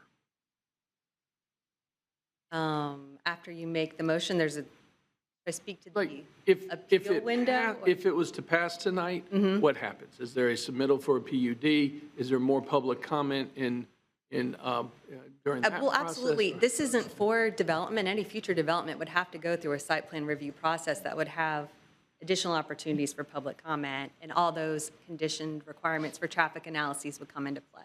Okay, so this is really the beginning of this process, not the end of it. Correct. Okay, just wanted to make sure that we cleared the air on something. Any questions for Dr. Harbin before we move forward with legal representation on behalf of the applicant doing their presentation up to 15 minutes? Okay, seeing none. Thanks, Dr. Harbin, appreciate it.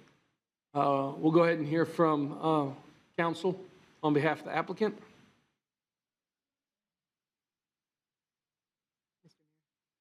Sure, Madam Attorney. Mr. Mayor, it's my understanding that counsel will be making a presentation partly herself, and then she will be presenting 2 witnesses who will need to be sworn in, and I believe the treasurer clerk can do that at Okay. the time of their testimony. Please let me know when it's the appropriate time to swear them in. Sure.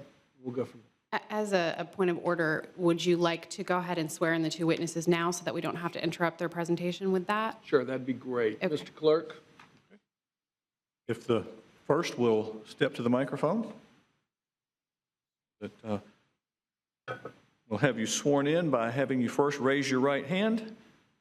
Do you solemnly swear or affirm that the testimony you're about to give in the proceeding is the truth, the whole truth, and nothing but the truth? Yes. Would you please provide your name for the record? Kelsey Riley. Thank you. A second witness? Please raise your right hand. Do you solemnly swear or affirm that the testimony you're about to give in this proceeding is the truth, the whole truth, and nothing but the truth? I swear. May you give your name for the record, please? Clifford Lamb. Thank you. You may proceed. You got a little preview of our presentation, but I'll go ahead and get us started. I'd like to start off by taking a few minutes here to really frame the issues that are in front of you this evening. And as you know, we've already heard some of the questions about what are we being asked to approve? What is the scope of what we're actually considering today? And as you are all well aware, this PUD has a very long history. But what might be a little bit less clear, based on some of the public dialogue we've heard leading up to this hearing, is that the changes that are being proposed are also very narrow. We've heard a lot of public comment regarding the infrastructure project that would extend Veldaderi Road across Thomasville Road to connect to Ox Bottom. We've also heard a lot of public comment regarding the environmental components, specifically including the expansion and relocation of the stormwater pond on site. I just want to be clear that those elements are not part of the PUD amendment that is in front of you this evening. Given that, though, I do want to take a moment to walk through the process that this developer has been through to date, particularly with review by local, state, and federal regulators related to those elements, so that you can really understand how they inform the decision in front of you this evening. I'm not going to go into this in too much detail. Your staff, as always, did a fantastic job and with a thorough presentation. You are familiar with where this project is located at the northwest corner of Ox Bottom and Thomasville Road. This PUD was originally approved in 2004, and at its original approval was planned for residential, office, commercial, and conservation components. Again, the application before the commission has very narrow changes to a PUD with nearly 20 years of history. Here's a little bit of the history of the PUD. Again, originally approved in 2004. It's been approved multiple times since then, but the one I really want to focus on is this 2018 approved major modification by your predecessors that increased the commercial acreage and intensity along the arterial road frontage. Along with that increase in commercial acreage and intensity, there was a condition imposed on the PUD amendment during the public hearing based on resident concerns about traffic at Cary Forest Road and Thomasville Road intersection. During that presentation, your staff opined that they had discovered a huge opportunity when they looked at this PUD in the context of the region rather than as a specific site. And that realigning Veldaderi Road and Ox Bottom Road would really alleviate some of the congestion at that Cary Forest Road intersection and would also provide greater interconnectivity in this area of town. So it was by staff's recommendation that as a condition of approval of that 2018 amendment, the City Commission required that the application be revised to align Ox Bottom Road with Veldaderi Road.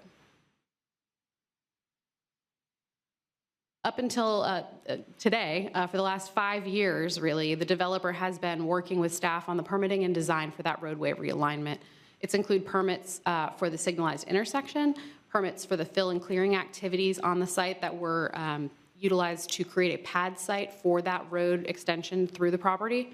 It's included securing funding commitments from DOT and also working with Leon County Schools on an acknowledgement that this intersection will improve congestion at that DeSoto Trail Elementary particularly during drop-off and pickup.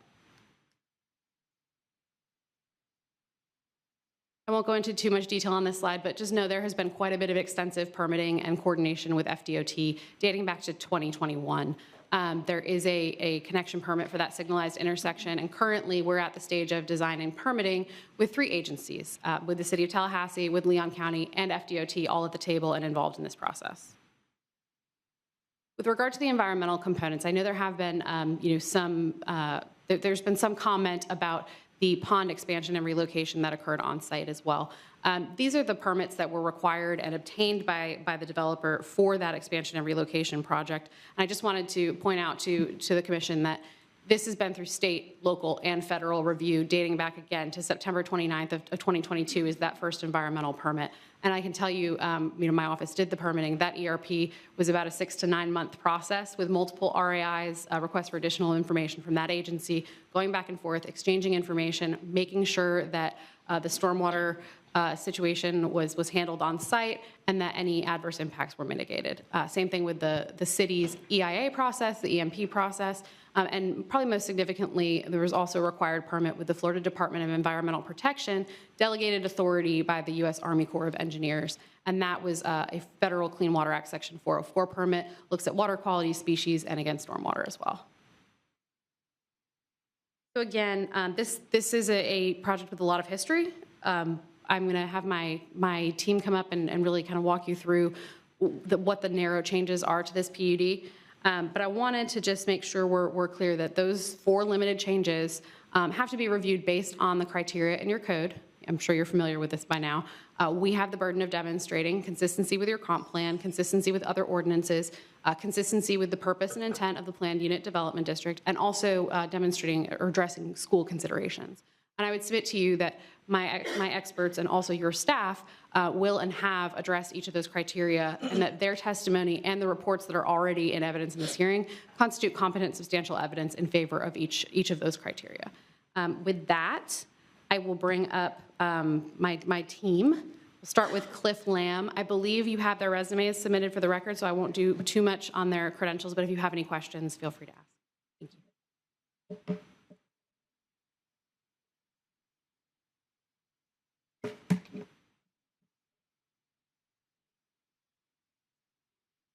Good evening, Commissioners. I appreciate your time. I would like to go through the 4 changes that we've discussed. I'm going to discuss the reinstatement of the fast food, the classification or clarification of fueling station on District 4, the buffer alternatives along Thomasville Road, and the reinstatement of the multifamily in District 1. Regarding the fast food, I offer this. The PUD currently contains information that provides for approval of restaurants with drive-throughs, and it also includes a prohibition to fast food. So the city code does not define fast food as a separate use. So there is in effect an internal conflict and ambiguity that's existed for years. The condition of the infrastructure project, which extended across, created a reconfiguration of the District 4 from what it previously had existed, and which is now oriented along Thomasville Road, the arterial roadway. So the request before you tonight is to reinstate the fast food, to eliminate the conflict, and regarding that matter, remove the undefined prohibited use. The second item is the clarification on fueling stations in District 4. Fueling stations are not prohibited, and they are commonly located around arterial road frontages or at nodes such as the Belvedere extension. The fueling stations are common uses in C1, general commercial, and C2, neighborhood commercial, and we think would be appropriate as an allowable use included in District 4, and this application seeks clarification in that regard. Third item is the buffers. The third item is the buffers along Thomasville Road. The Adjacent commercial developments have 20-foot buffers up and down Thomasville Road. That includes Chili's, Barrington Park Apartments, Walmart. We're showing Walmart that can be a very effective buffer at 20 feet if it's properly landscaped. The objective that we would like to seek is a consistent application along the corridor, and we would like to request a like buffer as a 20-foot enhanced type C. We're defining it as that, and more particularly, the staff report said we needed to reference the species, the spacing, and the criteria for it. So we have prepared an enhanced type C buffer we are proposing, which will then provide some room for growth, maturity, and some predictable success. The fourth item of the change is a reinstate of multifamily as an allowable use in District 1.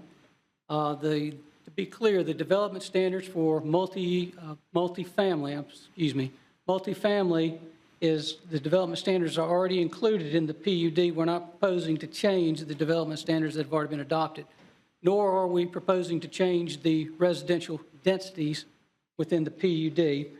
But by reinstating the multifamily within District 1, this provides an opportunity for a wider range of housing types and price points. So what we've heard tonight is a thing of need in the community.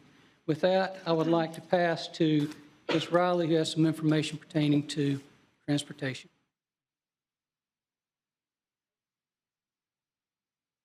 So as staff stated, traffic has been looked at throughout the process through this development. So the PUD has a certain amount of allowable development that occurs, and a traffic study was completed and approved both at the local and reviewed at the state level in 2022 related to that development.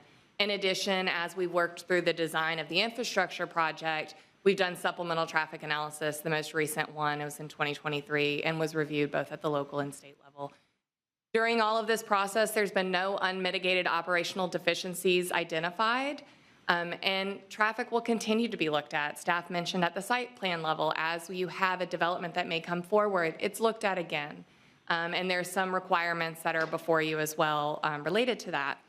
In addition, from a traffic and transportation standpoint, as design of the infrastructure project through any infrastructure project, traffic will continue to be looked at both at the local level with Leon County and the City of Tallahassee, and then also at the state level with FDOT. As we talk about the land uses and the changes that are part of the PUD, I want to just kind of step through how we talk about traffic. So trip generation, that's a regulated national standard where we, based on the land use, generate a number of trips.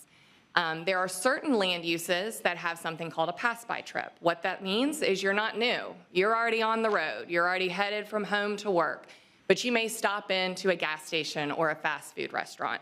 The percentages you see on the screen today, those are the PM peak pass-by percentages for particular land uses like gas or a bank or a fast food restaurant. Why does that matter? It matters because you're not talking about new traffic on your segments, on your roadways. And that's important when we're looking at traffic impact. And so I wanted to bring that up. The other thing that we've heard along the process is duplicative pass-by land uses. That's not necessarily a bad thing. It allows for drivers to have choices. It disperses the users on those land uses. And it's consistent with corridors all throughout our city. Staff has mentioned the stacking concern related to a drive-through. At every site plan in the City of Tallahassee, should you have a drive-through at any type of land use, whether it's a bank or a fast food or a drive-through restaurant, you have to do a stacking analysis. Again, this is an analysis that is done on a national level. The methodology is not something generated or created on a privatized side. It is something that is standardized nationwide. And it's a statistical analysis that looks at every drive-through individually. You can see a number of variables on the screen. You know as well as I do, if you go to one drive-through, you get served a little bit quicker than another drive-through, and we take that into account. And why is that important? Well, we have to keep all of that traffic on site. So do you need 2 drive-through lanes? Do you need longer storage? This is a requirement and an analysis that may have not been done historically. Some of the established drive-throughs that you might be thinking of may not have had that done, but it is a requirement today. And from a transportation and traffic person, I think it's a very important one.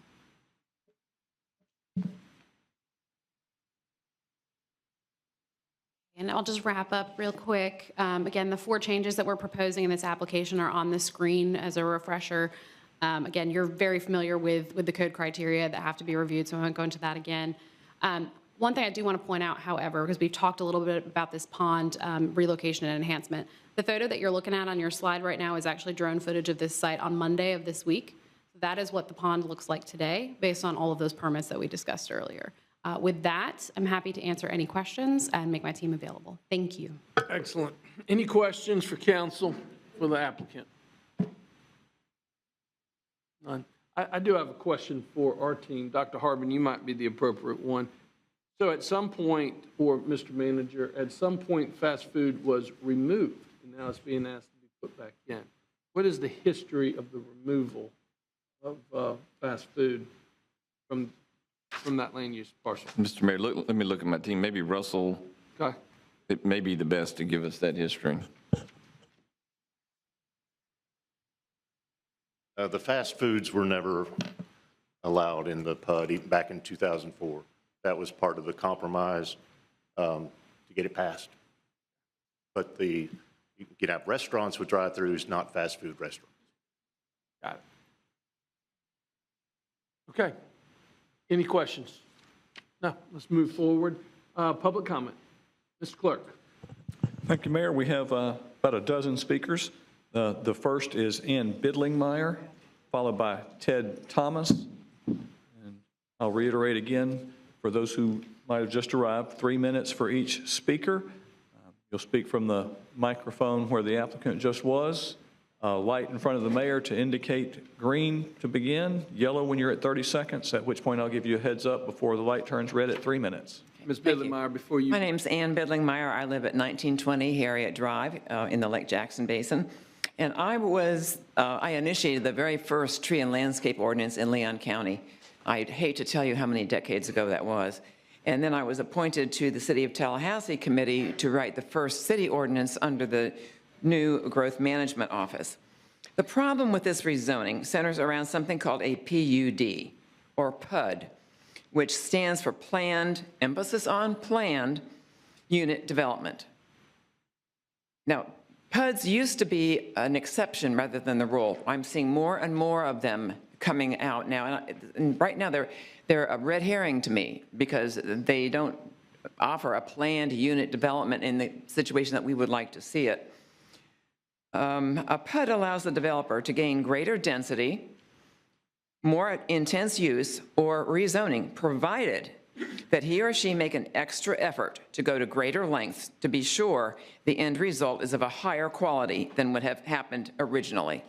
Take a look at Falls Chase. That's not the case there. That was a county PUD, but it has to prove that it's going to be a better project than it would be without the PUD. PUDs used to be the exception, as I said, rather than the rule, but normally what should happen in pre-development, and I've seen this through the years, normally what should happen is that the property undergoes a natural features inventory, including the stormwater pond, and a tree count. Then the site plan is submitted, and the project is adapted to fit the land instead of changing the land around to fit the project. In this case, the property was stripped and clear-cut even before the site plan was known.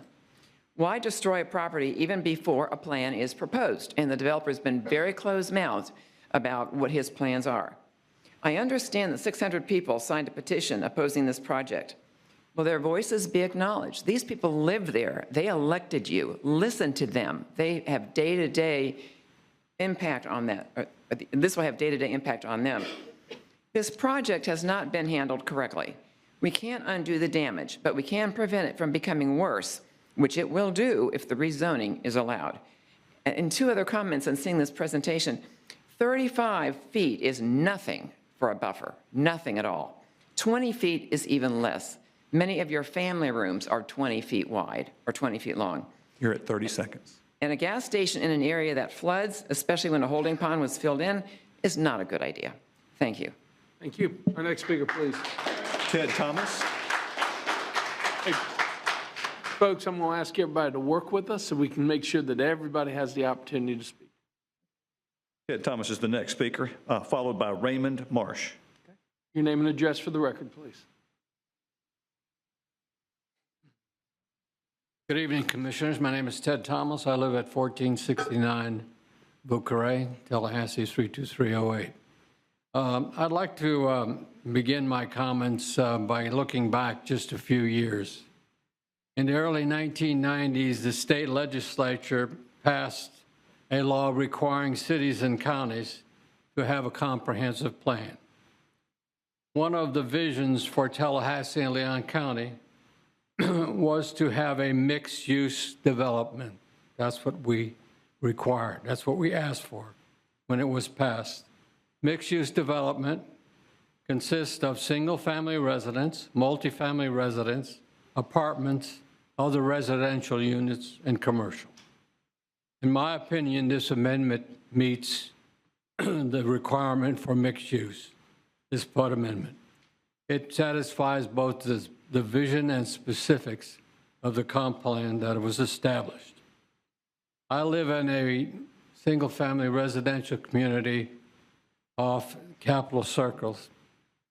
In our immediate community, 2-block area, we have a 6-story office building, an office park, 2 senior assisted living complexes, a large apartment complex, senior living housing, several insurance agencies, a bank, and Home Depot. If you stretch that boundary to 5 blocks, you also find a service station and fast food restaurants. I drove the Ox Bottom Road from Thomasville out to where the end of the future development is. I don't know the final plans for the development and which housing is going to appear, but I did not see much opportunity for development until you get to the very northwest end of this project. I know change is difficult for people, but it's inevitable.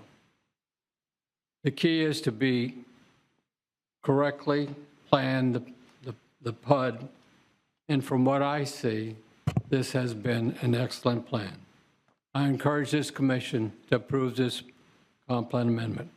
Thank you and have a great holiday. Our next speaker, please. Raymond Marsh is next, then Gerald Pfeiffer. Your name and address for the record, please. Thank you. I'm Raymond Marsh, and I live at 4999 Hollystone Lane. Actually, that's the corner of Hollystone and Ox Bottom Road. I told a couple of y'all earlier when we met, I can literally throw a baseball from my backyard to this property we're talking about. So this is very personal to me. It's across the street. It's been mentioned before that that property has been changed, if you will, the usage of it, at least 7 times over the years that y'all have been, not y'all personally, but the bodies have been working with it. What they don't tell you about that is that almost in each case, there's something taken away, it seems like. They allowed, during that period of time, to put nursing homes and retirement homes and so forth, and they've done that. And they've done a beautiful job. We have no problems with that. But also, they've increased the commercial property from 1.6 acres to 6.9 acres.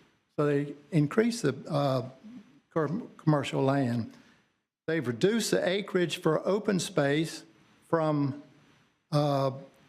area from 12.2 to 10.1. So they've reduced the common area over that period of time. And they've reduced the detached single-family residences from 13.6 acres to 9.7. They've increased the number of retirement home, nursing home, and assisted living beds from 150 to 270. And they've increased the maximum resident density from 10 dwellings per acre to 16 dwellings per acre.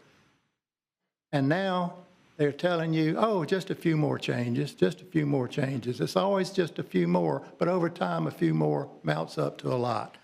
And I won't go over what they're proposing. We've heard that quite well. But I can assure you that fast food restaurants and gasoline filling stations are not minor changes in this property. In fact, if you notice the pictures they had up here, that property is waterlogged. He showed the beautiful pond, but if you notice the green grass that they planted or sprayed out there, it's still holding water.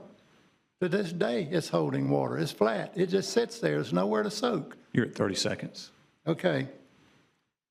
Our homeowners association, you'll hear from some more people, don't want this because we feel it is the wrong thing to do. I hope that this body will also think it's the wrong thing to do and vote no. You can do that if you will just do it. Thank you. Thank you. Our next speaker, please. Next speaker is Gerald Pfeiffer, to be followed by Kathy Snyder. Your name and address for the record. Well, Mr. Mayor, my name is Gerald Pfeiffer. I live at 5110 Bird Nest Trail. I'd like to just reiterate what the lady in purple said. Good job. Commissioners, I sent you a letter on Friday that gives more detail over the system. I hope you have read it. If not, I have copies here, more detail than I'm going to be able to speak to. But, Mr. Mayor, one alarming thing that I heard from you to introduce this is you said this is just the beginning. And so now, as a result of this briefing, I've heard of even another analysis that needs to be done. And I just say these analysis, including the stacking analysis, should be done prior to approval of any PUD, especially when you're introducing new language. And if you're presenting a PUD that is going to allow a fuel station, then take that wording out or do the homework first. I think part of the problem here is also that we need to ask any commissioner who's receiving campaign funds from the builder, premier, or any of its owners or primary officers, you should recuse yourself from this PUD vote. On the matter of this PUD allowing the possibility of building a gas station, this PUD should be voted down now if it includes a fuel station. It defies common sense and logic to build a gas station in a flood zone or flood plain. This area is such a zone, according to the city, state, and federal records. And in addition, it's on a spring-fed aquifer system that flows from the north and further crosses underneath Thomasville Road and feeds the Calern system of lakes. Lakes that include Lake Kinsale and Shannon Lakes. So this PUD as written should also be voted down based upon the failure of the Planning Committee to do all the studies up front in coordination with the Department of Transportation and the public safety studies to compare the additional population that's proposed to come in here and the additional traffic flow. Such homework would have identified the already dangerous traffic safety issues that are at Thomasville and Ox Bottom Roads, which can't be mitigated with Veldaderi discussion. A fuel station at that corner would be further detrimental to citizen safety. Ox Bottom Road, as mentioned, it can't be widened. And with the added traffic flow that's going to go in there, that would become more dangerous. You have 20 seconds remaining. Another major safety concerns not addressed is at Coal Harbor Lane, which is a narrow residential street. The PUD can't include the addition of multifamily units or apartments, as they're known as, because that added population and traffic will detrimentally impact Coal Harbor Lane. And again, a study that should occur first. Thank you very much. Your time is up. Appreciate it. Next speaker. Kathy Snyder. And then we'll hear from Karen Hudgen. Your name and address for the record, please. Yes, I'm Kathy Snyder. I live at 4980 Hollystone Lane. And I'm going to be talking about the problem with the gas stations as well. There are plenty of them. There's over 8 of them in kind of a 2-mile radius, and there is a large Wawa, which would make 9, just going less than 2 miles down the road on Thomasville Road that's permitted to go in. So we don't need one. But the most important reason is the risk to the health and the safety of our neighborhood and our water system. This area of Thomasville Road is at the lowest point. In fact, the name Ox Bottom was given to this road because originally it's where the animals would congregate at the naturally low spot or the bottom along Ox Bottom, where water could be found. So to put dangerous gas storage tanks at this low point along Thomasville Road seems reckless. The developer has filled and filled and filled this area along Thomasville Road for commercial development, reconfiguring the pond that was once there and disrupting the natural flow of water from the lakes and streams north of it. When it rains, like Jerry was saying, there's still standing water days and weeks after. It is not, it's still there. And you wonder, is it emerging from underground? Is the site trying to reclaim its natural flow? The underground aquifer and natural water flow should not be home to a possible disaster in the future. This commercial site is completely in a designated floodplain, and I know that floodplains can be changed, but do we want to put a gas station with fuel in the ground in an area that has naturally been the path where our northern lakes feed those to the east and south of us? Mother Nature doesn't care about these designations, and we've seen time and time again in recent years homes and businesses being ruined from unprecedented storm events. Does meeting the requirements of the comp plan necessarily make approving this amendment the right move? No. At some point, the residents have to be considered and valued.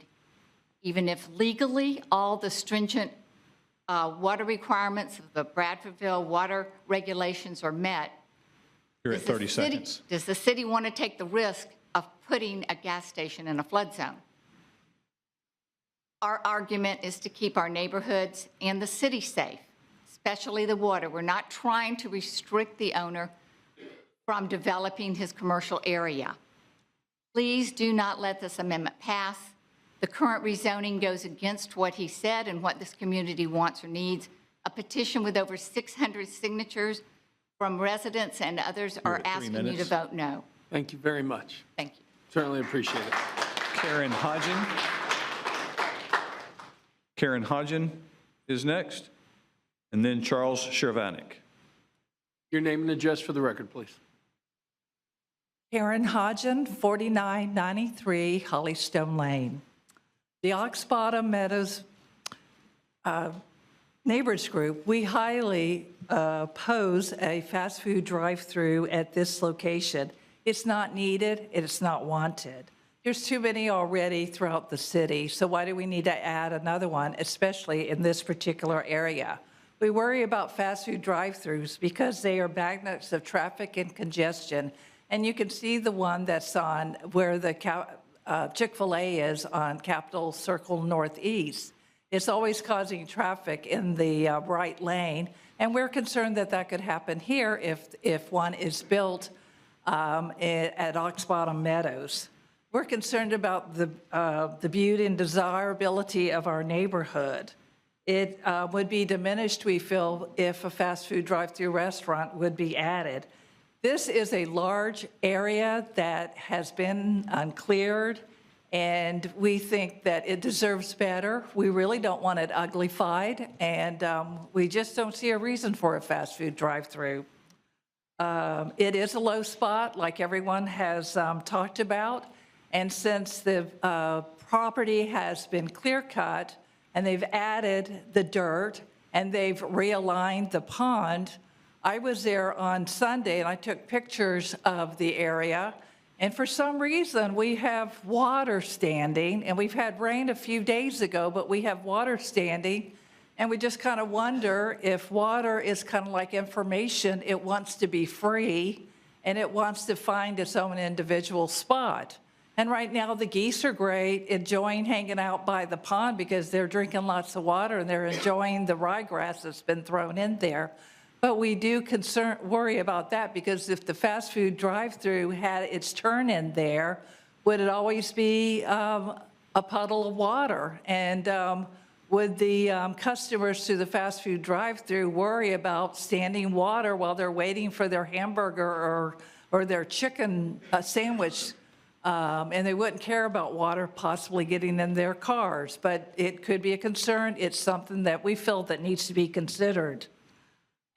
We have understood about what you're talking about, the connecting road between Veldaderi and Oxbottom, and then once you allow that on, we understand that it now creates turn-ins. You're at 30 and we seconds. feel that that could be a reason why the developer is asking for the addition of the fast food drive-through.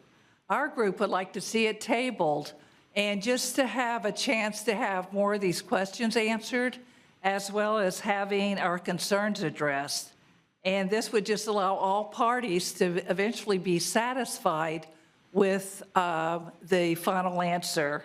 We, the You're at 3 neighbors, minutes. do want the best for our neighborhood. Thank you very We much. strongly oppose it. Thank you very much. Thank you. The next speaker, please. Next speaker is Charles Chervanek, and then Joanna Angelos. Your name and address for the record, please. Yes, good evening. My name is Charles Chervanek, and thank you, Mr. Cook, for getting that right. You're one of the few people that I have ever met in my life that did that. So anyway, I live at 2518 Manassas Way in Tallahassee. Let me just start by saying this. When we're talking about things like stacking analysis and traffic congestion analysis, I hope that whoever does a stacking analysis on this issue, if it gets approved, is not the same people who did the stacking analysis on the Chick-fil-A nor the Starbucks over there by TJ Maxx. Because if you've ever been at those areas at certain times of the day, I wonder, and I haven't ever had the time to do this, but I would love to see how many accidents have occurred at those areas. And I kind of feel like that's the same thing that's going to happen here. Traffic congestion, you know, when I moved into Bull Run with my family, the Cold Harbor was a dead-end road. And when Cold Harbor opened, because of the other development, Cold Harbor has now become a speedway. And so when you start adding more and more into that, I fear what's going to happen on that speedway, where you have kids and elderly people and all kinds of people walking, riding bikes, and doing all those other kind of things. But anyway, I'm the president of the Homeowners Association for Bull Run Unit 5, where I represent 125 families. Unit 5 is the largest section of Bull Run, and it's geographically located closest in proximity to this rezoning project. I don't want to spend my time here at the microphone talking about things that everybody else has already said, because our themes are really similar. We're all concerned about increased traffic. We're concerned about roads that aren't capable of handling the increased traffic. We're concerned about crime and environmental issues that may result from this project. I may be simple-minded, but you know, I would much rather be spending my time, instead of all of the time that I've spent in the past 2.5 months on this particular issue, I would rather be spending time talking about things like homelessness and increased crime and the traffic congestion in this town. I mean, if you... You're at 30 seconds. Geez, time flies when you're having fun, right? Okay, so let me just get to this point. About 10 days ago, a group of 13 people acted on the responsibility bestowed upon them to make a very important decision, but in the process, they committed one of the biggest travesties to ever rock the world of college football.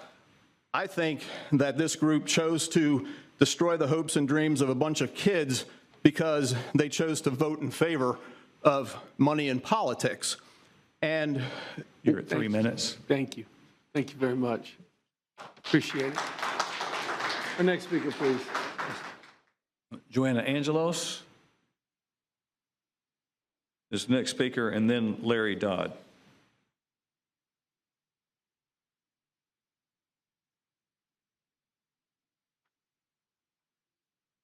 Your name and address for the record, please. Joanna Angeles, 2079 Ox Bottom Road.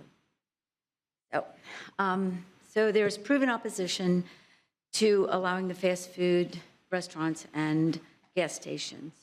Ox Bottom residents are asking for development of a better quality of life that will enhance our area.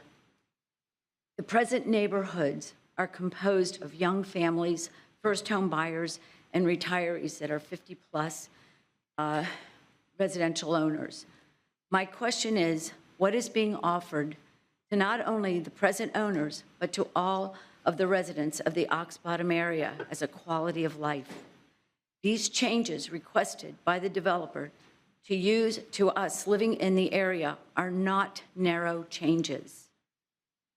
To have a sense of community, a way of bringing neighborhoods together, is paramount for forming a healthy social environment, an environment that is a walking community that is pedestrian friendly, where neighbors meet neighbors and get to know who lives around you. To add a family-friendly touch to our Ox Bottom area would seem more conducive to what is already there and what the present approved development calls for, which is more housing. If there is not a strong call to gather, then families, especially children, will stay inside, most likely on their devices, which does not add to the quality of life for individuals or for a community. Thank you. Thank you. Our next speaker, please. Larry Dodd.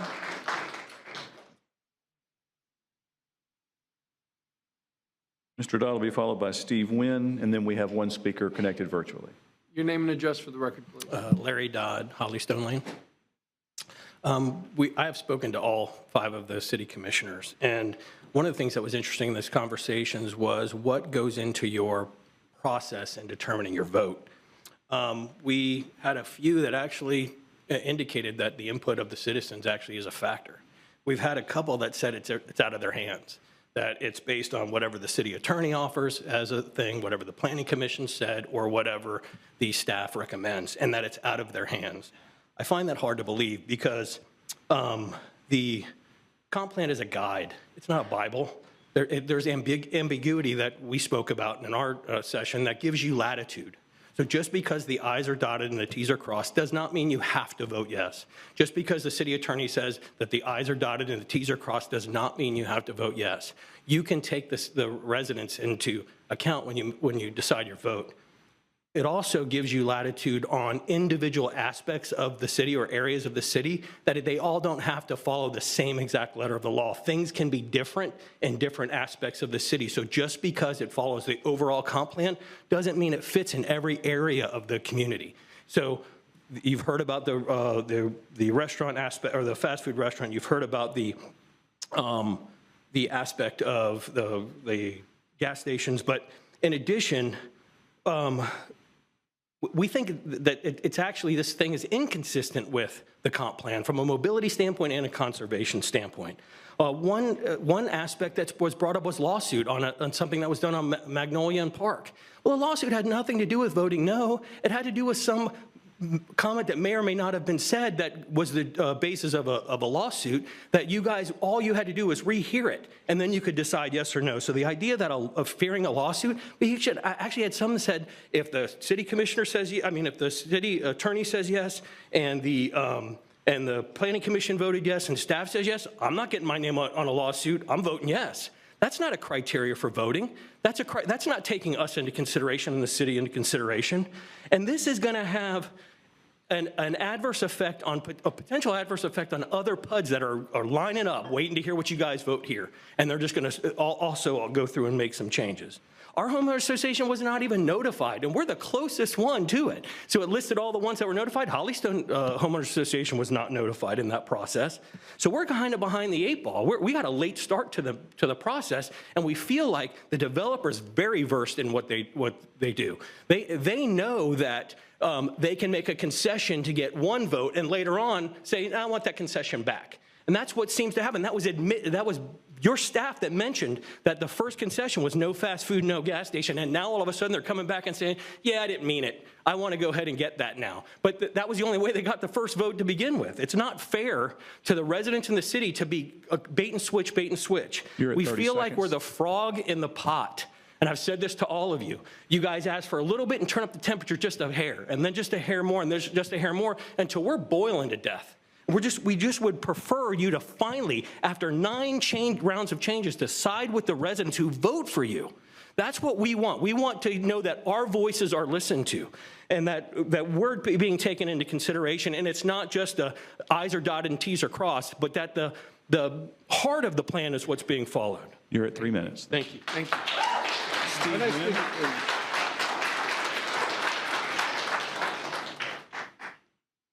Name and address for the record, please. Mr. Mayor, members of the commission, Steve Wynn, 1424 Ox Bottom Road. Been there since 1983. I'm here tonight representing Judy and myself, and we are in favor of making our streets safer, allowing us not to have to turn left onto Ox Bottom, which is very dangerous, helping with the traffic flow in the evening time when you're coming home from work. So we are in favor for 2 reasons: for the safety of our community, and because right now the traffic flow is not what it should be. With that red light, the traffic flow will be modified and regulated for the safety of our constituents and our homeowners. We've been there since 1983. We've seen a lot of changes. We think this is a very important change for our community. Thank you, Mayor. Thank you, Commissioners. And on behalf of Judy and I, we would ask you to consider positively on the recommendation of Judy and I for the safety and the traffic flow of our community. Thank you. Thank you. Our next speaker, please. Mayor, we only had one other speaker, and he has not connected virtually, so that is the last speaker. Okay, now we have the applicant has invoked the rights for a 3-minute rebuttal. Yes, sir.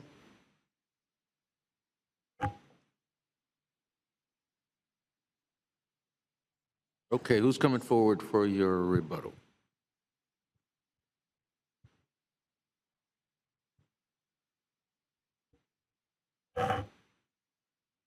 Good afternoon, Commissioners. Steve Behzad Gazvini.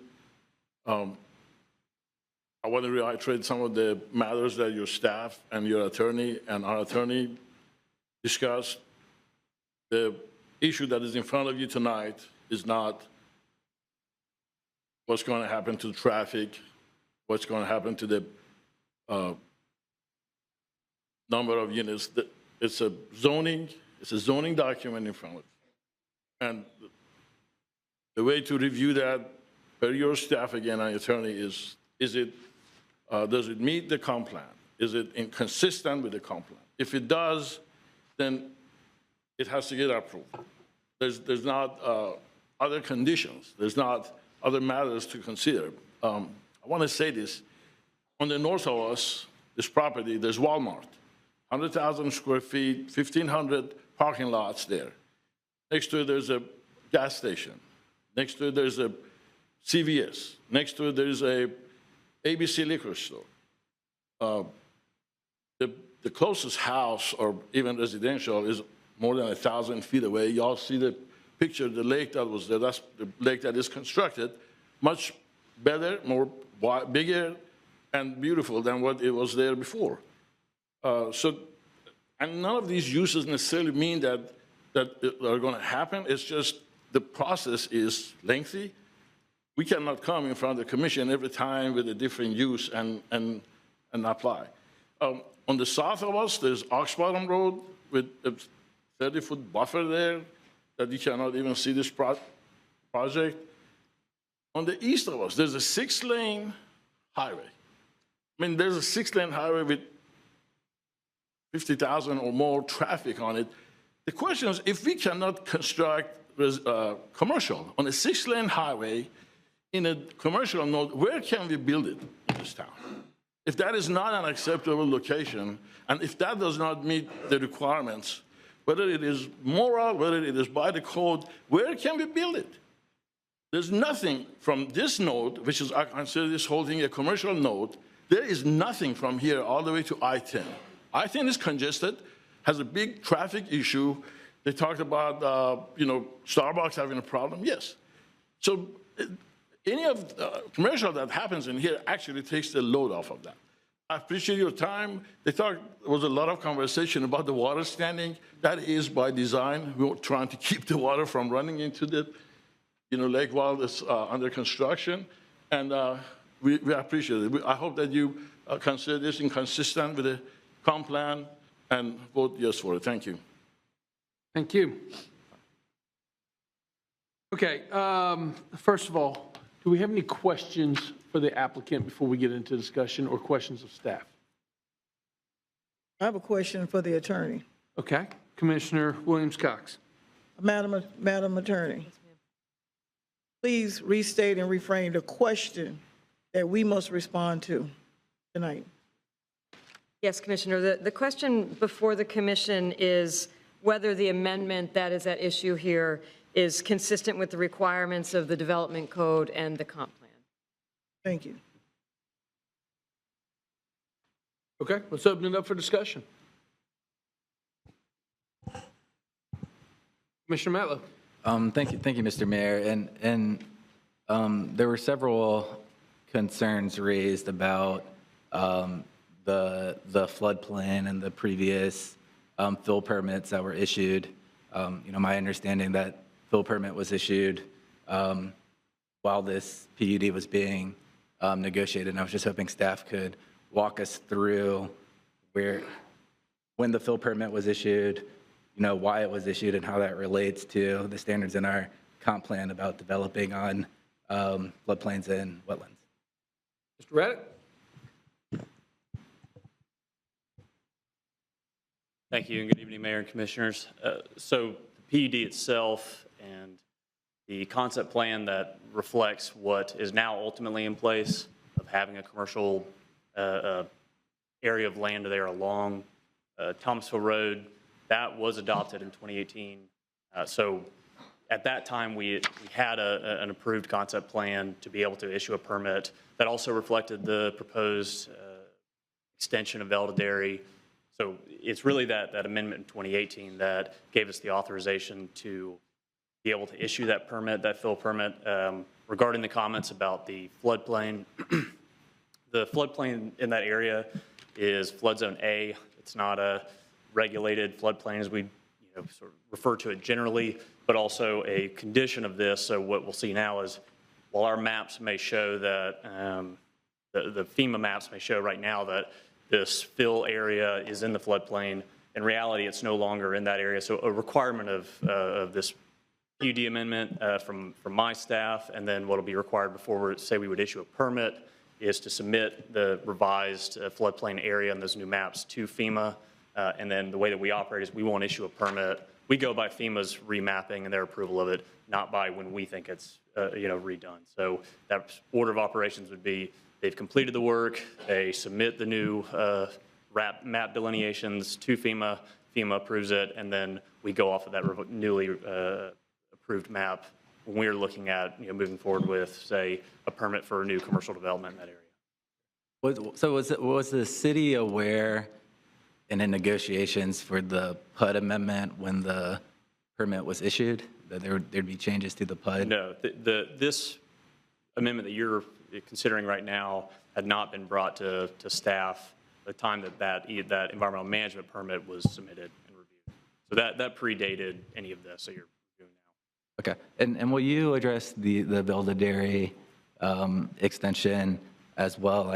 We don't have a development agreement in place, I think, for that extension to be built. So how does that impact the mobility aspects of if that road doesn't get built, how does that impact what's being proposed today? Correct, and across a number of departments and that sort of coordination between planning and traffic engineering and UEPI is looking at that to say that the amendment that was adopted in 2018 incorporated that extension with the expectation that that's going to limit the accessibility that FDOT would allow to any commercial development that's going along this corridor.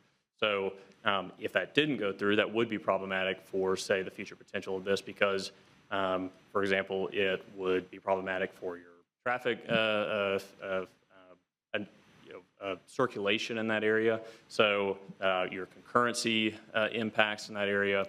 So in summary, that's a major component to have that completed to make this a more efficient operation with these commercial developments that are proposed. And I agree. I think it's a major component, but we're essentially looking at whether we're consistent with mobility and the traffic standards that we need to make for our community. Knowing Thomasville Road's already reloaded, but we don't actually have a roadway in place or really an agreement in place yet to build it. So when these things are working concurrently with the fill permit and the negotiation for the roadway and the PUD, that just gives me a little pause for concern, because if that roadway gets completed, it may make a little more sense traffic-wise, but I don't think we're at that point now. And I've heard from a lot of our neighbors who have concerns, and I do disagree with a lot of the points that were made. Unfortunately, we can't decide based on just a neighbor doesn't want it. It does have to be based on, evidence and what's to be desired. But when I look at the process of this, and when I look at, the developments, whether they're appropriate to the existing natural topography that was there, whether they actually meet our traffic requirements, I can't say 100% no today, because I'm just hearing from some neighbors and different who have been there longer and have more information about it. So, I would be in a position to ask for that extension till January to discuss with our neighbors and hear their concerns and make sure I'm making an informed decision moving forward. Thank you, Mr. Mayor. Okay. Commissioner Williams-Cox. To the attorney again, we've encountered a similar situation. What was the outcome? Madam Attorney? Yes, Commissioner, we did have a situation in the recent past where it was slightly different procedurally, but it was a similar standard in that you were asked to make a decision about an application in a similar stance, and the application was denied, the matter was appealed, and we did not prevail on appeal, and the matter was brought back to the City Commission, and then you had to, at that point, then you had to approve the application.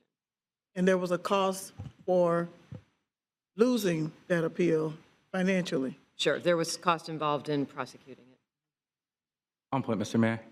Hold on, Commissioner Williams-Cox, are you, okay. Commissioner Matlow. And Madam Attorney, just for clarification on that, if my memory, we're talking about the Miccosukee, or the Blairstone Extension project, and there were comments made by a commissioner that we can't just look at the comp plan if our neighbors don't want it, and that seemed to be a deciding factor in the decision. What was that more the reason for denial? Going back to saying, as long as we're looking at the language of the comp plan and what's consistent, whether this is or not, I mean, that's up for us to decide. But I believe there's no rule that says you have to approve something because it's going forward if you can find evidence within the comp plan that it's actually not consistent. I know we have recommendations from some levels of staff saying that it is. I mean, sorry, that's a lot of words. Is that consistent with that litigation and the reasoning? The litigation had several, the court ruling that came out of that litigation had several bases. So I'm not sure if I can answer your question accurately, but again, it was basically the same sort of principle that if the planning analysis demonstrates consistency with the comp plan and the development code, then from a legal perspective, what the court said was that there is no basis for denial at that stage. So, so I don't know if you're asking if there ever could be, of course, depending on the particular circumstance, but I think in this case, we're looking at a similar circumstance, which is that, under this planning analysis, there is consistency, and there doesn't appear to be any basis for denial based on the analysis that's been provided. Correct, and I think we're in agreement there. Just one final question. As far as the the applicant has had, over a year to work with staff in the development of the proposal in hand. We have, neighbors who are just now finding out about it. As far as taking this and saying, let's come back in January to make sure, they're knowledgeable and consistent with everything, would that open us up to any type of delay or legal challenge to table this and bring it back in January? A continuance? Yes. No, I don't believe so. Okay. Thank you, Mr. Mayor. Mayor Pro Tem. Yeah, Mr. Mayor, and I guess the planning staff might be the most appropriate person to address this, but there were issues brought up, the underground water contamination or potential, the traffic concerns, the buffer. And I think you all said that once a site plan is developed, those kinds of issues will be addressed. Could you explain that to us a little further? Mr. Reddick? Yeah, Mr. Mayor, I think it's our growth management department can answer that the best. All right. But this isn't the final step in terms of compliance review. That's correct, Commissioner. Okay. And so everything you laid out are those things that we look at in detail. For my team at growth management, what we're looking for in a planned unit development is, does it have language that when a actual project comes forward that we can then implement? So at this point, we'd be looking at, say, those buffer standards to say, if a site plan comes in for a restaurant, then do we clearly know what we need to require the developer at that time? And that's where we're doing that review. I will address a common concern with gas stations, fuel stations like that, or the tanks. That element of it is regulated by DEP and monitored over time by DEP. So they do require separate approvals through the state when those come in as part of it. So we don't issue a permit until they have those approvals from the state. And also, Mr. Gazzini mentioned that the reason the standing water is occurring is because they haven't, that there is still work to be done. That's correct. And that will be addressed, or will that be addressed as a part of the process going forward? Yeah, so what we, Commissioner, one of the things we'd look at, our engineers, as well as traffic engineering engineers, would look at is what we call positive drainage off of the site and making sure it's graded properly so that there is no standing water like that. And that's whether it be, in a walking area to a travel lane, which I know there were expressed concerns about that, but all of those would have to be designed as part of our permitting process so that water is flowing off the site into approved conveyance systems. That's all I had. Yeah. Commissioner Porter. Thank you, Mr. Mayor. I'm wondering, Commissioner Matlow, could you restate the last couple of sentences, if you remember, about I'm interested in, the concern stated about the Velderdary Road extension and how we're working together and how this plays together. So could you, do you recall what I'm asking? Oh, yeah, sure. So, I was asking for a delay for multiple reasons. One, people who will be most severely affected by the development have been severely disadvantaged in just the time frame and notification of what's happening so that they can know it and be aware of it. But as well as, as we develop a development agreement for the Velderdary extension, to me, that roadway existing in the future is crucial to making this decision, because I believe without that roadway in place, we may not be consistent with our traffic and mobility requirements. And I know staff has already drafted and intends to bring this development agreement back in January, I believe. So I think working in tandem to know of our impacts, both on this roadway being developed, as well as the conservation easements that exist and the impacts of those. I don't want this to preclude us forcing our hand in how we address conservation easements that are in place as well. So I just think, knowing all the outstanding questions by our neighborhoods, knowing that we have not adequate information on the roadway and the infrastructure of the future, it would make sense to just take a pause for a month and come back with all the information in hand. Okay, thank you. I'm on the same page. I think that I would make a motion that we continue this until January. Second. Okay, there's a motion on the table to continue until January, made by Commissioner Porter, seconded by Commissioner Matlow.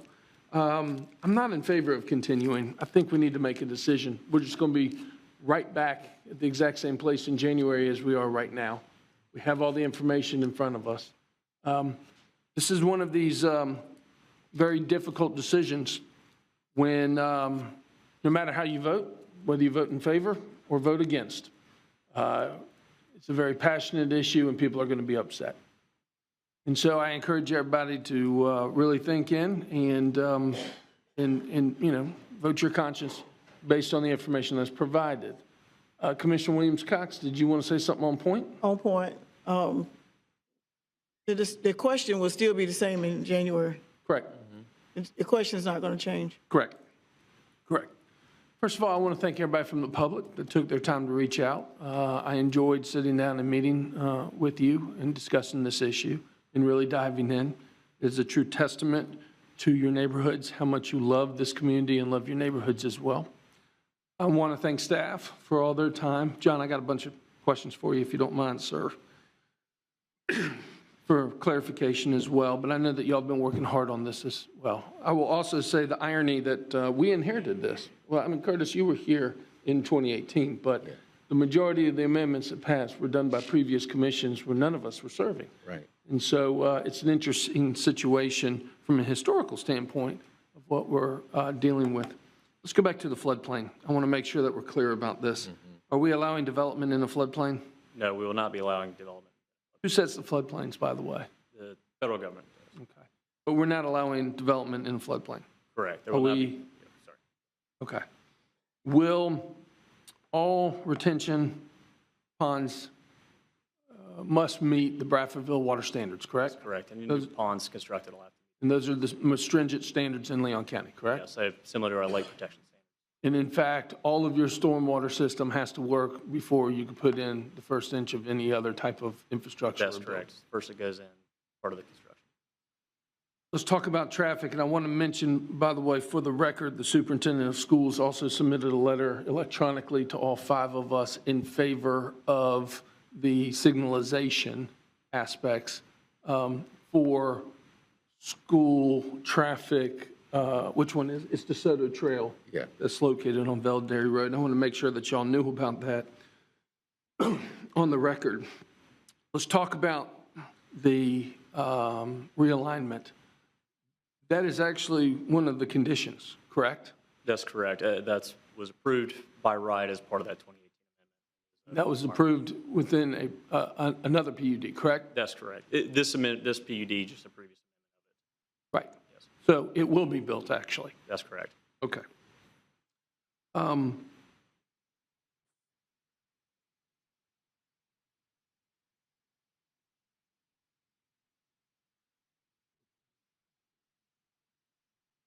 Okay, John, thank you. Mr. Gadsvini, I know, and we've known each other for a while as well, I hope that you are hearing loud and clear that as we move forward, there is great concern, and we're not going to get into conversations, don't worry about it. There's great concern with the possibility of a gas station or a fast food restaurant moving forward. Many of the residents that I spoke with would still be very interested in discussing, what if it was a different commercial concept, something more where you could go in and sit down, per se. And I would hope that you would leave the door open as we move forward and continue to work with the neighborhoods and the city commission on exactly what that commercial space looks like, so that possibly we can have a final product that everybody could wrap their arms around. That is another decision for another day. What was also interesting is I really did not hear too much through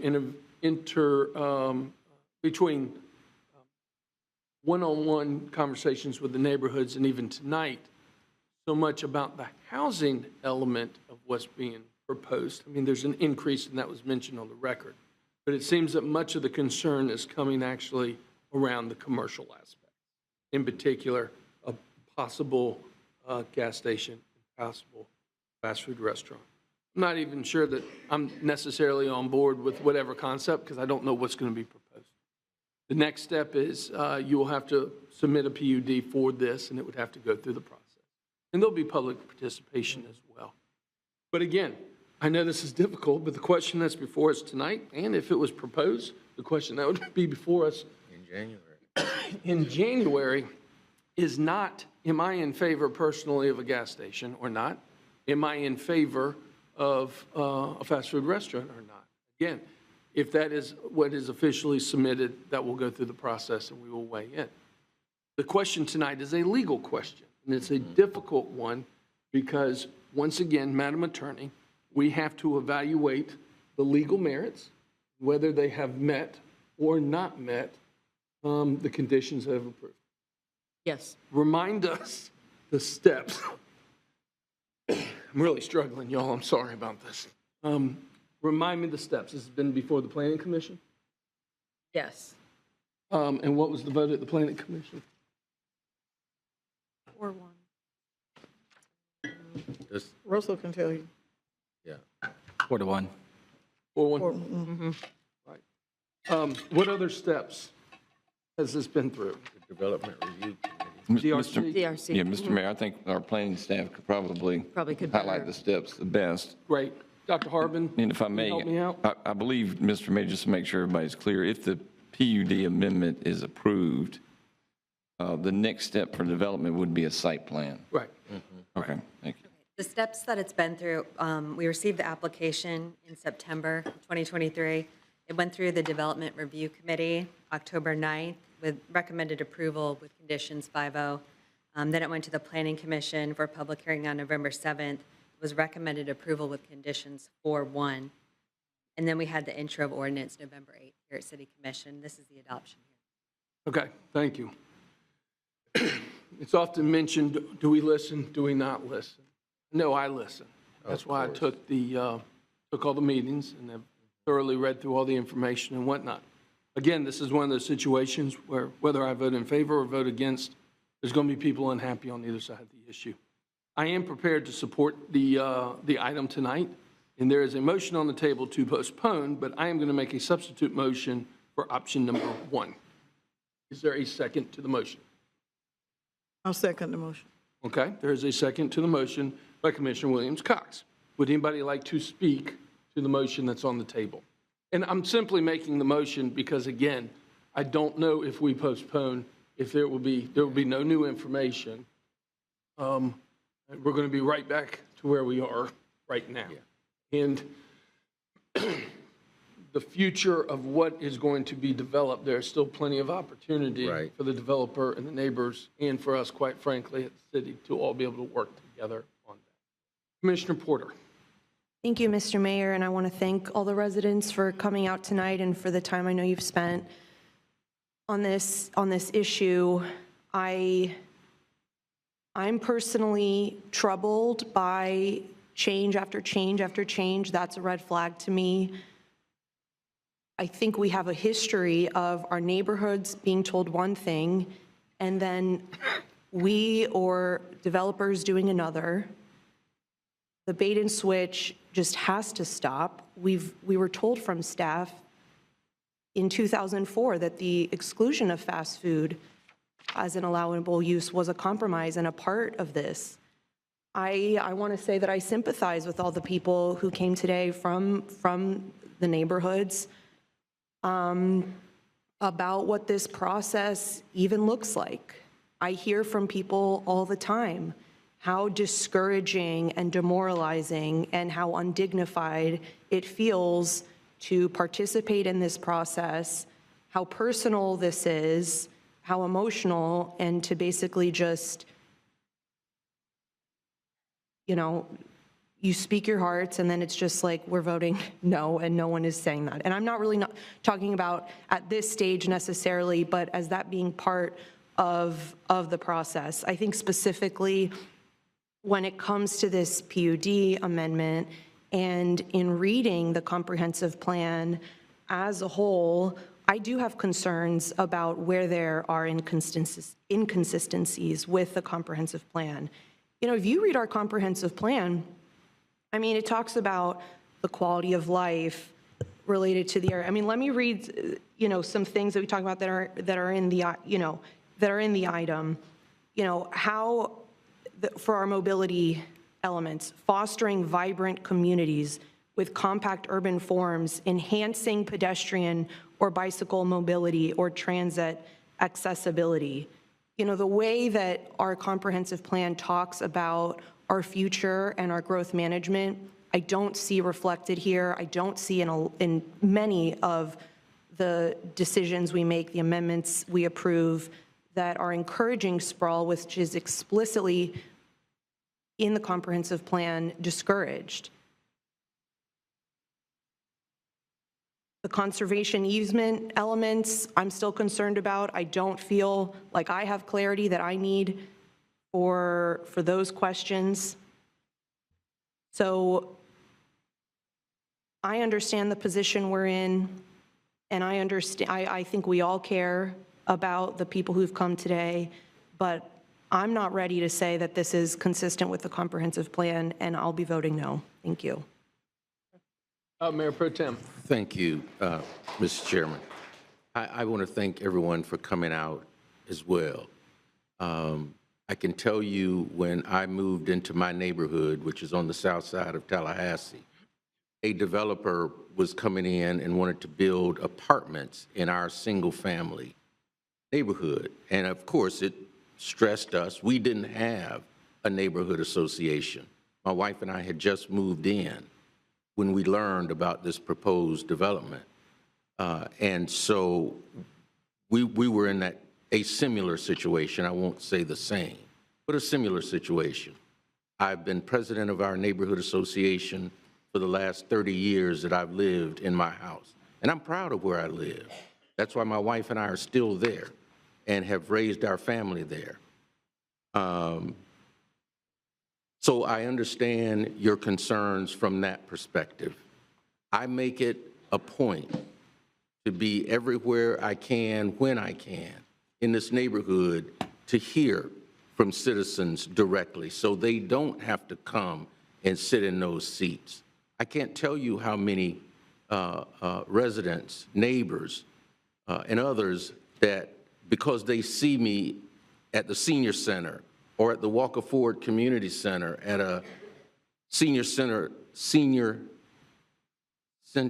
luncheon or breakfast. Mr. Richardson, I have a light that's out on my street. My garbage wasn't picked up. I've got an abandoned house on my street that somebody needs to do something about. But had I not been there, they wouldn't have been able to give me that information. They wouldn't have come to a meeting like this or called code enforcement. So yeah, I do listen. I hear you and I listen. And I try to take all of the information that I have been given before I make my decisions. That's how I've always conducted myself in public office when I have the trust of those people who have elected me. I don't take that lightly. I never have, and I never will. I take it very seriously. And I love this community. I came here 50 years ago to Tallahassee to attend school at Florida State University. My senior year, I said, you know what? I can't wait to get out of Tallahassee because I want to go somewhere else. But here 50 years later, I'm right here. And I can't see myself, I couldn't imagine myself living anywhere else because I love this community as much as I do and have served it the way that I have, both inside and outside of public office. So yeah, I hear you, I feel you, I understand your concerns, but what I do know too, Tallahassee is a growing city. We've got people moving here. Florida is a growing state. We're the third largest state in the union now.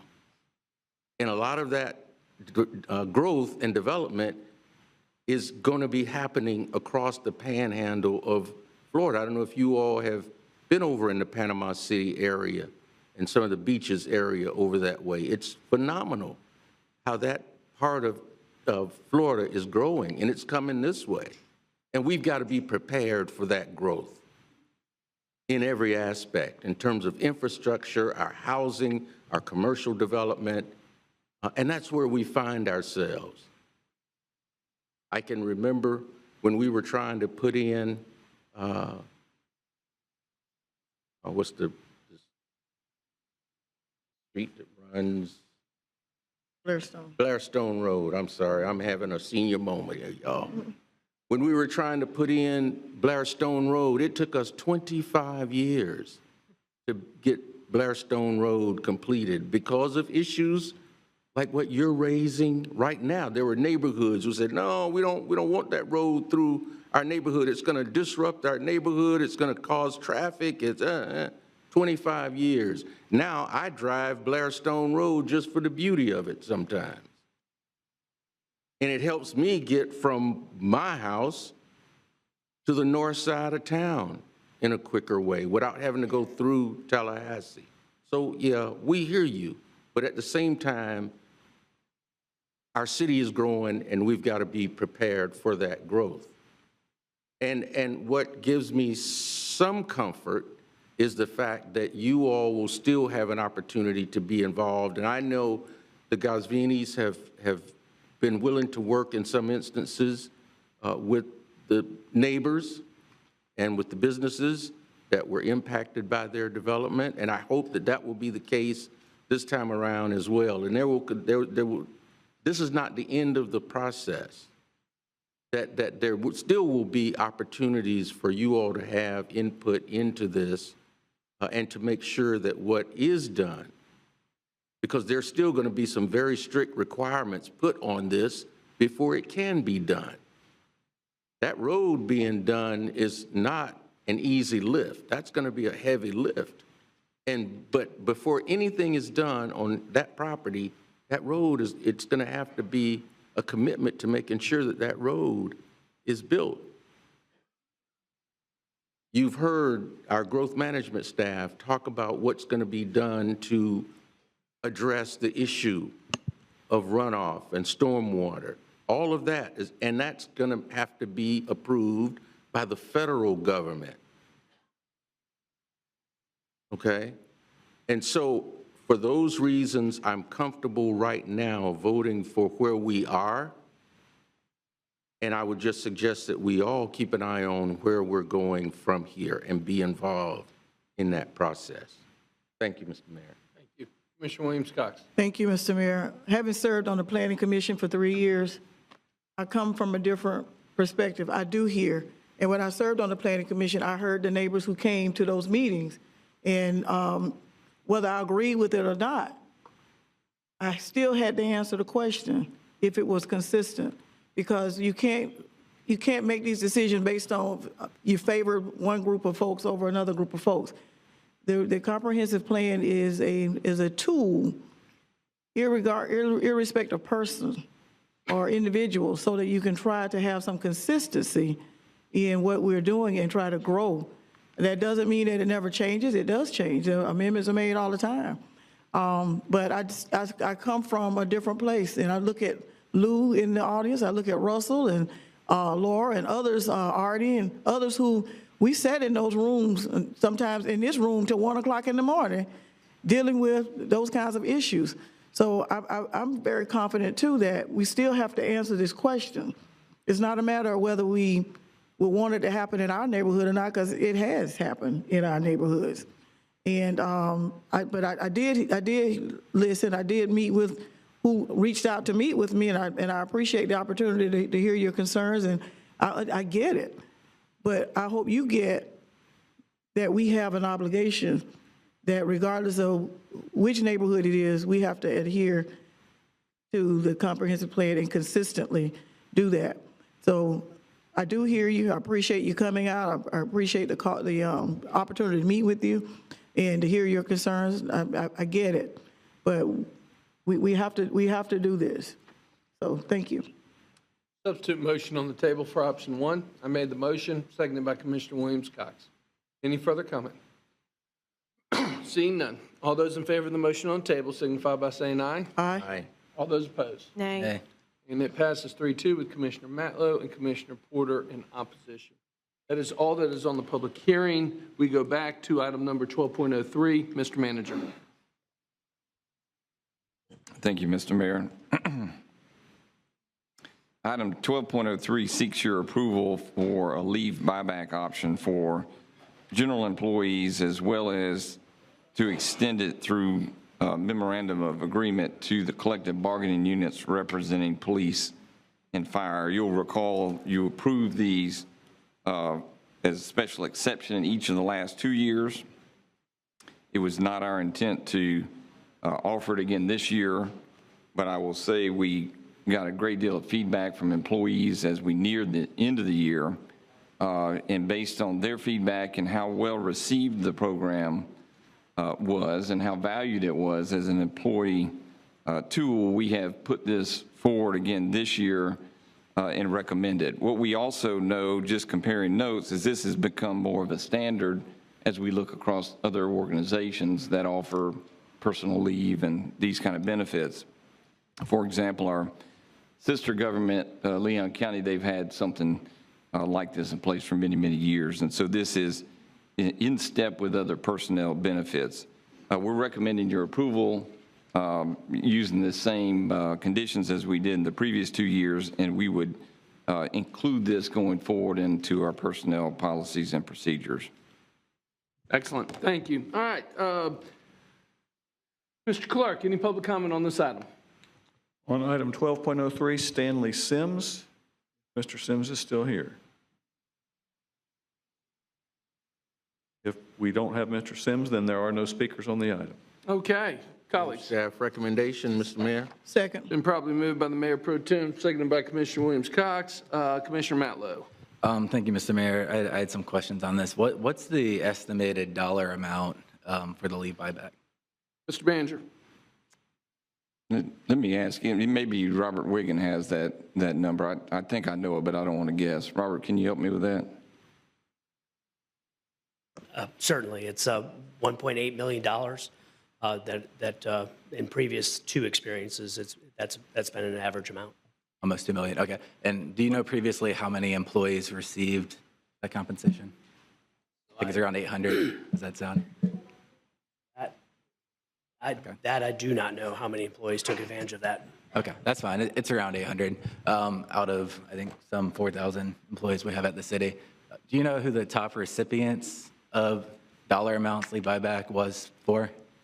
I didn't process those payroll records, so no, I don't know who requested. I can answer. Sure. Sure, Mr. Manager. Mr. Mayor, so of course the leave is paid out at the wage of the employee, and so the higher wage earning employees would, in theory, receive a higher benefit. Now, they may not choose to sell the leave or sell less. It's not a, one size fits all. You could sell some, I believe it's in increments of 10 hours. You have to have at least 100 hours. So we've got some provisions in place where you can't exhaust your leave because we want employees to have a leave balance. And so if you have enough, and then you could sell up to 80 hours, and that, those hours would be paid out at the prevailing wage of the employee. Mr. Matlow. Sure, thank you. And so, I mean, the answer to the question is the people who have accrued the most leave and have the highest dollar amount assigned to that leave are appointed officials like our city manager, our assistant city managers, because that's the nature of how this program is set up. So we're asking, well, we're only going to give this $2 million to 400 some employees. We're asking, are we going to put a $8,000, $9,000 Christmas present under the tree of the people at the very top? And this is the same commission that has repeatedly said we can't afford to give part-time workers $15 an hour because maybe they're just high school students, but we're going to look for $2 million to do leave buyback that disproportionately goes to the people at the top. And when we negotiate contracts for firefighters, we'll say, oh, we're trying to help the people at the bottom, but maybe people at different levels, don't need the same compensation because we're just trying to be competitive. But we never have the conversation when that comes to executive management. We never have that conversation at budget hearings when it comes to city managers' compensation. And I'm equally offended by this item because we just raised taxes on the people of Tallahassee. Mr. Manager, at the budget hearing, when we were raising taxes, I asked you if you anticipated a leave buyback program this year. You said that was unique. You said that was more a pandemic-induced result. You said you didn't believe it would be coming back this year. And, you can weasel those words of whether I believe or anticipate, but at the same time, that was just a couple months ago. And now here it is, a $2 million leave buyback. That is money that we could have saved. Those are real dollars that will go out, that will benefit. And this isn't to every employee that receives leave buyback, but it's why do we ask one system for one people but a different from the others? Why don't we look at leave buyback and say, maybe if you make over $150,000 a year, that's not an incentive we need to put on the table for those employees. Why don't we say, before we entertain 5% pay increases for city executives already making $230,000 a year, we see if the people at the lower levels of our government are making enough money to pay their bills, that are being called in to work extra hours. So the system we put in place, these decisions we keep making are unequal and unfair to our workforce. And frankly, I wish we would have got an honest answer in the budget workshop about our anticipated leave buyback. And we'll hear all the, oh, this is good. But when we look at who's received it in the past, who got the most money, it's always be the people at the top. That's wrong. Thank you, Mr. Mayor. Mr. Manager. Thank you, Mr. Mayor. Hey, folks, if we can hold it down a little bit, that'd be great. Thank you. If we can hold it down a little bit, that'd be great. Mr. Mayor, if I may, of course, the leave has value, whether it's paid out this year or in future years, and so it always retains value, and it'll be paid out at prevailing wages, but I think that's understood. I think Commissioner Matlow has indicated that I lied to you at the meeting. That's just simply unfair and untrue. I did give you the very best answer we had, and in my introductory comments, what I said was we had no intention of doing this. My comments were what we were proceeding with, that it was time limited, one time. It wasn't necessarily something that we planned to do. Here we are in the middle of December. Now keep in mind that this happens in the middle of December, and the employees in large numbers from all departments came forward and said, we believe the program's of value. It's incumbent upon me to listen to that and bring it to you. Of course, the commission can say, let's don't do it. But we recommend it because we believe it adds value to the employees. It's a different reason than we brought the last 2 years. We were not going to move forward in a third year with the reasons we had in the previous 2 years because it didn't apply anymore. But we do believe the program's valuable. We believe the employees enjoy it. We've looked at other agencies. They're doing it. It becomes part of their policies and procedures, and it's generally available to all employees, and that's what we're recommending here. And to suggest that I lied is unfair and just inappropriate. Here we go. Mr. Richardson. Thank you, Mr. Mayor. I can tell you not one staff person has come to me indicating that they were interested in the leave buyback. But what I have heard are the guys who come down my street picking up my trash, and they say, oh, Mr. Richardson, I heard that they're going to be doing the leave buyback again. Are you going to support it? I've gotten phone calls from people, employees, city employees. We want the leave buyback. That's what I've heard. Now, there is no other organization where you don't have a hierarchy of positions and salaries that are commensurate with the people who occupy those positions. It's been in every job I've had. I didn't make the same amount of money as the assistant superintendent in the school district where I worked for 20 years. And so if we had had a leave buyback, I wouldn't have when I got my leave payout, I didn't get as much as the assistant superintendent or a deputy superintendent or a principal at a school, because there is that hierarchy of positions and pay commensurate with it. The city of Tallahassee is not unique in that, nor should we expect it. I wouldn't want a city manager that was making $50,000 a year when the guy down in Gainesville is making $200,000 a year because you're going to get the better quality city manager in Gainesville than Tallahassee under those circumstances. I don't want that. I don't think the city of Tallahassee wants that. And so we have to be real about this situation. Our firefighters, we want them to have equitable salaries and pay. We want that. It's not that we don't want it. Okay, I tell you what, if I can interject. Okay, I'm done. Yeah. I'm done. So I'm going to ask everybody one more time, please work with us. You know, at the beginning of the meeting, we had an opportunity to have a little discussion and talk about, you know, unagended items. And it's getting a little out of control. And I hope that you will work with us to make sure that everybody has the opportunity to speak. Everybody has an opportunity to have their voices heard. But let's have a level of decorum as well. Okay? Thank you. Commissioner Williams-Cox. Excuse me, I'm sorry. Commissioner Porter had her hand up. Thank you, Mr. Mayor. I'm sorry. And I think my concern, I think my concern is, I agree with Commissioner Matlow. It's concerning to me that this is privileging people who have, basically only salaried employees. We're tracking this down to the second that people are clocking in.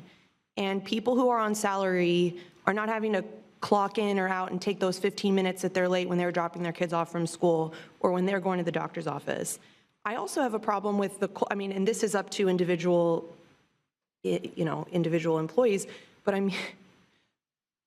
the culture that's just, so no one took any sick time? No assistant city manager was sick for the whole year?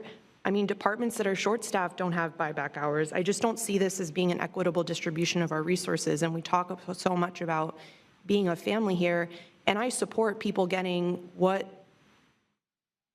it's one of the best things we talk about when we go to the annual retiree event, seeing people being able to experience the benefits that they receive for having worked at the city, and I understand this as being one of these benefits. But when we're thinking about the whole and the good of the whole and all of our workforce and all of our employees, I don't see this as being consistent with that. Motion on the table for option number 1. It was made by the Mayor Pro Tem, seconded by Commissioner Williams-Cox. I got Commissioner Matlow in line to speak. Actually, I was. I'm sorry. Commissioner Williams-Cox. I know it's getting late. I just want to say this, that for employees who earn leave, we owe it to them anyway. Whether we pay it now, they take the leave, or we pay it later. We owe them that. The word I heard was sell their leave, not give their leave. They're selling it. And there's a limit on what can be sold so that they don't deplete what they have. It is being done in other places, and it's usually done in December in other places because of what that means to some folks. I think too we need to think about that is if you've ever had a salary job, you understand that the reason you don't clock in and clock out because you never start working, and so that's why there's salary jobs and there are per hour jobs where people clock in and clock out. When you clock out, you're off the clock. People don't bother you, and if they do, you have to clock back in to be paid. So, I think we super sensitize as if the city of Tallahassee is some anomaly that is different from working anywhere else. But I think if you ever had any experience working a salary job where you're called for wherever you are when there's anything going on, whether you're on vacation or not, you understand why people get paid what they get paid and why they invest in their education and experience to be able to get those kinds of jobs. I appreciate the work that our city employees do. I've had plenty of them say to me, they want me to support this, and I want to support this for them because this could mean, a good Christmas, a holiday, or catching up on bills for some of them. I'm not going to flip through the charts to see who's getting what. If you have leave, that's a liability that the city has to the employee to use that leave. They're either going to take it off or they can sell it. The option is theirs. Nobody's, and every employee has been offered this. is my understanding, correct, Mr. City Manager? Every employee, including firefighters, police officers, janitors, everybody's been offered this. Yes, ma'am, and that's what we're asking to do again. And they're not being forced to do it. It's a choice. They don't have to sell it if they don't want to. Thank you. All right, I got Commissioner Matlow, then we're going to take a vote. Thank you, Mr. Mayor. And to Commissioner Richardson's point, we don't pay $50,000 for a city manager. You know, total compensation approaches nearly $300,000. And when we do look at our peer cities, while most of our peer cities pay $500,000 in total management of ACMs and city managers, we pay nearly $1.5 million for upper level management. And what we see our upper level management doing when they're on the clock is ridiculing public speakers at blueprint meetings that don't even pertain to their job duties. So my suggestion would be to clock out, take some leave. We don't need you watching every meeting text. My point is, we're already overburdened at the city management level compared to our peer cities, and the leave buyback program is putting, again, $7,000, $8,000, $9,000 Christmas presents under people's Christmas, I don't know, a new boat. I don't know what they're going to buy, but I know people are struggling in our city, and every time we talk about it, we say, oh, the budget's tight, we don't have enough money, or a couple $100,000 to give people who are showing up for part-time work who aren't considered an OPS a fair wage, you know, high school kids that are showing up to work for our parks and rec, you know, the baseline for not just our firefighters, but all of our departments across the board. Is that enough, and where is that money going? So, Mr. Manager, I'll make a substitute motion that we implement a leave buyback program for anybody making less than $100,000 a year. Second. There's a motion on the table for, a substitute motion on the table for a leave buyback program alternative than what is being presented for those making less than $100,000 a year. And it was seconded by Commissioner Porter on the substitute motion. Commissioner Williams-Cox. Mr. Mayor, I think that, you know, just pulling a number out of the air is unfair.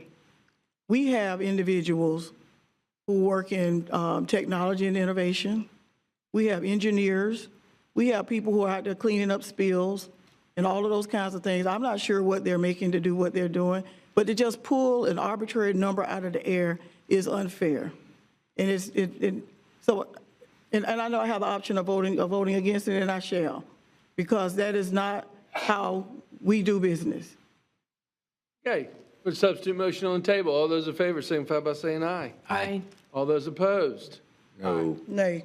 And the substitute motion fails 3-2 with the mayor pro tem, and Commissioner Williams-Cox in opposition. We are back on the original motion. All those in favor signify by saying aye. Aye. All those opposed? Nay. And the motion passes 3-2 with Commissioner Matlow and Commissioner Porter in dissent. Okay, we are on item number 12.04, Mr. Manager. Mr. Mayor, this item seeks your authorization, the City Commission's authorization to authorize the city manager and my designee to negotiate and execute a contract with Energy Systems Group for the provision of energy savings performance contract services. What this would entail is we have approximately 100 facilities in our inventory. We're constantly working to upgrade those regarding their energy fitness, in particular lighting, cooling, things of this nature. And this is a tool we can use to where we don't pay up front, but we use the savings to pay for the upgrades. Hubie Brantley is our head of facilities. He's our department director. He's been working on this with his team for quite a bit of time to try to identify those things that we think we could do that would result in adequate savings to pay for themselves. He's here to answer any questions you have. Thank you. Appreciate it. Do we have any public comment on this item, Mr. Clerk? No, sir. All right. Questions, concerns, direction? Commissioner Matlow. Yeah, I mean, just questions. Can you walk through the $50 million projects or what's being proposed? Yes, Commissioner. Brantley. What my team and I did, we went through our portfolio and found the facilities with the oldest equipment and that had the most community use, and where we would get the most bang for our bucks in those facilities. So we picked those facilities to upgrade and modernize because most of our portfolio, probably don't know, but either at the end of its service life or at the end of life. And, just a minor separation between the two. The end of the life are all the equipment that the manufacturers no longer manufacture, sell, or produce parts for. But you can, in some instances, still get a maintenance plan for them. At the end of service life, it's the same, but there is no maintenance agreement specified for it. So we just took a sampling of all the community centers and places that the community really lives in and looked at those things. And we also kept in mind that the city's clean energy policy, this initiative will contribute to goal number 3, where we want to reduce the energy consumption in municipal buildings operations by 5% by 2030.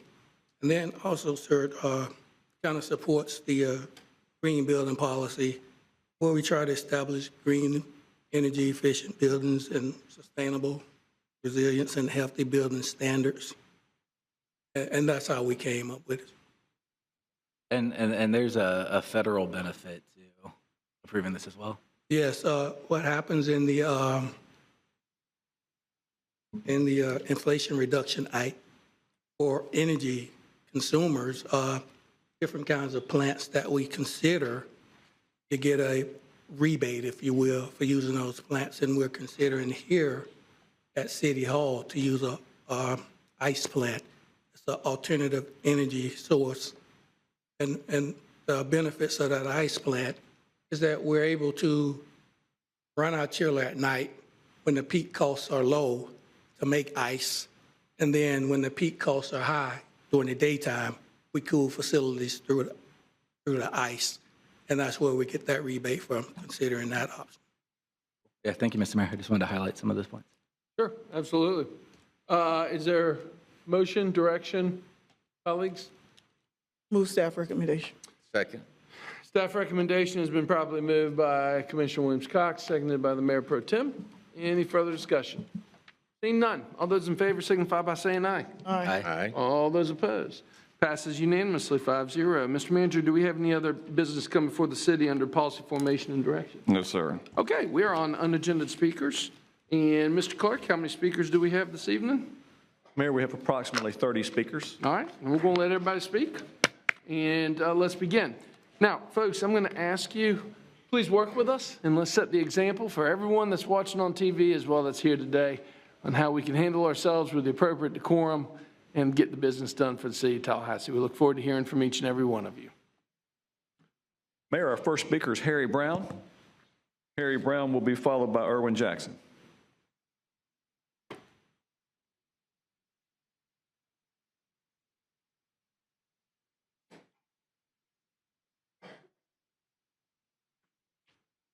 Good evening, Mr. Brown. Your name and address for the record, please. I'm Harry Brown, and I reside at 5431 Trump Road.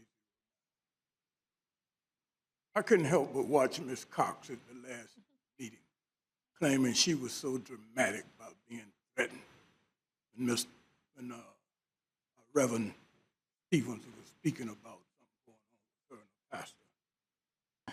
So I want to remind the commissioners to be aware that every speaker who comes before you should feel threatened, because you all do not go through a checkpoint to be checked for weapons. By the way, I forgot to let you know, I'm here to tell the truth and nothing but the truth, so help me God.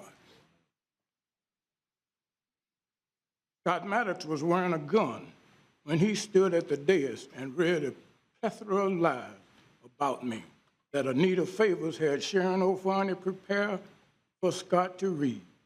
Now, Mayor Daley, you are always bragging that you give all the speakers equal time to speak.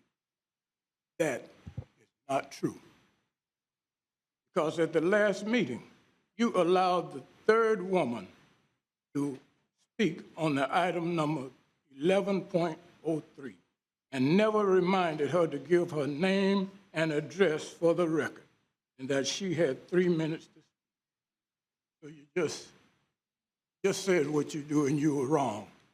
You don't give equal time to speak.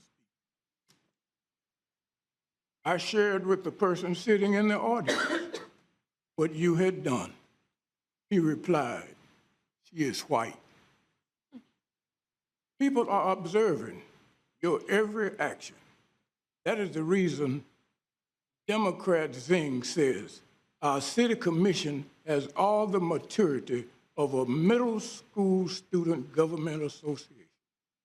That is so sad. I must pray.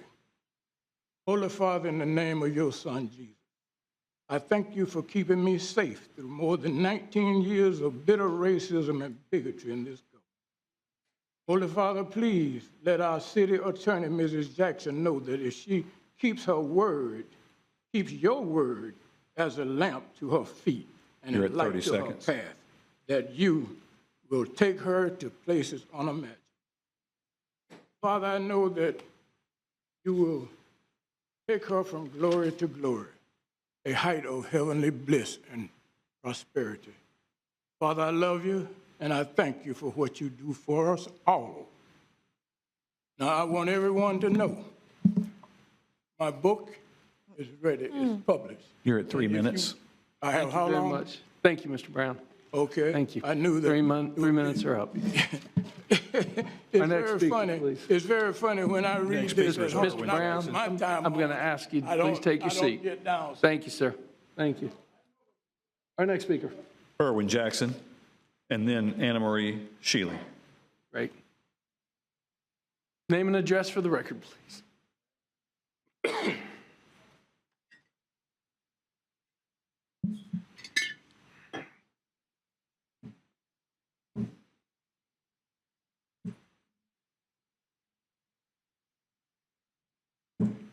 You guys can probably see that. I'll hold it. Dr. Erwin Jackson, 1341 Jackson Bluff. In 2009, I came before the City Commission. Mayor John Marks stood right there, sat right there. I showed him this sign. I said, "John Marks, you're a crook.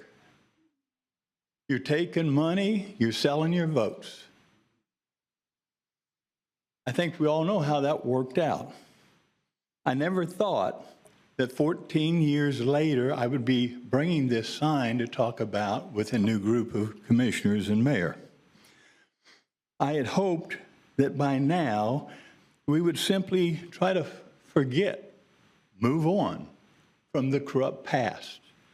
But unfortunately, based on a request by Al Lawson, this commission decided on November 8th, 2023, they wanted to glorify the corrupt and self-serving actions of John Marks, who, I have to tell you, was solely responsible for my requesting the FBI to initiate a criminal investigation into the Tallahassee City Commission in 2009.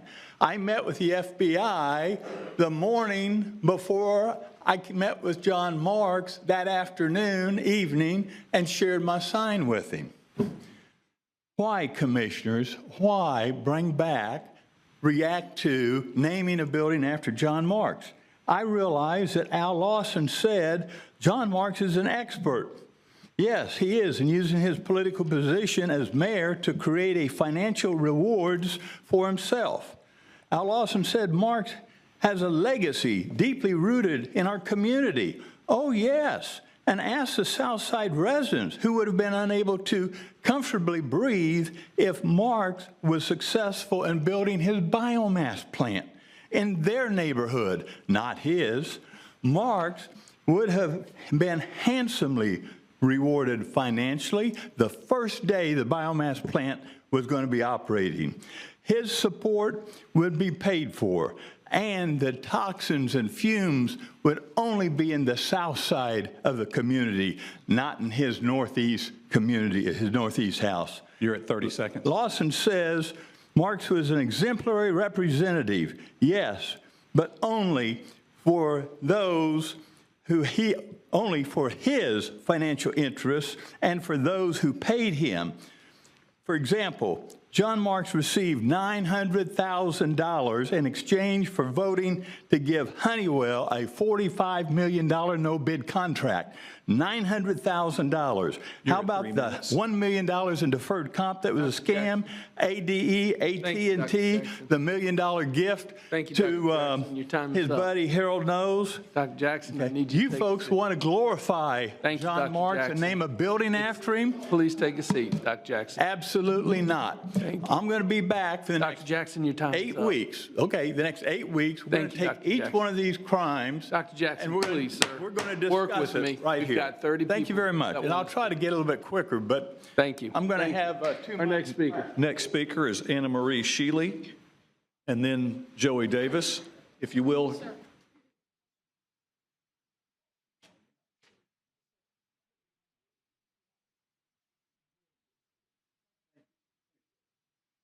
I just want that in the public record. Name and address for the record, please. My name is Anna Marie Shealy, and my address is exempt. I originally was going to come up here and actually speak to the public behind me. I was going to call for a motion that our commissioners negotiate with our firefighters fairly. You say that you are negotiating fairly. However, Mayor Daley, just tonight you put Jared Willis on the board, right? However, if you look at his Twitter, he is very against the union.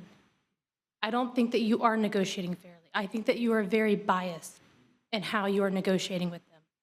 They have been in negotiations now 19 times, and yet you haven't been able to come to a fair agreement with them. The reason that all of these people are here is because you're not listening to them. You say that your intentions are pure, but they're not. We look at actions. The actions show that these people are here because you're not listening. Your actions show that you can't come to a fair contract with the firefighters because you're not listening. These families are hurting. They need you to come to a fair agreement, and you're not doing that. The last time I was here, you left for 14 minutes whenever I came up to speak. That's not listening. That's leaving. That's cowardice. You can do better. We deserve better. Reese Code, you too. We deserve better. You're making $275,000 a year, and you can't give the firefighters a fair pay? That's disgusting. I yield my time. Thank you. Our next speaker, please. Next speaker is Joey Davis.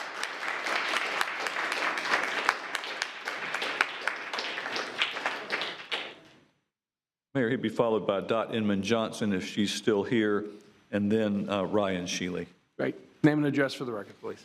My name is Joey Davis. I'm president of the Tallahassee Professional Firefighters. And my address is exempt. You can reach me at 911 Easterwood, as well as all of my brothers and sisters at the fire department, for whom we serve for more than a third of our life while we're here. I'm not going to come up here and beat you over the head. I'm not going to. You get enough of that from other people. I'm not going to do that. I fought and clawed to get my spot at the Tallahassee Fire Department, and I love working for the Tallahassee Fire Department. I love working for the people of Tallahassee and Leon County, and that is echoed amongst all of our people. We love what we do. It's a privilege to be able to do it, to be quite frank. Sadly, though, even though the men and women support, us pushing for a fair contract, and they understand what's going on, they don't care about our previous issues. They don't care about political differences or the differences that I've had with the city manager. They don't care about that. They care about their ability to pay their next bill. They care about whether or not they're going to get mandatoried this Friday night and miss time out with their family. Are they going to be forced to work 72 hours this week? Or if they work Sunday, then Wednesday, then Saturday, are they going to get forced to work 96 hours this week? And then threatened the possibility of being fired if they don't work that mandatory. That's what they're facing. You know, we've got a lot of firefighters that really love this job and that fought to get on this job. And one of those actually had his exit interview this morning. A firefighter paramedic that has served this city for several years and done a great job, provided excellent service. The city's put thousands of dollars into his training, and he's going to go to another department because he can't pay his bills. It's just a matter of fact.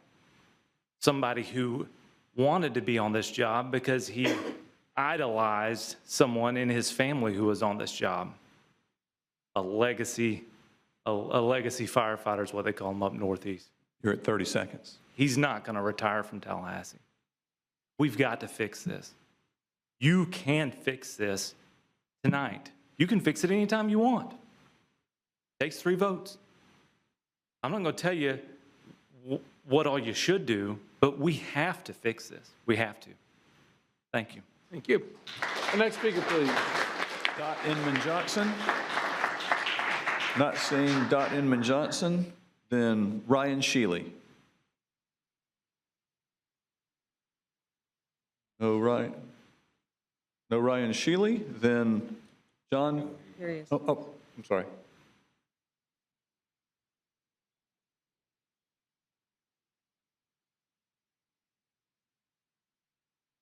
Your name and address for the record, please. My name is Ryan Shealy, address exempt per Florida statute. So y'all already tell them I'm a firefighter. Born and raised here in Tallahassee 39 years ago. Went to the old Florida High before I went to become a new one down in Southwood. My father served at this fire department. I've been here 11 years. I'm a driver. This is absurd. Like, I'm pretty sure we can negotiate faster using United States Postal Service right now. It shouldn't take this long. And everything being said, it's frustrating. I mean, Commissioner Richardson, you kind of made our point for us about if someone's making this amount of money in, say, in Gainesville or PMLC or Pensacola, why can't we do that with firefighters? Why can't we do that? We're opening Station 17, a multi-company station, and then we want to expand Station 15 with a truck company, but we got to have people in the seats. I know our chiefs, they got plans laid out, but we need y'all to come with us. This isn't something that we can do by ourselves. We need y'all to come with us. We're trying to make our ends, but we're talking to a brick wall. And we need something, all right? Thank you. Our next speaker. John Pantoja. Will be followed by Bernard Stevens. Name and address for the record, please. John Pantoja, 241 Lake Ella Drive. Mr. Mayor, Commissioners, I come to you tonight on behalf of Betty Benz Tally. We would like to thank the city, specifically the Commission, TPD, as well as Parks and Recs for the support for the Veterans Day Parade this year. Do want to give special acknowledgement to Mario and his team. They went well above and beyond what they were required to do. I don't know all these specifics as I was in the staging area most of the time, but I did hear very good things about them. Overall, the parade went well. We had one minor issue that was with the ending. I had stated previously in the year that I was opposed to the route change. I feel that we were railroaded towards the end there because it was dictated to us that we change the route instead of taking that right on Madison, that we take the left. For those who had been at the parade, you probably noticed that there was a lot of the accordion effect going on and a lot of it slowing down, and that was due to changing the routes as well as the inability of TPD to actually control the participants towards the end there because they were not used to going that direction. I feel that's something that we can work with on the future and whatnot, but I Just wanted to bring that praise and then as well as that issue to you guys. Thank you. Next speaker, please. Bernard Stevens, and then Bobby Nahum. I got you. I just want y'all to know that, and that's enough. Your name and address, please. My name is Reverend Bernard Michael Stevens, Jr., and my address is exempt. To clear the atmosphere, since Sister Cox seemed as if, you know, she wanted to kind of talk about, does the city own any property? You do, because you make the decisions for the land. So yes, you own it because you have to vote on it, okay? And I was talking about in reference to orders number 21-0-04. Maybe you should take a look at it about that property. Nevertheless, my brothers and my sisters, citizens of Tallahassee, I'm currently running for Tallahassee City Commissioner, Seat 2. I have been sent to clean up this city for the greater good. John 3:16, if you allow me to serve as your city commissioner, I assure you, your voice will be heard. My main agenda here is to make sure we hire another city manager and also make sure that we get us a new police chief or consolidate our law enforcement with the Tallahassee Sheriff Department. That it should be named as a consolidation since we pretty much judging everybody else and what they're doing. So how about we just consolidate law enforcement, because Walt McNeil don't got them problems over there. But the city seems to have 1,001 issues. But nevertheless, y'all don't never see that. But Mr. Mayor, I'll tell you something. You made a decision, right? And you said basically, the information is evident, and we don't need to postpone it. How much information do you need from me for you to end up making a decision about Reese Gold? Huh? Reese Gold can fire everybody else, but neither one of y'all got the audacity to stand up and say Reese Gold ain't doing his job. $275,000. These people getting paid $45,000 a year, and you getting paid $90,000. That's okay, huh? Yeah, no, I tell you what, this is what we got going on. This has been enough. Pharaoh, you gotta let my people go. We cannot continue to run the city of Tallahassee like this. I'm not gonna allow it, and I'm gonna put it on record. Reese Gold, I promise to God, man, it's time for you to go. We need a new city manager. If you think, I personally think Dr. Emmett Johnson would be perfect for that job. You know why? Because she done already been the mayor. She seems to be the only one that understands what's going on in this city compared to you that come here and blame everybody else for their problems, their imperfections, and what's going on. You all must be what they call drunkenness, incompetent. The governor always put executive orders out there. This man say whatever he want to say. And then for you to send the police up here to me to set me down and bang your gavel when people done stood up here and spoke over 3 minutes, man, the Lord is my shepherd and I shall not want. I will stand up and I promise you, I ain't going to back down because I know the God that I serve, he going to bring me out. I done seen him turn water into wine. I done seen him do a whole lot. I ain't scared of jail. I done been there already. Maybe that's somewhere y'all need to go to get some common sense. I put it to you like that. But I'll tell you what, I promise you, if y'all elect me, I'm going to come in here and clean this up. I'm not going to be on this buddy system because enough is enough. Curtis, you've been here 22 years talking about that's my community. Man, why we still got shootings over there, huh? Why we still got all that going on? That's your community. You came over there because you know you got the protection. You got the protection because you sitting in that seat. You got to go. Diane got to go. John Daly got to go. Reese Gold got to go. I'm tired of it. Our next speaker, please. Let's bring it down. Our next speaker. Next speaker is Bobby Nahum. Look like he got to go. Next speaker is Bobby Nahum, followed by DJ Demp. Demp left. I think he left. He did. Name and address for the record, please. Bobby Nahum, 576 East Call Street. So I'm here tonight to ask that our city commissioners, along with growth management, please take a hard look at some of the current permitted uses in the proper downtown area. There are currently certain permitted uses that are really out of sync with the character of the downtown, especially the area east of Gadsden Street downtown. The downtown area east of Gadsden is primarily residential with some professional offices and also some residential multifamily. This primarily residential area downtown consists of several different zoning districts, including RP1, CU45, the SPD, and Central Core. Currently, these zoning districts allow following uses, including automotive service and repair, automotive retail parts, accessories, tires, etc., indoor amusements, indoor theaters, laundromats, including dry cleaning, retail packaged liquors, the The SCD, not SPD. SCD allows commercial sports, funeral parlors, indoor amusements, laundromats, dry cleaning, and Central Core allows automotive rental, automotive repair, commercial sports, funeral parlor, indoor amusements, laundromats, dry cleaning, etc. So we fixed one issue with the fraternities in the area, getting rid of the fraternities, but it's pretty clear from looking at these permitted uses that we're going to have issues downrange too. And I feel like it's better to be proactive in dealing with these and take a hard look at the downtown as a whole and come up with a more comprehensive plan overall that's more fitting for that area.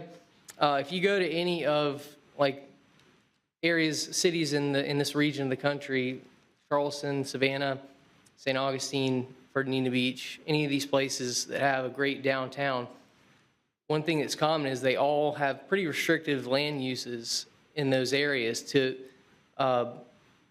retain the character of the area.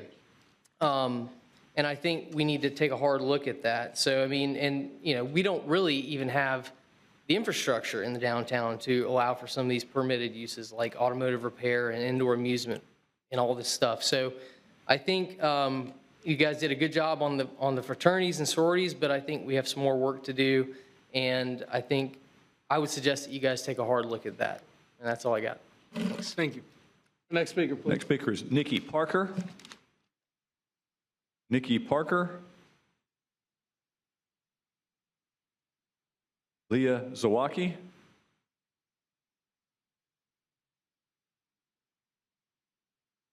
Leah Zawacki to be followed by Carrie Henry. Your name and address for the record, please. Leah Zawacki, 518 Pope Street. I remember going to the Holocaust Museum back in school. I remember seeing the suffering inflicted upon these innocent people who just wanted to be able to exist in a place they'd spent their lives. I remember racking my brain, wondering why I could stand and look at what happened, how everyone could turn a blind eye. I was naive to think this was a thing of the past. The world is no less cruel today. Our leaders claim to care for human life when they use the power they hold to destroy it in the palm of their hand. Ruling classes continue to claim they care about lives, even the lives of Palestinians, going so far to claim we aided in reducing casualties, yet they simultaneously supply billions in aid and weapons to Israel. It is an insult to the intellect of the American people. They use their overwhelming veto power to prevent a ceasefire. When a 3-year-old dies in Gaza, it is because an Israeli soldier decided it was okay for them to die. That this is self-defense, that this is to save hostages, to destroy Hamas, does not work anymore. We know that Israel has refused every hostage deal. Hamas does not lie in the West Bank. So explain the ongoing starvation, displacement, abuse, and airstrikes that continue there today at the hands of IDF soldiers. The Secretary of State stated less than a year ago, we can never let the crimes Russia is committing be the new normal. Bombing schools, hospitals, and apartment buildings to rubble is not normal. What is different today? Israel's government and the mainstream media continue spreading lies and propaganda with no factual evidence, which is quietly removed with no apology and no consequences. No, we continue to actively fund decades of known war crimes. We continue to fund their proven use of white phosphorus. Their prisons where over 2,000 Palestinians are kept with no charges or trial and proven to be subject to harsh abuse. Their weapons used to indiscriminately murder civilians en masse, used for collective punishment, known war crimes. I'll ask a very simple question. If Israel claimed Hamas forces were under this building, would you allow them to bomb it? Do you agree that the children of Gaza have brought this upon themselves? Do you agree that there are no innocents in Gaza? Numerous quotes by Israeli leaders with clear genocidal intent. The illusion that this country upholds freedom continues to deteriorate. The City of Tallahassee has a responsibility to ensure we are not contributing to an act of genocide. You have 30 seconds. You have a responsibility to address anti-Semitism as well as hate crimes and threats against our Palestinian and Arab communities. I've seen bolstered police security for Jewish establishments, yet only seen antagonism displayed towards progressive and pro-Palestinian groups by our police. FSU Board of Trustees lied about the time of their meeting to silence student activists. We urge the Tallahassee City Commission to create a resolution demanding an end to U.S. aid in Israel, condemning the...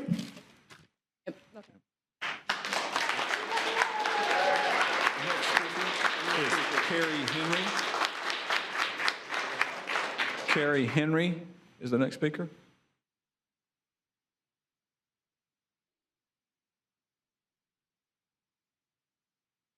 Good evening, Honorable Mayor, Commission. Name and address for the record. Yes, Curry Henry. I'm here on behalf of Science. I represent them to speak tonight. This is my first time coming before the Commission. I wasn't aware I should have probably worn a flak jacket, but I really appreciate the time to really just say, I'm here really only to say we appreciate the support of the city in our endeavors and initiatives. We are looking forward to really building our young people in a community that's going to be resilient for the challenges that really face now and also to meet the challenges ahead. We're excited to have your support and help them to address the issues of crime and violence for people that really seem to have no hope or no opportunity, but with your support, that's going to be there, and the city is going to be stronger for it. And we want to thank you guys again. We're really looking forward to getting to work, and we're really looking forward to really building something special for the city. So thank you again. Thank you. Mr. Mayor, if I could make a point, you may have missed it, but this is one of the organizations who we awarded some of the money for gun violence. I had an opportunity to meet them at the World of Works, and they're doing a phenomenal job with our young people, and I wanted to make sure we didn't miss the fact that they were one of the ones who received some funding to help us with our gun violence. Thank you. Yes. Thank you so much. Thank you. Absolutely. The next speaker, please. Will Crowley. Will Crowley, then Delilah Pierre.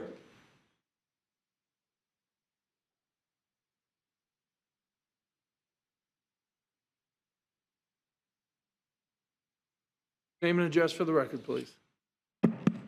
My name is Delilah Pierre. I'm the president of the Tallahassee Community Action Committee, and my address is exempt. I'm here today to talk to y'all about the humanitarian crisis that's happening in Palestine, about the over 20,000 people who have been murdered, and who have been murdered specifically with aid from the United States of America, with billions of dollars of our tax money that is being given to kill civilians, to kill children, to kill women, to rape and assault people. The only person on this city commission who's even said anything about what's happening is Jack Porter. She's the only city commissioner who's called and said we need a ceasefire. All John Daly said was that we need thoughts and prayers. We need a little bit more than thoughts and prayers. We need action. We need change now. We need y'all to stand up and actually do something, and we need y'all to demand an end to U.S. aid to Israel, because it's our country that is funding a genocide. I think we've seen tonight how little our city commission cares about its public citizens, the way they're willing to completely and totally disrespect the Tallahassee firefighters to the point where they have to make a poverty Instagram page. How y'all tried to limit public comment to 30 minutes because that's too hard on y'all. Well, guess what? Boo-hoo.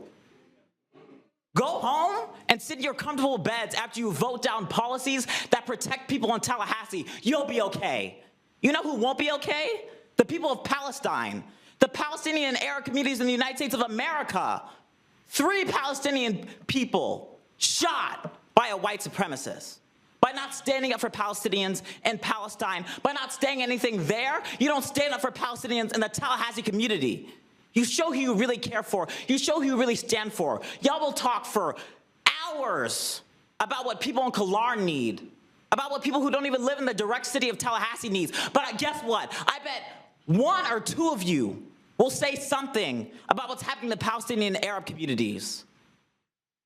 It is disappointing, disrespectful, and disgusting to see the lack of solidarity that our country is showing with Palestine. I mean, not that our country really can show solidarity. To see our city commissioners basically copy DeSantis' playbook when it comes to repressing people and stopping people from having public comment. We stand with Palestine. We demand that you create a resolution that talks about the Palestinian genocide, that shows the world what's happening here. It's your responsibility to do something, to stand up and say something. So for once in your lives, get to it. Thank you. Next speaker is Will Crowley. Will Crowley, followed by Serenity Williams. Your name and address for the record, please. Thank you, Commissioners. Please forgive my tardiness. My name is Will Crowley. I'm a City of Tallahassee resident. I will not direct my comments to this commission, as the majority has demonstrated time and time again that they will listen, they will smile, and they will thank you warmly. But then they will do whatever, and I mean whatever, their donors want. I want to speak instead to the people who can hear my voice, whether you're here in person, you're watching live from home, but especially to those listening to this meeting sometime in the future because they have to work or take care of their families right now. First, I want to say you are not crazy and you are not alone. We all see the transparent corruption, the short-sighted decisions, and the callous disregard for the public good.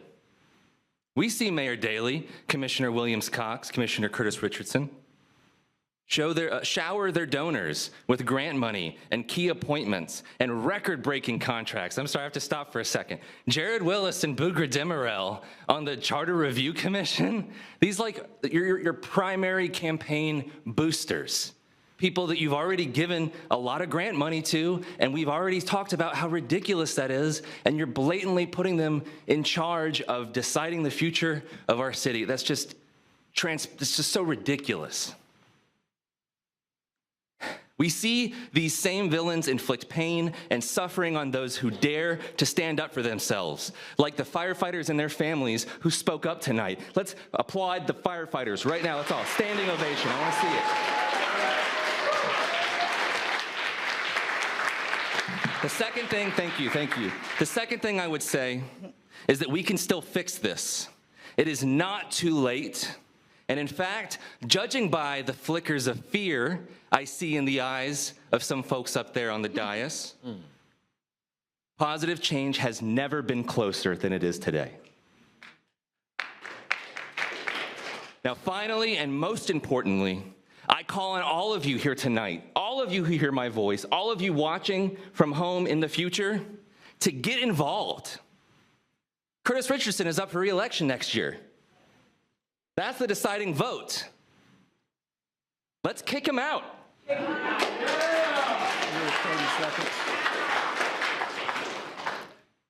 Sign up for a shift to knock doors for Dot Inman Johnson. Sign up for a shift to make calls for Dot Inman Johnson. Tell your friends, tell your family members, make a plan to vote, and let's send Commissioner Curtis Richardson home because he clearly gave up a long time ago. Thank you. Our next speaker, please. Serenity Williams is our next speaker, followed by Thomas Spears. Your name and address for the record, please. Hey, I'm Serenity Williams, 4011 Elder Lane, Tallahassee. I am the president of our Leon County Young Democrats.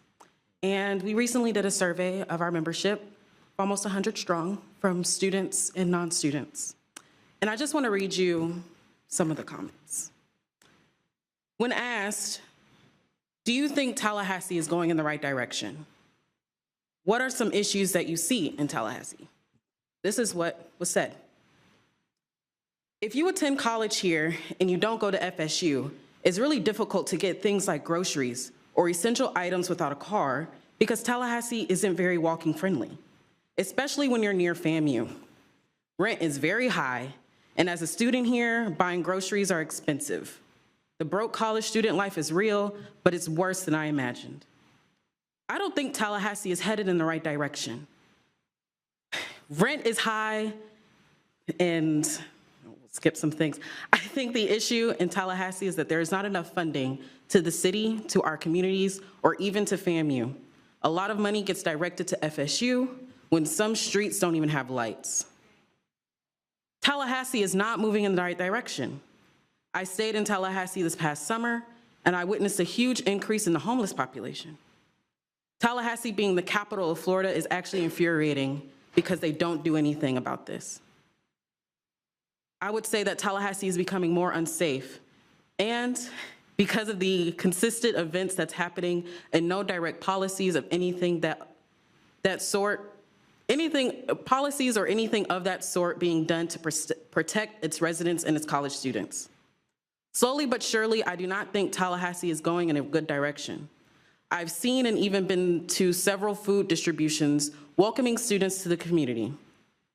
The issues with Tallahassee is the messaging about the resources, the unnecessary events that gets more funding and advertising than the things that actually benefit us as a community. And I just wanted to read that out to you because there are a couple of things that we would like to see. I think a common thread that we've seen this year is that folks in Tallahassee feel scammed by the people up here on this dais. We even had T-Pain say to his 3 million followers and plus that he felt scammed by this city because you guys don't do what you're supposed to do. You're at 30 seconds. Thank you.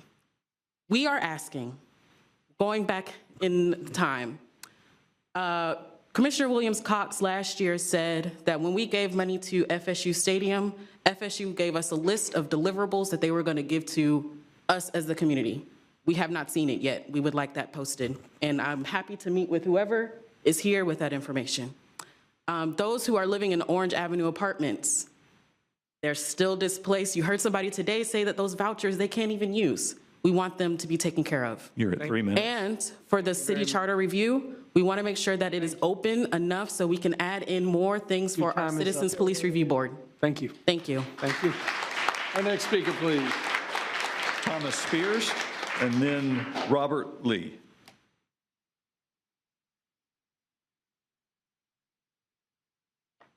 Name and address for the record, please. My name is Thomas, and my address is exempt. This city commission spends a lot of time on usual administrative and procedural things, deciding construction projects and budgets and public hearings. And those things aren't bad, and in fact, they're good and they're important, and that's what the committee is supposed to do. Well, that's not the full truth, because actually, according to the committee's own mission, taken from talgov.com, that mission is, quote, to be the national leader in the delivery of public service, end quote. If the committee wants to fulfill serving the desires of the public, it has to recognize that in a poll conducted in October, 80% of Democrats, 80% of Democrats, 57% of independents, and 56% of Republicans wanted a ceasefire in the Gaza Strip. And that was 2 months ago. Since then, there have been multiple votes in the UN calling for an end to the genocide. If this commission wants to fulfill its mission, it must condemn the genocide being carried out against the Palestinians, and it must call for a resolution to end U.S. aid to Israel. Now, as a city commission, what does it have to do with Tallahassee? What does the UN have to do with the city commission? Why are we here, meeting after meeting, bugging some poor old city commissioners who are just trying to supposedly get sidewalks built and potholes filled? Well, for one, Tallahassee is the capital city, the third most populous state, so that gives it a lot more sway. This city commission has a lot more sway than the 180, 200,000 people, the 200,000 population of this city may initially convey. But unfortunately, it's also in the mission of the commission to serve the public. There have already been numerous other cities that have supported a ceasefire at the minimum. This commission can still live up to that mission. It must condemn the genocide. It must end the Tallahassee Police Department's training with the IDF. And it must stand with Palestine. It must call for an end to U.S. aid in Israel. And the thing is, you can do all that, and you can have plenty of time to pay the firefighters. It won't even be like that's not even an issue. You just do that and make sure that it's the bottom firefighters that are getting that 1.8 million, not the top, who are going to be the ones actually getting that money. You can actually have plenty of time to do that and everything else that the city actually needs. Thank you. Thank you. The next speaker, please. Next speaker is Robert Lee. After Robert Lee will be Aaron Stack. Your name and address for the record, please. My name is Robert Lee, and I won't be giving out my address. So we're back here again, repeating a lot of the same things that I know y'all have heard. I'm getting the same blank stares and smiles and, expecting a lot of the same from y'all. But it really shouldn't be that difficult, to call just for a simple ceasefire. I mean, there's a genocide going on. There's thousands of children and innocent civilians that have been murdered. Just today, women and children were murdered execution style in a school by the IDF. That happened today. But still, I don't expect many of y'all to actually really listen to us, but, I do hope the people behind me are listening. Maybe y'all can find it somewhere in your hearts to, do the right thing and make a resolution demanding an end to U.S. aid to Israel, condemning the displacement and genocide of Palestinians, ending any future aid or partnerships or relationships between Tallahassee and the state of Israel, as well as any training or cooperation being conducted between TPD or any law enforcement agencies within Tallahassee and the state of Israel. I really don't think it's a lot to ask of y'all, and I mean, you've spent an awful lot of time talking about, just a lot of, really what seemed like a lot of nothing. That's what it seemed like to me. And you can waste your time talking and talking and talking, but you can't pay your firefighters, which thank you y'all for everything that you do. I wish you didn't have to deal with such a difficult elected body as you have to deal with. I'm embarrassed for you. And yeah, I want to also reiterate what Will Crowley said, and because I did not realize that Curtis Richardson's seat was up for re-election, but yeah, let's get him gone. He needs to go, as well as Reese Scode. And then once Diane Williams-Cox and John Daly are up for re-election, they need to go as well. This entire body, other than, I mean, we have a couple of voices on here that tend to vote positively, but with a 3-2, it seems to be a losing battle. So if we can get Curtis Richardson gone, I think there's a lot that we could do. Thank you. The next speaker, please. Next speaker is Aaron Stack, and then Tito Leeden.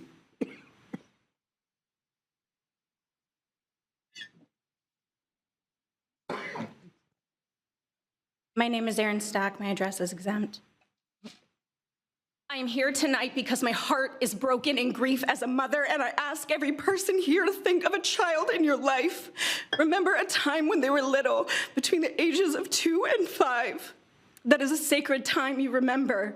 Now ask yourself why the average age of a civilian martyred in Gaza is 5. Why 6,000 children averaged at 5 years old have been slaughtered, funded by our tax dollars in the past 8 weeks. Do not insult our intelligence and tell me that any 5-year-old is a threat to the most powerful militaries in the world. The state of Florida has 2,600 elementary schools averaged to serve 730 students annually. Imagine if 1/3 of all elementary school children in Florida were gone tomorrow. That would only begin to represent the scope of the loss of life of Palestinian children. These numbers represent those known and identified.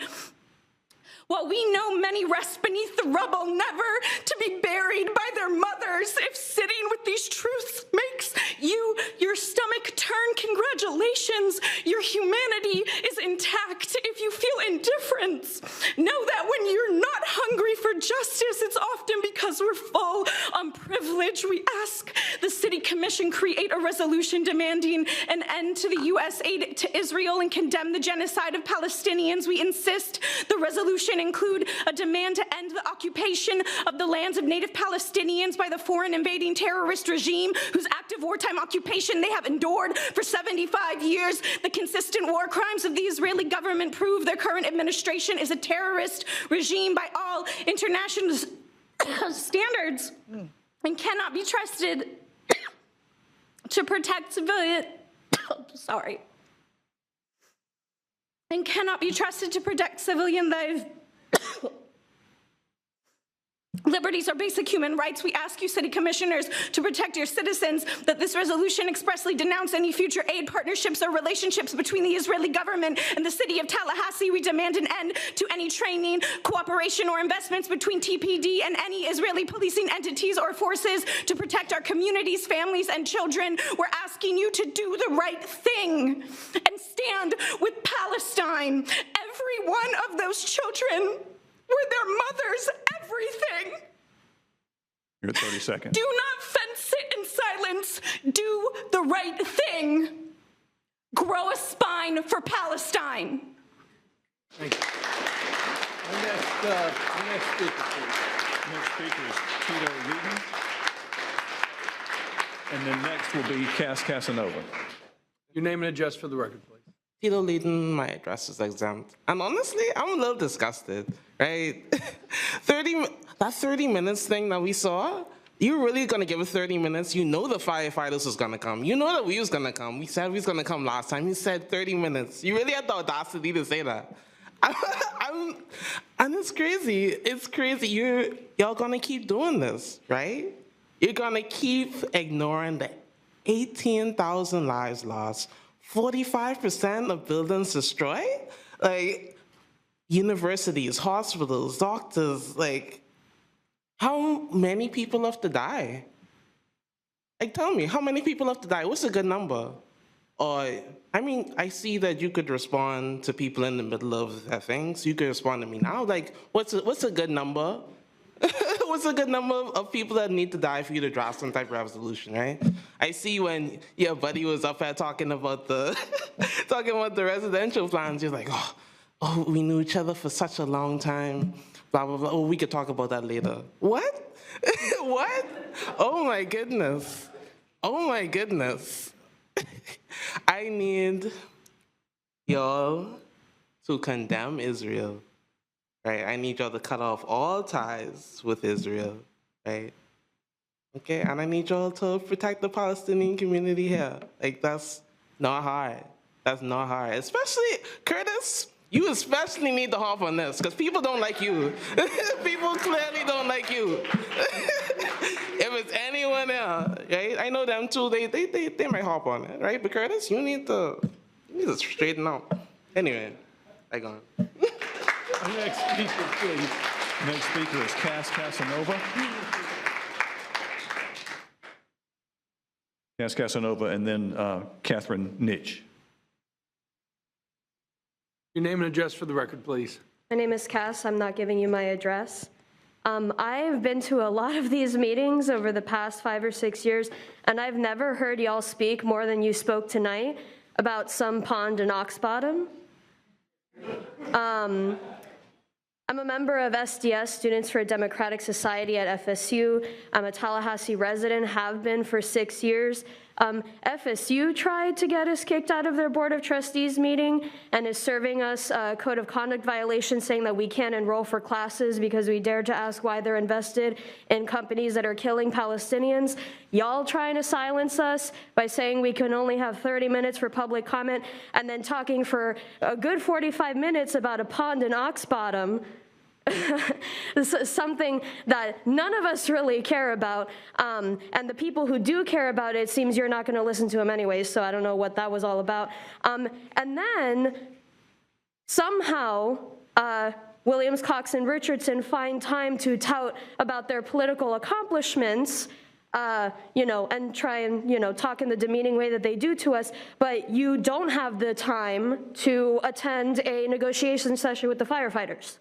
You don't have the time to say even a single thing about what's going on in Palestine, which is funded by our tax dollars. Every paycheck that I get paid, my tax money is going to killing children in Palestine. The only person who spoke up, and she never speaks, was Jack Porter. I've seen more dead children on my phone in the past 2 months than any person should ever see in their life. I wake up every day and I go to sleep every day thinking about the fact that my paycheck and the tax dollars taken out of my paycheck have killed 20,000 plus people. Because that money that's funding those bombs that's dropping on those children is not coming out of thin air. More than 2 million of our tax dollars every year from Florida are killing children. We don't want our tax dollars funding a genocide. We want our tax dollars fixing roads in this city, providing housing to people. We want an end to U.S. aid to Israel. You're at 15 seconds. I see that. How many people have to die? We're at 20,000 now. That's more than were killed in Auschwitz, the rate, if you look at it. More people are dying in Palestine every day than were killed in Auschwitz during the Holocaust. What number has to pass before you say something? Just think about that. Thank you. Our next speaker, please. Mayor, our next speaker is Catherine Nitsch, and then we'll have, I think it's 17 or 18 additional speakers. Your name and address for the record, please. My name is Catherine Nitsch, and I will not be giving you my address. We insist the Tallahassee City Commission create a resolution demanding an end to U.S. aid to Israel and condemn the displacement and genocide of Palestinian people. We demand an end to any future aid, partnerships, and relationships between the City of Tallahassee and Israel. End U.S. aid to Israel and ceasefire now. Joe Biden is seeking $10 billion in additional military aid to Israel. Around 14,000 rounds of tank ammunition, which is more than $106 million, has been sent to Israel. The United States is playing the role of funding the genocide that is happening against the people of Palestine. Ron DeSantis, the governor of Florida, has openly expressed his feelings towards Palestinian people. He believes the U.S. should refuse to take refugees from Gaza and that Palestinians should go to Arab states. Now, specifically in Florida, Ron DeSantis signed an executive order to authorize Florida's Division of Emergency Management to charter flights to support and supplies to Israel. The authorization amount for one flight was $50 million. Hurricane Idalia hit North Florida several months ago, and the people 40 miles down the road, Cross City, Perry, Chiefland, have not recovered. Recently, a rise in the use of the word anti-Semitism has risen in everyday language towards people like myself who condemn Israel and support the people of Palestine. Anti-Semitism, by definition, is the hostility or the prejudice towards Jewish people. The State of Israel is a government entity. They are not reflective of the people who are Jewish and the Jewish faith.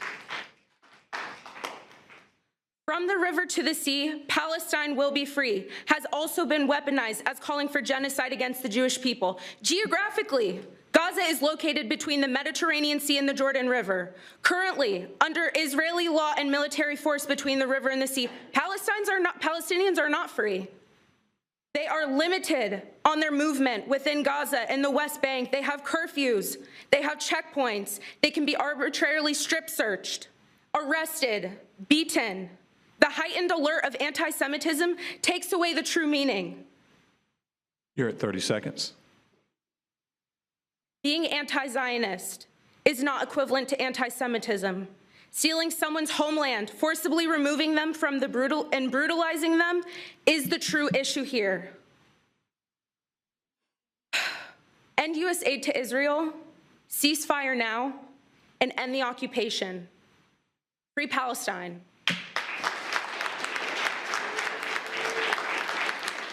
The next speaker, please. Katarina Daniels. Katarina Daniels is the next speaker. And then Raywin. So Katarina Daniels and then Raywin Shaw.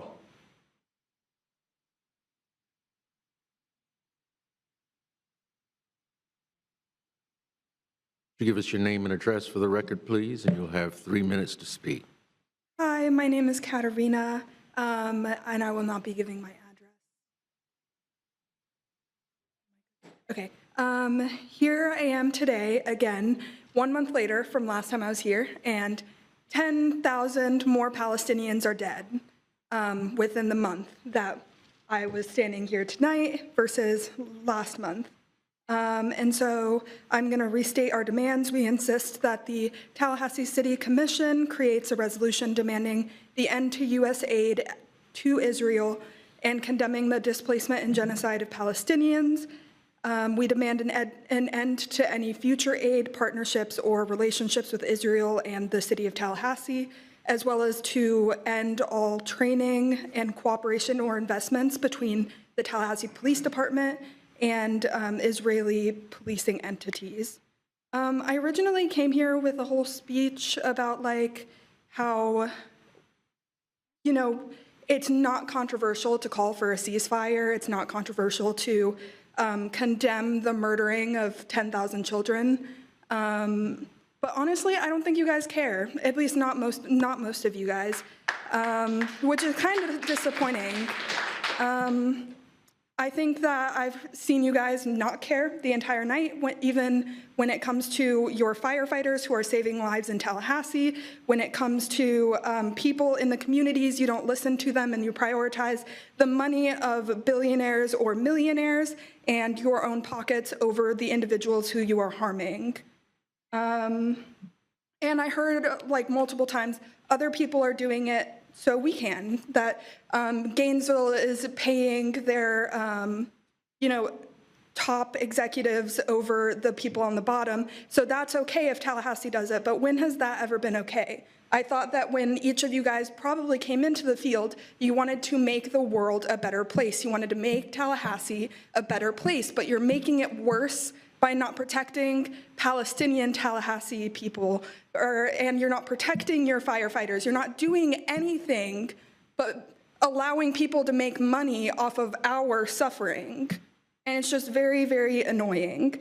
I think that I want to mention a quote that I saw, and it said, "When it is controversial to condemn the slaughtering of children, we have lost our humanity."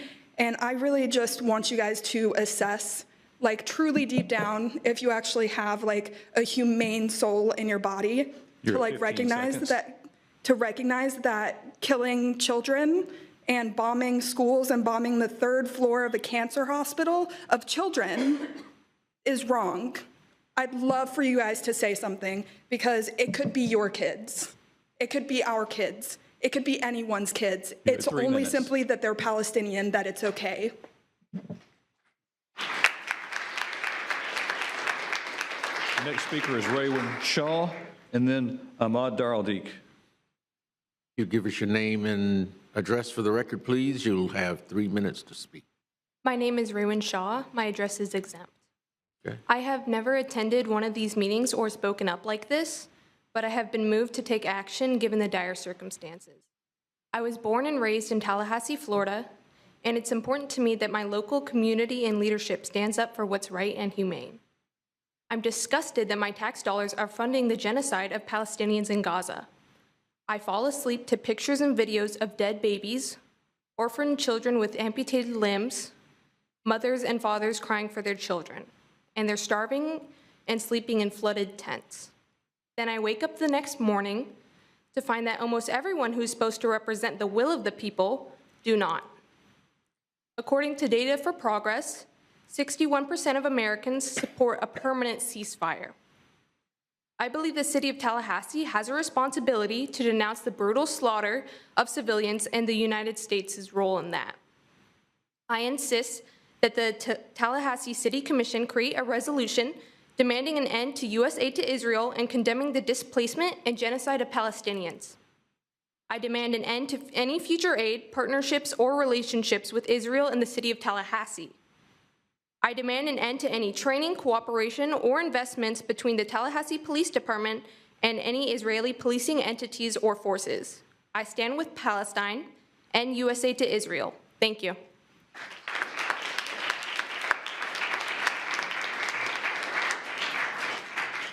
Our next speaker is Ahmad Daraldik, followed by Tavish Bryan.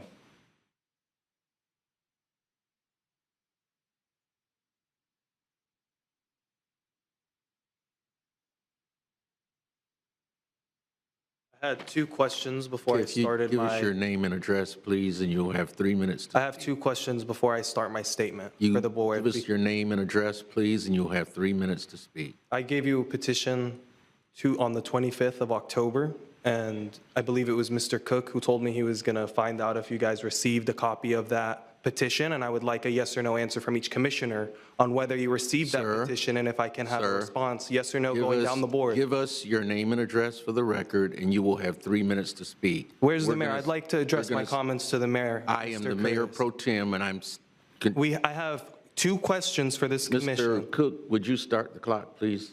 Yes, sir. You have 3 minutes. Is there not going to be a response to the questions that I've asked? You have 3 minutes. So you don't want to respond to my question. That's good to know. I also have a resolution that I would ask to be passed by acclamation by this commission. It's a resolution standing up for Palestinians and identifying the genocide as what it is, a genocide by the Israeli illegal apartheid government.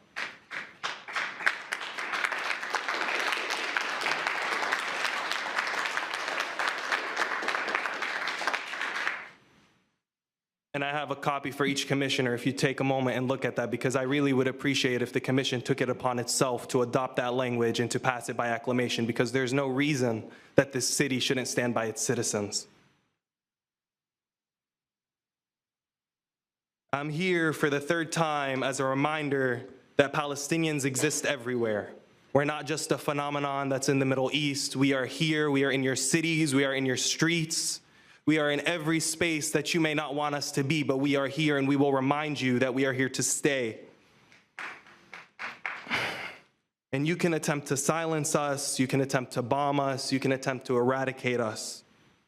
But Palestinians, we are resilient, so those efforts will never be successful.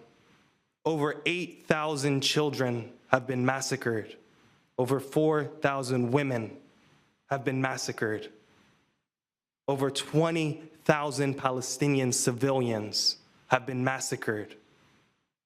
Over 25,000 children have been orphaned, have lost at least one parent. These are 25,000 children. Just to quantify it for you in case you haven't checked for yourself, there's over 1.8 million Palestinian civilians that have been forcibly relocated within a 25-mile by 5-mile piece of land. Imagine that. With over hundreds of thousands of housing units obliterated with our tax dollars to support an illegal genocidal system.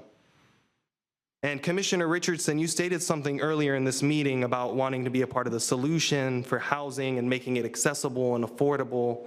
And you even took it upon yourself to acknowledge that it's much worse in some places other than in Tallahassee.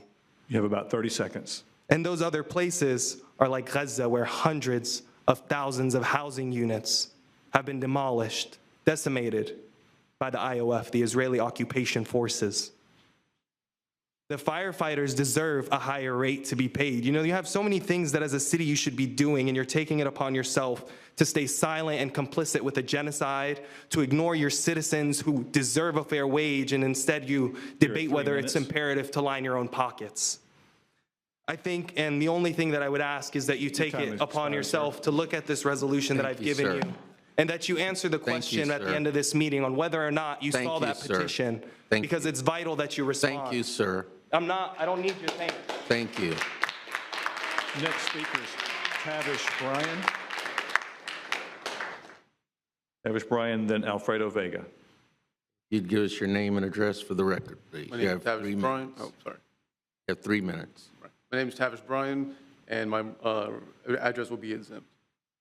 So first things first, I'd like to thank Commissioners Jacqueline Porter and Jeremy Matlow for speaking up at the last time we were here.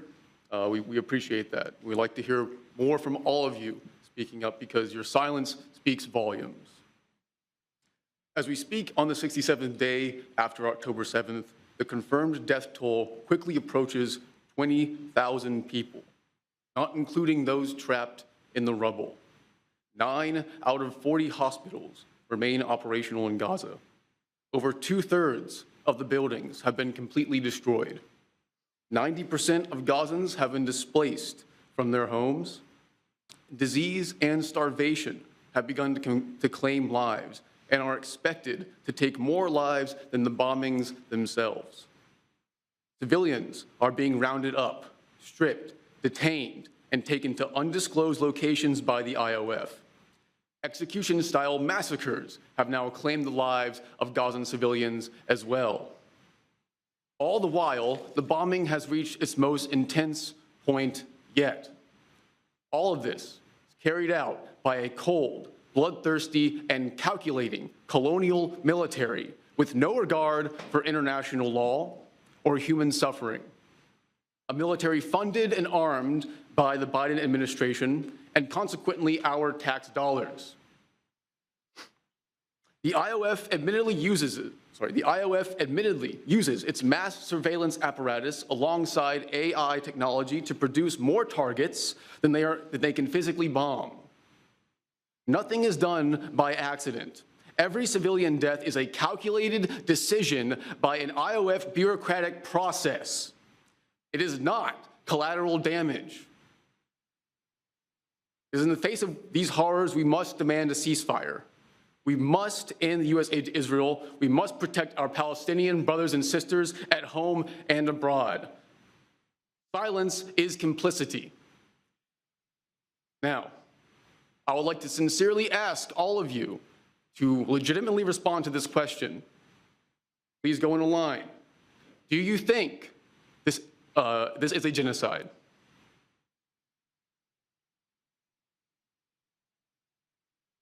You're at 30 seconds. I'll sit here and wait. You'll wait. Please go down the line and answer my question. You have 30 seconds.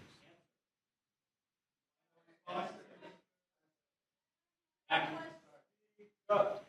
Speak up! Speak up! Speak up! Speak up! Speak up! The meeting is recessed for 2 minutes. Silence is...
Right, City.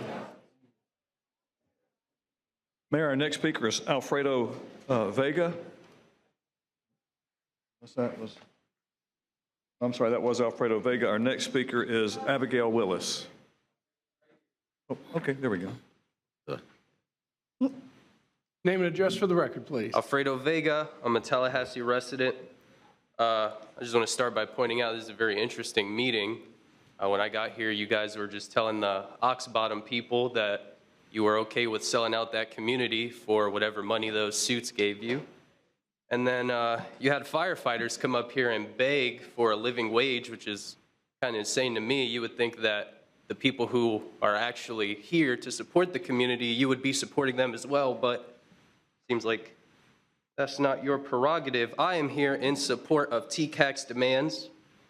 We demand the commission create a resolution demanding an end to U.S. aid to Israel and to condemn the very real genocide and displacement of the Palestinians. We also demand an end to cooperation with the Tallahassee Police Department and Israeli policing forces and the IDF. Been in about 20,000 deaths, estimated 10,000 children.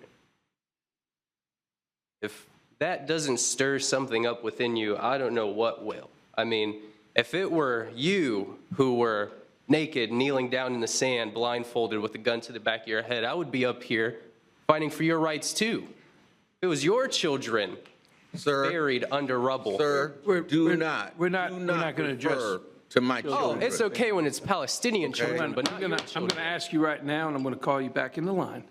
Last week we had comments about our families and children, and we're not going to put up with that, okay? But it's okay when it's Palestinian families. I'm here to tell you right now that I'm asking you Motion to please adjourn. bring it back, or we will adjourn the But do the Palestinian children... We're adjourned.